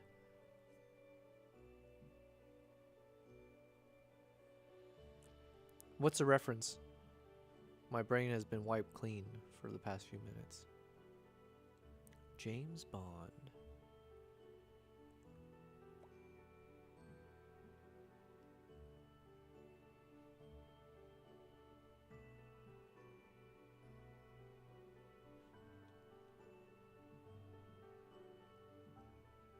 This is such a cool shot of him, though, with the cigarette in his mouth. I'm trying to think. Do I do one post of all of just focusing on Arduk, the eagle hunter? Or should it be like, you know, maybe one of these is him, one is of the eagle, one is of the horse? You know, I think that probably makes sense.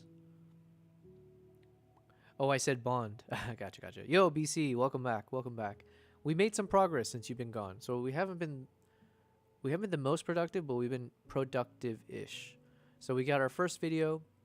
This is going to be the slide 1 of our carousel, and it'll play the trailer in the middle, and it's got a nice little framing of the eagle and the rider around it. Then our second image is just going to be a full-on vertical format of one of the best shots from the trip and the kind of like the thumbnail moment.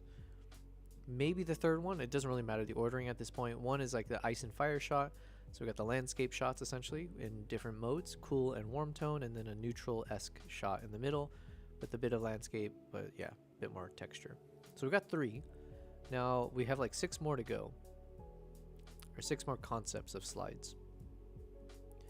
So in terms of this kind of like triptych style or whatever, I'm trying to think, do we just do 3 of,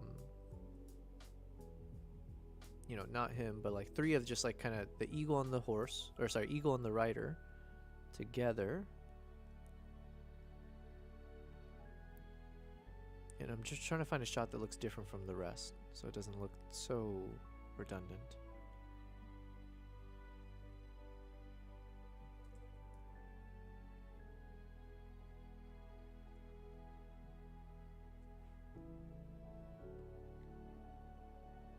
Yeah, oh yeah, so here's my thought. Maybe we do a version of this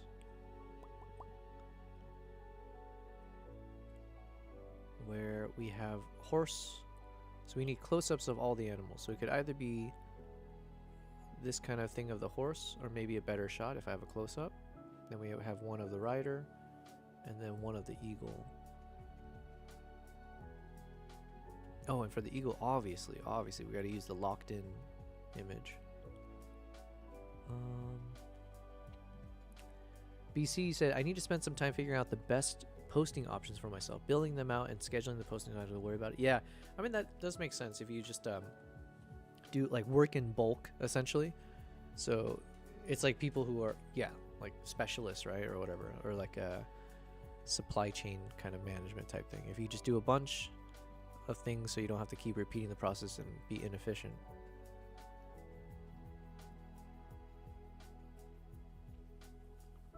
Oh, this horse shot is better. Okay, so we have a horse shot, human shot, and then now we need the eagle shot. Give me eagle.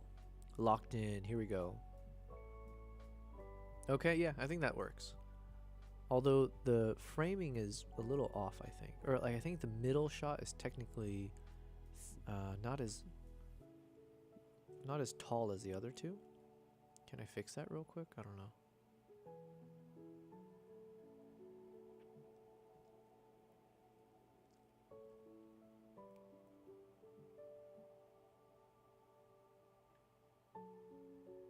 Like, this looks more even to me. So we're gonna duplicate this one and do the same thing, but on this one. I don't know why. It could just be my eyes right now. It looked like the one I was working on. The middle frame looked slightly more squashed than the others. So we're just going to do the same thing. Maybe... Oops. Low base, you schedule posts months at a time. That's crazy. Oh, I see what you're saying. Yeah, that's kind of like what I would love to do, especially when I get back into travel mode, where if I'm on travel number 2, ideally while I'm traveling on number 2, I'll be posting from travel number 1 during number 2, such that, yeah, I don't have to spend so much time as I normally do editing on the fly. But it's also kind of cool to be posting in real time wherever you are in the world, so then people feel more like connected to the fact that it's real time. But it's like, oh man, it's so difficult.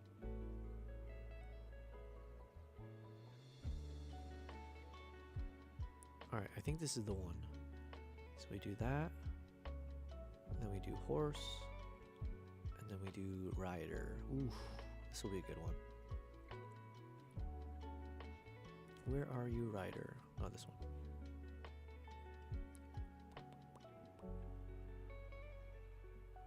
Or is this one better?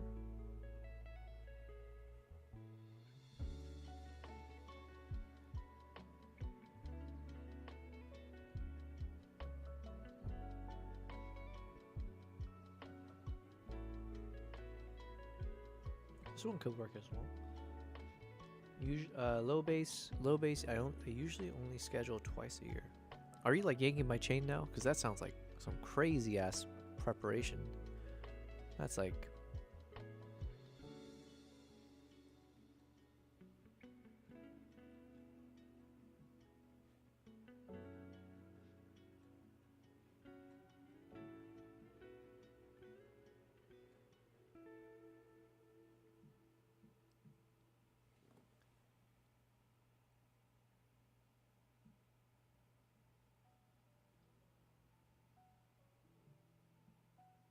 Okay, I think this one's good. I think, therefore I am.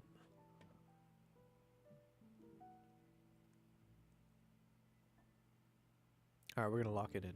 Locked in. So this one is the next one. Let's see if we can add a little bit of a flash to it. All right. Download this one. Current page.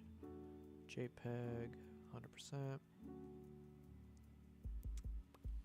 Lucky, what's happening? Welcome back. You said, nope, I'm dead serious. I use the post scheduling calendar in Adobe Express. Canva does something similar. Damn. I haven't had enough time, honestly. It's a poor excuse for sure. But I just haven't had enough time to post on Instagram. And to be fair, I guess to myself, my focus has shifted to YouTube. So like, not that I've solved YouTube either, but like I need to focus on like being able to post consistently on YouTube.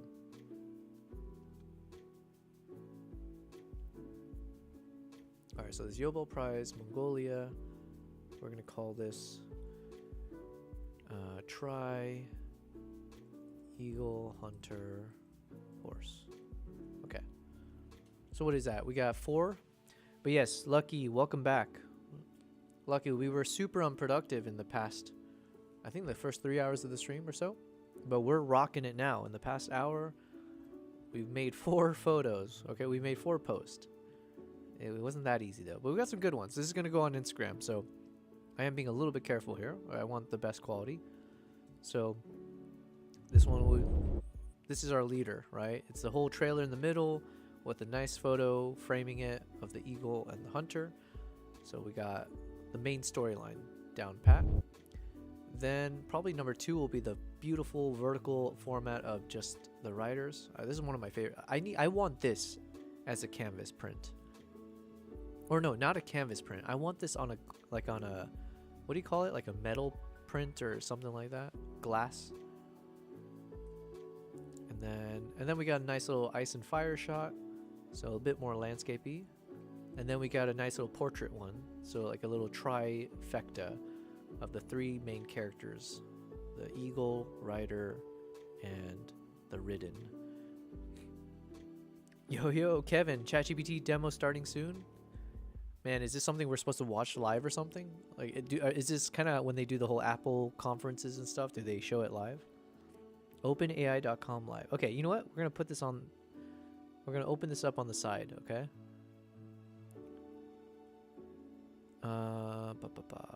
Let's see what kind of music they're listening to here.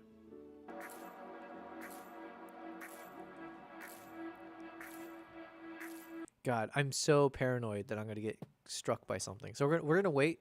No, I'm not gonna play the audio until the countdown's finished. But yes, guys, thank you, Kevin. What we're gonna do is we're gonna keep editing, and then we'll see what the new ChatGPT 5 has in store for us. We'll watch it together. Lowbase, I've also configured AI projects to set up my hashtags based on screenshots of my scheduled plan. Damn, dude, you're like on another level.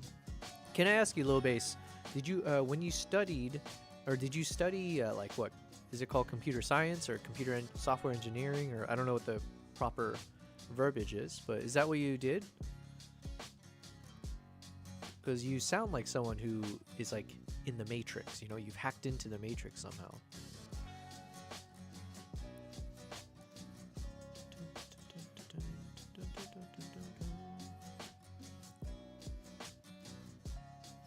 All right, let's work on the next one. This one. So this one is just a nice little sentimental shots of the eagle with the hunter. So I think this one could work.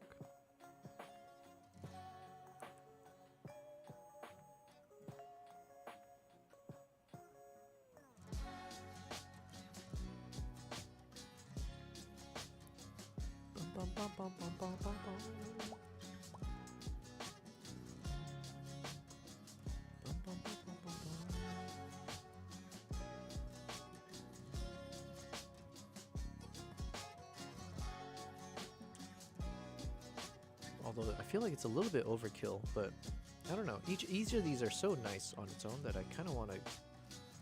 I don't know. Should I do some vertical? Oh yeah, let's look at our new photos now. Now that they're in full screen mode. Or uncropped. Oh, I should have just called it uncropped. Whatever. Oh yeah, of course. We need to do the snowstorm shots now. So let me duplicate this real quick. Let's see if we can do snowstorm shots properly.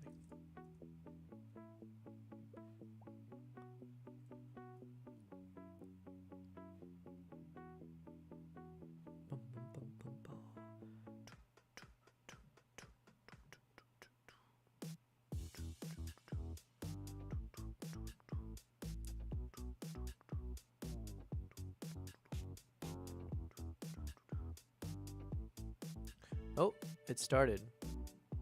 We launched ChatGPT. And since then, it has become the default way that people use AI. In that first week, 1 million people tried it out. And we thought that was pretty incredible. But now, about 700 million people use ChatGPT every week and increasingly rely on it to work, to learn, for advice, to create, and much more. Today, finally, we're launching GPT-5. GPT-5 is a major upgrade over GPT-4 and a significant step along our path to AGI. Now, today we're going to show you some incredible demos, we'll talk about some performance metrics, but the important point is this. We think you will love using GPT-5 much more than any previous AI. It is useful, it is smart, it is fast, and it's intuitive. GPT-3 was sort of like talking to a high school student. There were flashes of brilliance, lots of annoyance, but people started to use it and get some value out of it. With GPT-4, maybe it was like talking to a college student. Real intelligence, real utility. But with GPT-5, now it's like talking to an expert, a legitimate PhD level expert in anything, any area you need, on demand, that can help you with whatever your goals are. And we are very excited that you'll get to try this. But it's not only asking now. GPT-5 can also do stuff for you. It can write an entire computer program from scratch to help you with whatever you'd like. And we think this idea of software on demand is going to be one of the defining characteristics of the GPT-5 era. It can help you plan a party, send invitations, order supplies. It can help you understand your healthcare and make decisions on your journey. It can provide you information to learn about any topic you'd like, and much more. This is an incredible superpower on demand that would have been unimaginable at any previous time in history. You get access to an entire team of PhD-level experts in your pocket, helping you with whatever you want to do. God, that S sound killed my ears. And anyone, pretty soon, will be able to do more than anyone in history could. So today, we're going to talk about GPT-5. We'll show you some upgrades to ChatGPT, and we'll talk about the API. GPT-5 is great for a lot of things, but we think it's going to be an especially important moment for businesses and developers, and we're very excited to see what they're going to build with this new technology. So we can't wait for you all to start building with this. We hope you enjoy it as much as we enjoyed building it for you. And to start, I'm going to hand it over to my colleague Mark, our Chief Research Officer, to tell you about GPT-5. Thank you. Let's go, Mark. What do you got for us? Hi, I'm Mark, and I'm joined by Max, who leads the post-training team, and Rennie from our engineering team. Over the past few years, OpenAI has spearheaded the reasoning paradigm.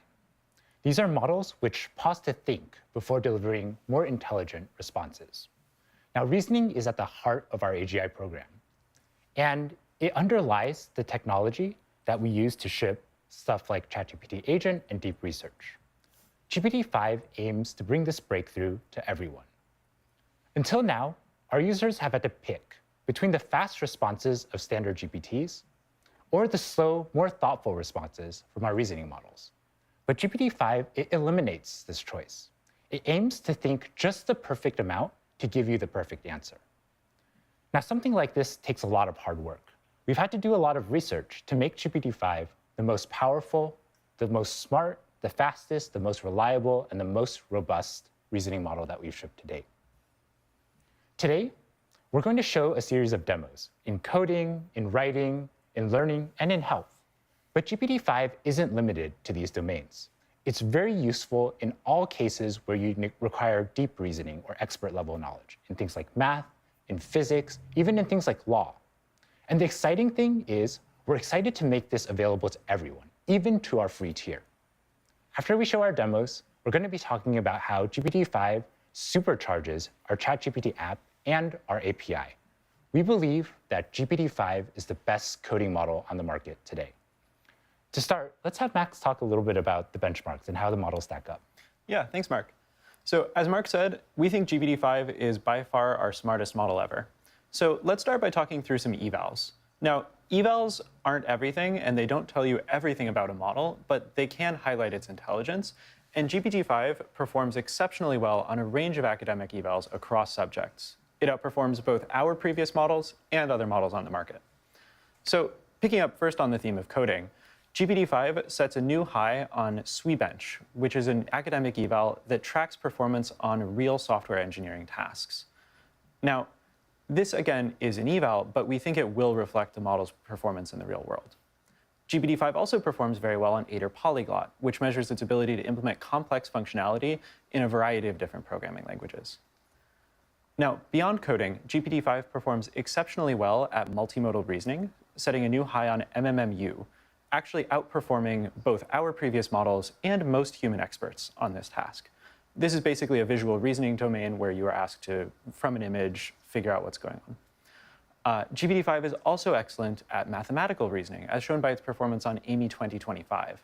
Now, this is an exam that American high school students take to qualify for the International Mathematical Olympiad, and GPT-5 performs exceptionally well, again, beating our previous models and other models that are out there. Now, moving beyond academic evals and more towards some real-world use cases, we put a lot of work into making GPT-5 the most reliable and accurate model in the world. Language models historically have been plagued by hallucinations, factual errors, that make it hard to rely on their outputs for actually important tasks. For GPT-5, we made improving factuality, especially on open-ended or complex questions, a priority. We also built a set of new evals to track this, and we're very happy to report that GPT-5 is by far our most reliable, most factual model ever. GPT-5 also performs exceptionally well on health-related questions.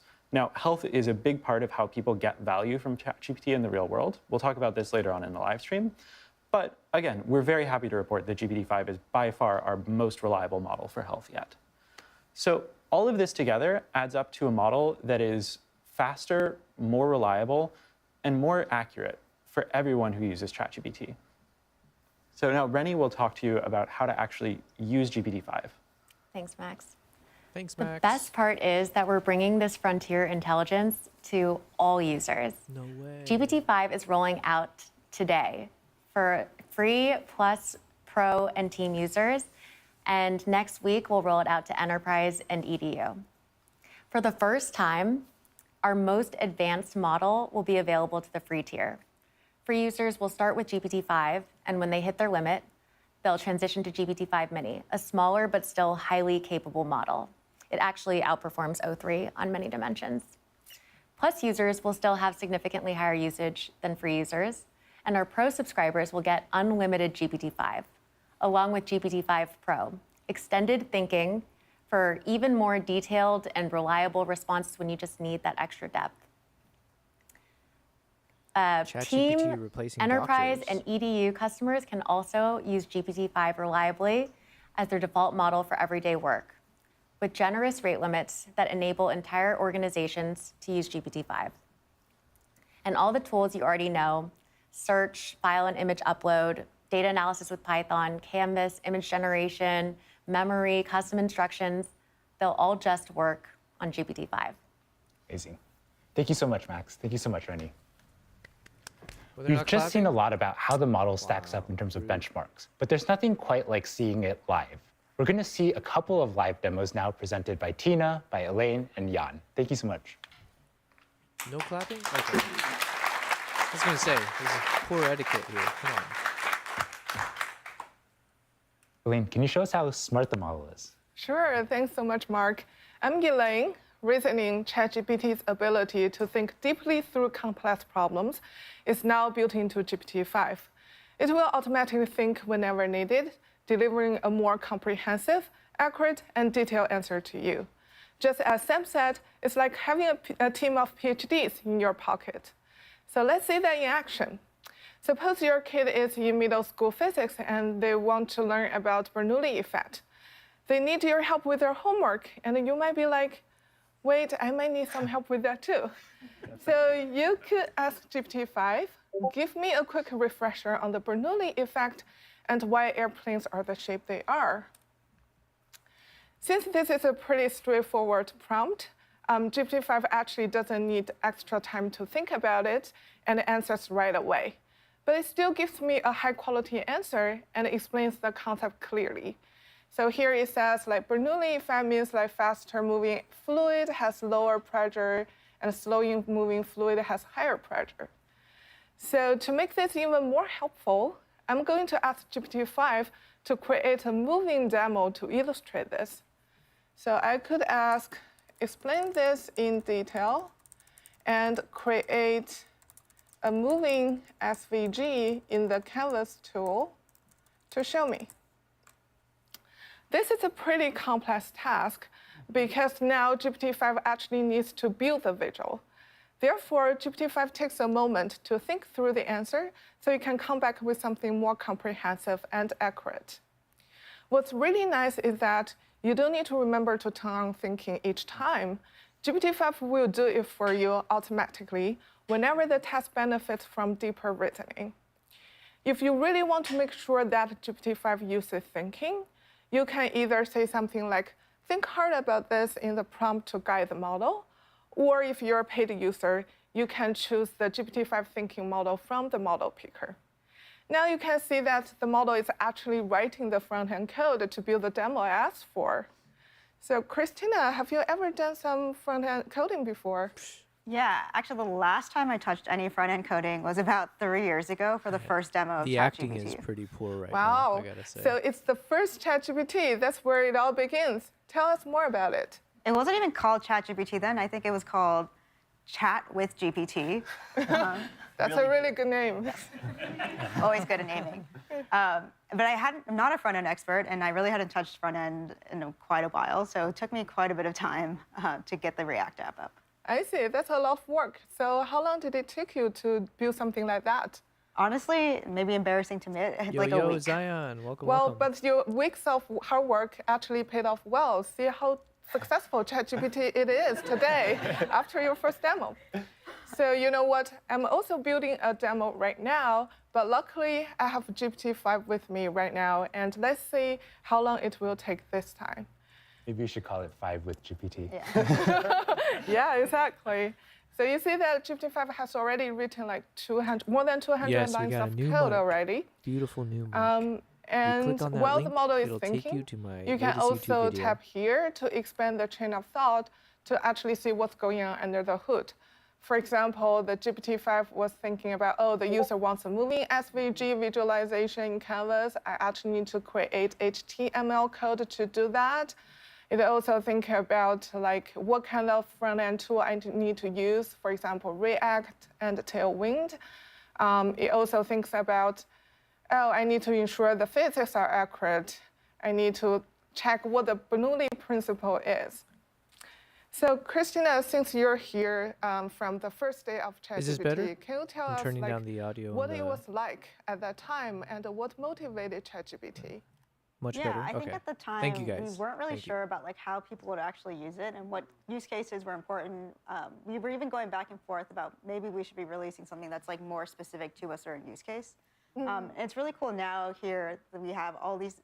We have a much better understanding of how people actually want to work with chat, and we can actually optimize the model for those use cases, like coding. Yeah, exactly. Do you still remember how it felt like when you first talked to ChatGPT, like the first version of the model? Yes, I don't know if people remember when the first version of ChatGPT would always start, as an AI model, I can't do something, something. And it's so great to see how far we've come from that personality. Yeah, it's much more human-like right now. Okay, so it's already done. So look like ChatGPT just finished like 300 or near 400 lines of code in 2 minutes. Wow. So let's see if the code can actually run. Okay, Oh, wow. Nice. yeah. So with just a simple prompt, GPT-5 created this interactive and engaging demo that I can actually play with. So I can actually change the airspeed here to see how the lift and the pressure change accordingly. I can also tweak the angle of attack to see if my plane will actually fly or crash. I hope not. I'm going to test if the audio So levels need to be GPT-5 fixed. can just bring any hardcore concept to life in moments. Imagine you can use this for anything that you're interested in, whether it's math, physics, chemistry, or biology. GPT-5 just makes learning so much more approachable and enjoyable. How's my audio Thanks, compared Elaine. to theirs now? I've been a part of ChatGPT since I've been a day part of one, and it's really ChatGPT cool since to day see all one, the and it's progress really we cool made to since see then, all the progress especially we've with made since then, capabilities especially like with writing. capabilities with writing. Writing is one of the most common use cases. A little bit people up, have or been like using my voice ChatGPT or for, theirs? And we're excited to say with GPT-5, we've improved the writing quality Low bass. I'm significantly. simultaneously excited and scared It's a of much what more will effective happen. partner. It can help you elevate I'm gonna turn anything down- from drafts to emails and even stories. I need to turn mine Let's up see a this bit. in action. Okay. So with GPT-5, we'll actually be I don't know how to deprecating do all that. of our previous models. I think they've done a pretty good job, so let's make sure we can give them a proper goodbye. Goodbye. So we're gonna ask both Yeah, I don't know. Foro I and don't know how to GPT-5 turn this up. to write a eulogy to our previous ChatGPT Okay. models. How about We now? want it to be heartfelt and Did I do heartwarming, anything but different? also One second. Let me hopeful. see. Testing. So let's ask GPT-5 for it. And as it's Turning up, thinking, turning we're up, actually turning gonna up. go ahead Okay, and here we create go. the preloaded the Foro response. All right. So Foro Maybe I would won't like to turn it start up all with, the way. I'll just "Today drop it I a was little bit. prepared to welcome GPT-5 to Gain the knob world is your to gather friend. to bid a Okay. heartfelt Just a little farewell bit to off of models the like never max. before." It's a decent Yo, start. Zaddy. Yes, we're Now, going let's for kinda the skim crisp through and find another crisp line. mic sound, Your okay? words We're reached officially across the globe, broadcast building quality. connections where there had been none. Testing. I personally don't really like this line because it's rather generic and really without the previous context. It just Low feels bass, like you it said could be something done earlier. Let me anything read. and feels more like You're a templated simultaneously excited and scared of what will happen Now, when I let's go upgrade back to Nyla. What is GPT-5 Nyla? to see what it's given us. Is that the name you've given your ChatGPT? Mine is It Echo. starts with friends, Maybe I can get her to colleagues, stream for me while I curious take a strangers nap. who became Nice. regulars. Even with this just first line here, we can see that GPT-5 has a lot more rhythm and beat to Turn its the prose gain than knob Foro until did. it flashes yellow while you talk Now normally. let's find some I other see. lines I see. here. Oh, I saw some red pop up. 1 second. I actually like this. These I mean, models basically, help I'm really already inspect at first the lines, full last max. lines, Okay, I think bridge here it's language not gaps, flashing red, it's map only text, flashing yellow argue better, max. soften emails. And then back it off say slightly. things they Okay. couldn't quite So say is this at work. good? This is good?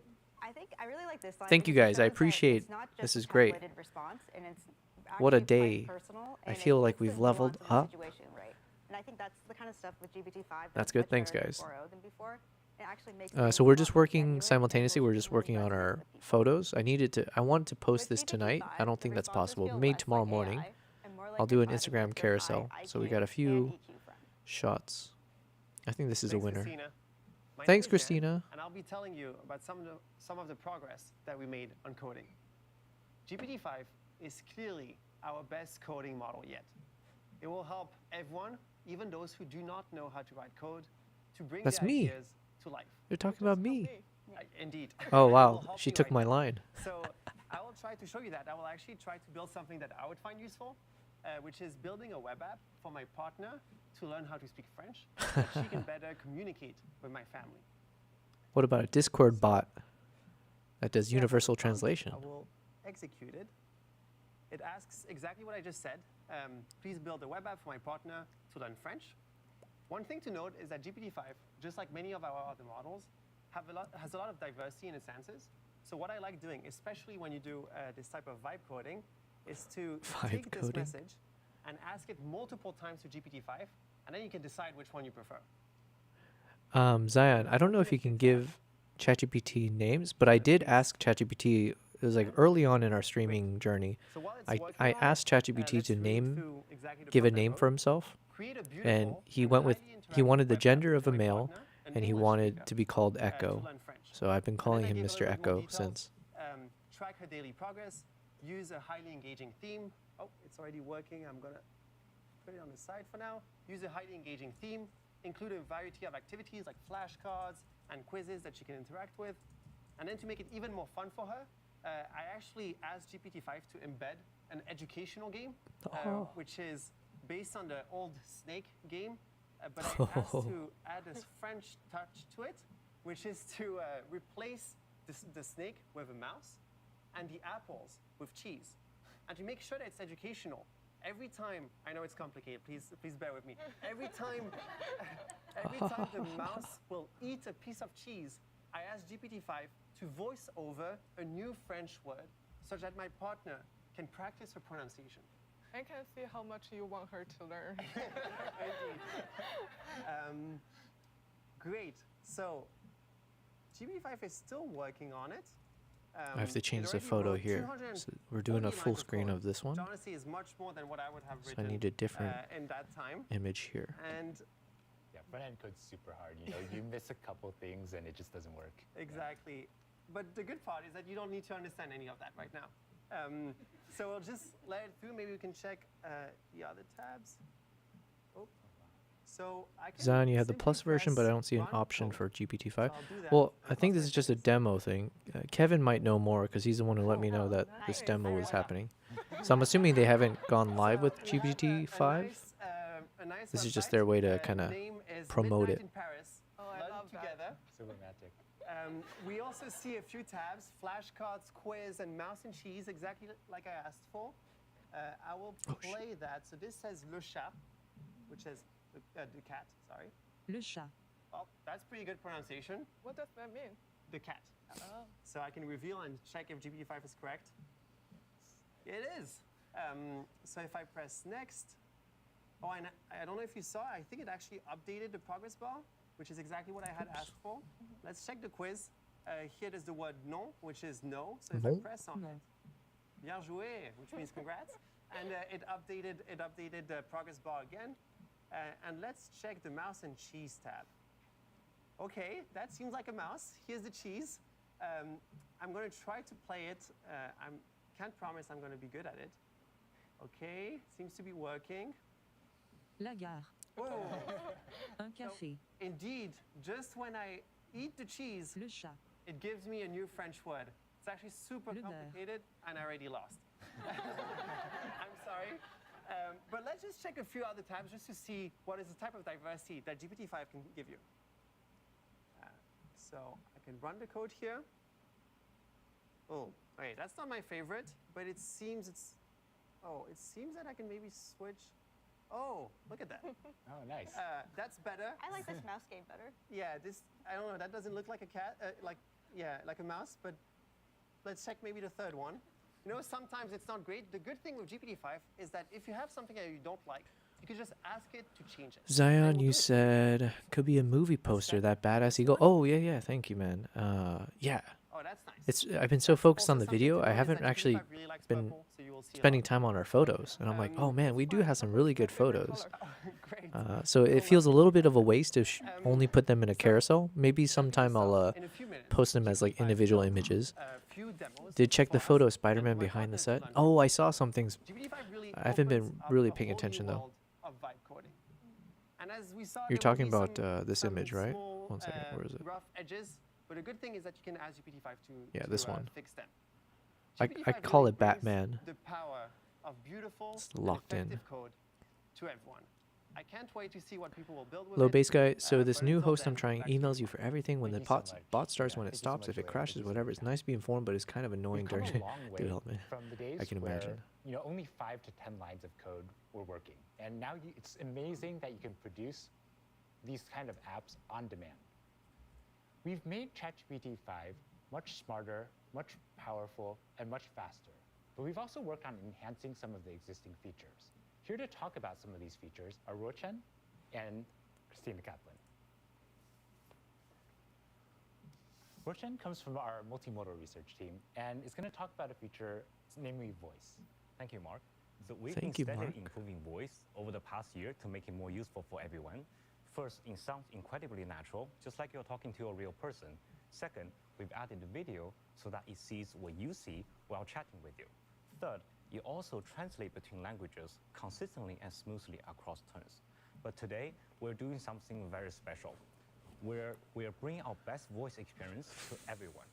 Free users can now chat for hours, while paid subscribers can have nearly unlimited access. And voice is also available in custom GPT. Plus, subscribers now can custom tailor the voice experience Nice one, Zion. exactly to their need. It will follow Low base, I'm going to visit some other streams, but I will see you Let's try around. something Thanks fun. so much, Low base. Enjoy. I'll see you whenever So you I can pop ask back in. the Cheers, voice man. model to give me a comprehensive answer, a concise one, or even just a single word. Hey, chat, could you only answer to me in one word, please, from now on? Absolutely. Describe the plot of the book Pride and Prejudice. Relationships. Okay, that's true. Yeah. Give me a piece of wisdom. Patience. Patience. So that's the word of wisdom from our voice model. And I think our model is trying to say, thank you for your patience waiting for GPT-5. Now, let's move on to something more practical. Learning is a top use case for our voice model. People love to use it to dive deep into topics, get quiz before exams, or learn new languages. For me, I've been learning Korean recently, and I found that speaking it and understanding it incredibly challenging. But let's see how voice can help. To do that, I will enable this study and learn mode. It's a new mode feature we launched in ChatGPT that guides you step by step towards deeper understanding of a subject. Now I can enter voice. Hey chat, I'm learning Korean. Could you help me practicing it? Let's say, let's pretend I'm ordering at a cafe. Now, what should I say in Korean? Absolutely. I'd be happy to help you practice. So if you're at a cafe and you want to keep it simple, you could start with something like 안녕하세요. 아메리카노 한 잔 주세요, which means I understand "Hello, that. I'd like one Americano, please." And of course, you can adjust it based on what you want to order. Let me know if you want to try out more phrases. So 안녕하세요. when it comes to Korean, could you speak that part really slowly? Because I'm a beginner and I want to hear every word clearly. 물론이죠. 그럼 정말 천천히 말해볼게요. 안녕하세요. 아메리카노 한 잔 주세요. 주세요. Please give me 이렇게 one 하나씩 cup of 또박또박 Americano. 말해보면 도움이 될 거예요. Now, let's level things up. Could you speak that part really, really fast? Faster than a Korean would do. Oh, wait, Kevin. This is exactly what I was asking for. As much as I can, so it would sound like this. Wait, Kevin, wasn't I saying like, oh, I wish ChatGPT 5 will actually have a voice that I can speak with, so then I can give a voice to Mr. Echo. No shot, it's listening in on me. Hey, L Thing. Hello, hello. Welcome to the stream. We're kind of watching a ChatGPT 5 demo that's happening, and I'm also just editing my photos for my latest video that we just published on YouTube yesterday. Good to see you on the stream. We also got a new mic, so I'm testing it out. So let me know if the audio is a little crazy. More like your AI. First, a very simple and fun one. We're now allowing you to customize the colors of your chats with a couple of options exclusive to our paid subscribers. I'm paying.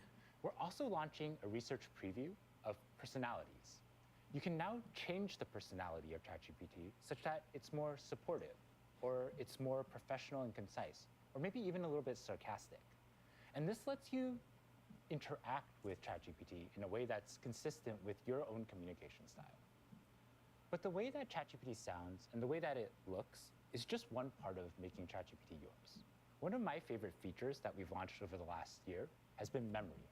And we've made a lot of enhancements in memory in the time since. This allows ChatGPT to learn about you. And here to talk a little bit more about the memory feature is Christina. It's been amazing to see your reaction and response to memory and ChatGPT getting to know you more and more over time. And this is our aspiration, for ChatGPT to understand what's meaningful to you, so it can help you achieve your goals in life. ChatGPT has already been so helpful for me. I'm training for a marathon right now, and ChatGPT is helping me pull together a personalized running schedule. But ChatGPT still has L Thing, you said, I saw Screaming Freedom, so I clicked. Screaming Freedom? Are you talking about this eagle? Starting with pro users, followed by plus, team, and enterprise users. Or what else is This Screaming Freedom? changing, and we're giving ChatGPT You're talking about the access to eagle, yeah? Gmail and Google Calendar. This is Let the me show golden you how eagle, I'm yes. using it.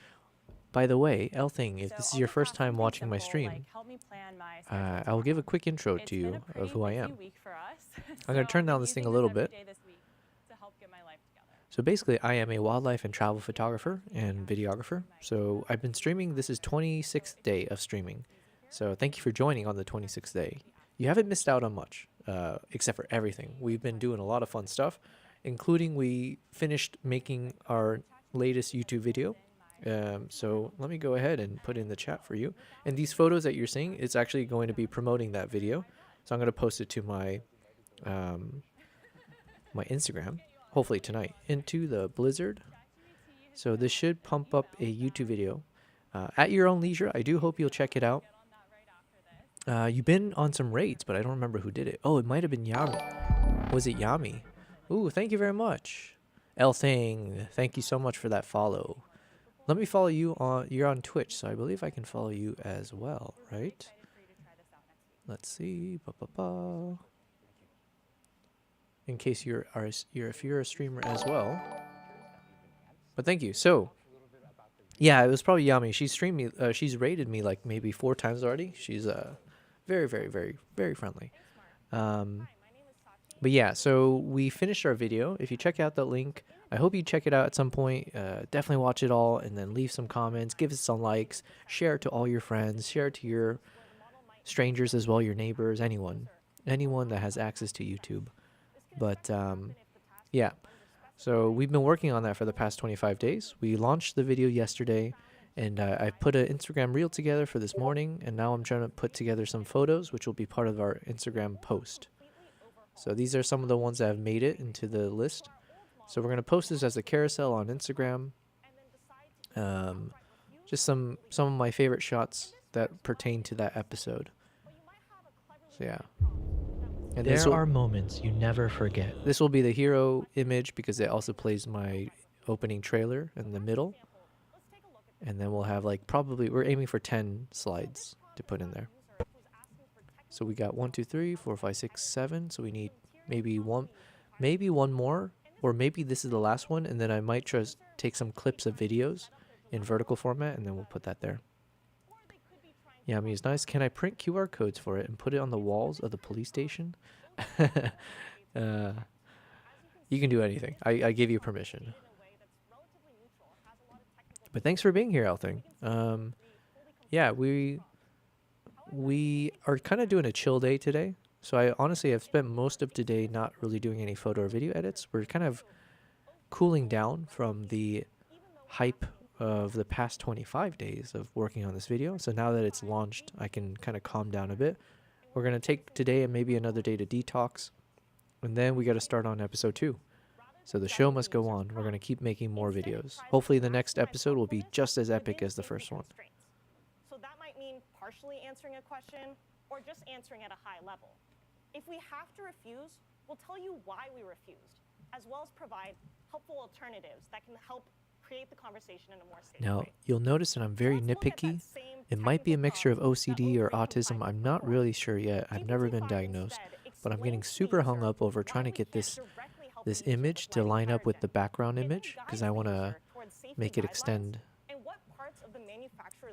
But there's no easy way to do this, unfortunately, so I'm just manually having to try to map it up. GPT-5 allows for better handling of tricky dual-use scenarios, and users will experience fewer, "I'm sorry, I can't assist with that."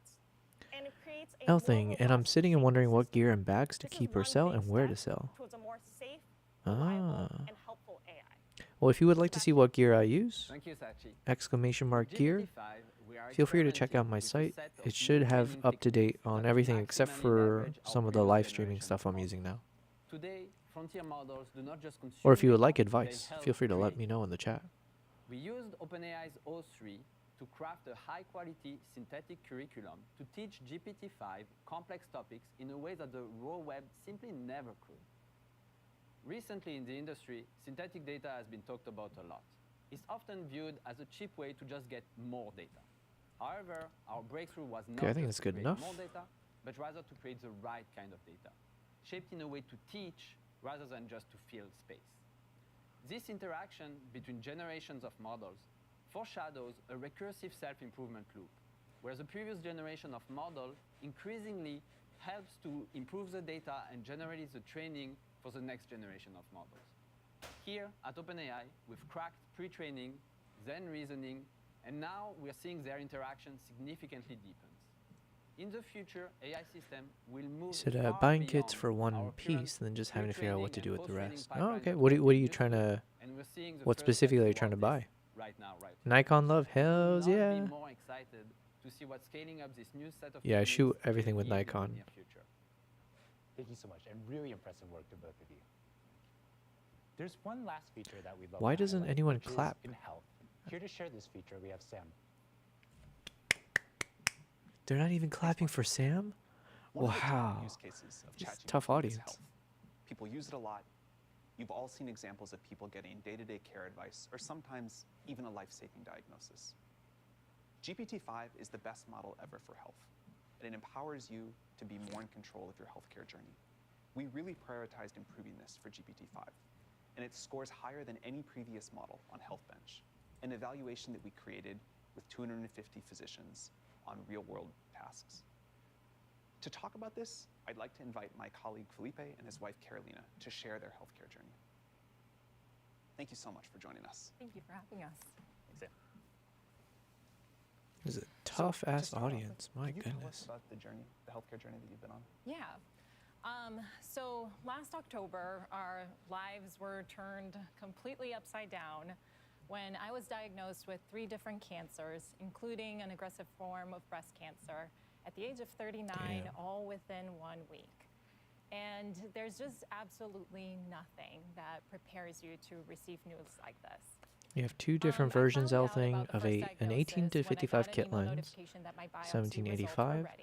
3 or Decided to 4 open it, bags. and when My I opened goodness, it, a I wireless flash saw system, the only 2 words that I could understand dip from the switches, and report, flash which without was TTL for invasive Nikon. carcinoma. Listen, I knew I that stand by wasn't the good, the but Peak Design everything sling else was bag. I just a use it blur every time I of travel. medical That's my jargon. go-to. So I It stows under completely the panicked, plane and in seat, that moment did the first thing that I thought of, which and it was fits to take a my screenshot of the secondary report camera, and put it into ChatGPT lens, to see batteries, if it could everything. just help me understand what this meant. And within seconds, it translated this complex report into plain language that I could understand. And in this moment of overwhelm and panic, I had a little bit of clarity about what was going on. And that moment was really important because by the time I got a hold of my doctor and we got on the phone, which was 3 hours after I had seen the report, I had a baseline understanding of what I was facing, and we were able to jump into a conversation about what to do next. And how have you been using ChatGPT throughout?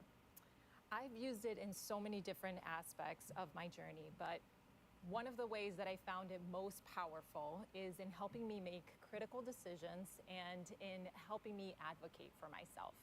So to share an example, when I was facing a decision about whether or not to do radiation as part of my treatment, the doctors themselves didn't agree. My case was nuanced and there wasn't a medical consensus on the right path. And so the experts turned the decision back to me as the patient. And for me, bearing the weight of this decision that could have Thing you said, impact, felt maybe really also a heavy, Canon and I didn't 17 to feel 40 equipped to make the call. f4. So I turned to ChatGPT to gain knowledge and understand. Is this the all nuances of my case. full frame? And again, within minutes, Sigma it gave me 30 a f1.4 and a Sony that kit. not Okay, only okay. matched what the doctors had The stuff already mentioned, shared I just with have us, leftovers from but kits was I've bought much to more get thorough than anything that could cheap fit single parts into a together. 30-minute consultation. And it went I'm further. a It big helped fan me of just like weigh the sell pros and everything and try to cons, get helped one me solid understand the body, risks one and solid benefits, lens. and ultimately, it helped Because me make otherwise, a it's like when you decision carry around too that many I random felt lenses was or kits, informed, that I felt I could it's stand too much to behind carry when around the stakes were anyways. so high And like for to me and simplify my can make your life so much easier. Because then it's For like just me, to have one what was body, really one inspirational lens. was watching her You shut your brain off for everything else and regain you her just sense work of with that agency by and using specialize, ChatGPT. get really good at it. In this moment, it'd be And then you can so move on easy to another feel one, another helpless. one. But And then there's that way you such a don't big spread knowledge yourself gap thin between trying what to the doctors know figure and out, what oh we my know. God, should I use this lens right now? Should I switch over to However, that no one? Should I cared use more this about body her and inner that? self than she I'm does. all about simplicity if And possible. So what I loved was seeing her really empower herself and gain knowledge and become an active participant in her own care journey. And I think that's a really important point to emphasize. I think that the promise of AI in healthcare isn't in just breakthrough discoveries or better diagnostics. I think it's in creating smarter and more empowered patients that can fully participate and advocate for themselves in their care. Speaking of that, you've been testing GPT-5. What do you think? I've been so mind blown. Of course she's gonna say she loves it. GPT-5 and its capabilities. Can you imagine? She's like, I think one it's of the first trash. things that jumps out at me is just how fast it is. Almost a little alarmingly at felt first. that too. It's like, are you sure Did you you? thought about that Did enough? you think long enough? All right, we But got it. It is This looks good. very thorough. And more importantly, it feels more like a thought partner and that connects the dots. So Looks a little rather than bit weird just though, doesn't it? translating information I'm or not sure if I giving like you an this. answer, it helps you actually navigate the problem. Yeah. Oh, wait, great wait. example Let's is add a we little actually went filter back on and top. Took our initial biopsy prompts and put them into GPT-5. And GPT-4o had done a great job. It had translated, explained what these words meant, and helped in a way that we can understand. But GPT-5 seemed to Thing you said, understand more of the context and the question behind the question. Like, why would we be I have asking good by gear. what This is just biopsy leftovers. results? Ah, I And see. so I see. said, I want to well, get here's rid of actually and get a what's not buck on for it. here. Yeah. Here's what results are still pending that you're going to have to ask You can about. give it to Here's me questions if you might like. wanna go ask your doctor No, I'm and kidding. think when Did you start update the talking to mic you're them. using But from we the started to pull beacon together to the a RE? complete Yeah, yeah, yeah. personalized picture. And that's what really inspires us. I mean, you can see This all is the our new amazing lens right here, improvements in or not our new benchmarks. mic. But what And is so helpful is the that this was beacon available today. And was reason the Carolina beacon and was I the are one I here was is the reason using we feel every so day of passionate the about stream sharing until our today. story. It's So for this is the individual first day that I'm educator actually like using us, our like new this. mic system. Those families The going beacon I through just put it cancer into diagnosis or similar medical the bag of the diagnosis are gonna RE20. face some of the So most goodbye challenging to this decisions of one. their It's lives. still there. It's still And functional. what really inspires me is that I was they're gonna thinking have if someday access if to I better don't end tools up and support needing it for than anything we had else, even just a and year if we ago. continue growing as a YouTube, Twitch, and Kick streamer, Thank you so much for then I coming to can share your have this story as a with giveaway, teams you know? that That'd be ChatGPT fun. has been Because able it to is help expensive. you This make was the like, I think world like and 250, individual 300 bucks. really be able to help a lot of people. We wish you the very best. But we have leveled up. Now we have And I'd like moved to on to hand it this over to beautiful President Greg Brown. Electro Voice RE20 microphone. Oh, thank you, Sam. Oh, now they finally clap. Dude, these guys are... I would be so pissed if I'm Sam. It's like, man... Oh, it's not done. Sorry, guys. Software engineering is already fundamentally changing, and GPT-5 will turbocharge that revolution. We released our first coding-optimized model back in 2021 and demonstrated in a live stream, much like this one, what we would call vibe coding today for the very first time. What is You know, vibe you coding? talk to the model and ask it for a little application, like a little game, a little feature in a game, and would actually do it. I remember seeing the model. Does being it does capable this of look a doing little this, and it off was to you so guys mind-blowing. to You have just the realize beak we have to peeking see out where here? this goes. This is the promise I don't of know what why. computers Something can about it be. doesn't You feel can talk right. to them and they actually do what you want. Not They can sitting really right with me. amplify what you're able to accomplish and what you're able to deliver. I think it's to because these not two just look such your like own they look benefit, very but really faded for the in a world. nice way, and then Now, this one looks so crisp. this I year, think in the we've released quality. great coding models So like to see the GPT beak stick out, 4.1 it feels a and little O3. too But GPT-5 artificial. sets a whole new standard. I think I'm gonna get It rid is of the it. best model at agentic coding tasks. You can ask it to go and accomplish something very complicated, and it'll go off and it'll work on it. It'll call many tools. It'll work for many minutes at a time, sometimes even longer, to accomplish more You goals, said more you can buy it, not on the website you linked. whatever it is that It you're sounds trying best. to do. Yeah, I haven't Incredible updated the front end, gear, makes my very beautiful website, to include the visualization, RE20. We just got interactive it, so games, now and, that we you know know, it's sort of- you've seen amazing, some of I'm this not in going to live stream return so it. far, and I'm you'll going to see update my gear more page coming. to include it. But it's just really amazing to see whatever The you imagine RE20 is the coming OG to life. commentator pick for like sports It's stadiums. Also extremely great for brace, good a at brace, instruction following, very brass detailed instruments and high instructions, audio levels. being able Nice to commentator accomplish, mic. you know, sort Well, of when I you can hear have the something difference very right now vaguely because I specified, finally can you actually know, hear something myself very when intent, I'm something talking. very detailed Compared to the specified, VODs from actually before, and it sounds like metallic and tinny. This sounds amazing. And, I'm so excited. it's also- I it's can't wait very- for our it's very next fast video at accomplishing project these tasks and so it that I can do the takes the right voiceovers. amount of And also time to now we accomplish can do the whatever live it is streams that with you better put in front mic. of you. I'm very, very happy. I think it was worth the investment. It was like we're making it available not just 500 for bucks though. developers, to use to write their own code, but to build novel applications. So we're putting it into the API, and to talk about that is Michelle. Hey, Michelle. Can you guys not clap for people? Greg. Is it just Hi, me? I'm Am I Michelle, getting and I hung lead up a over this? research And team on post-training focused on improving like our I feel like models if I was for in the power users. crowd there, it must feel That so includes use awkward there. cases It's like like instruction dead following and silent. coding. Today, I'm so excited to tell you that we're shipping 3 state-of-the-art reasoning models in the API: GPT-5, GPT-5 Mini, and GPT-5 Nano. All 3 slot right in the cost latency curve. Do you think people so who you can work pick for this the right company one get for sick and your tired of saying application. GPT? We're also, for the GPT, first GPT. time, releasing a new parameter option for reasoning effort called minimal.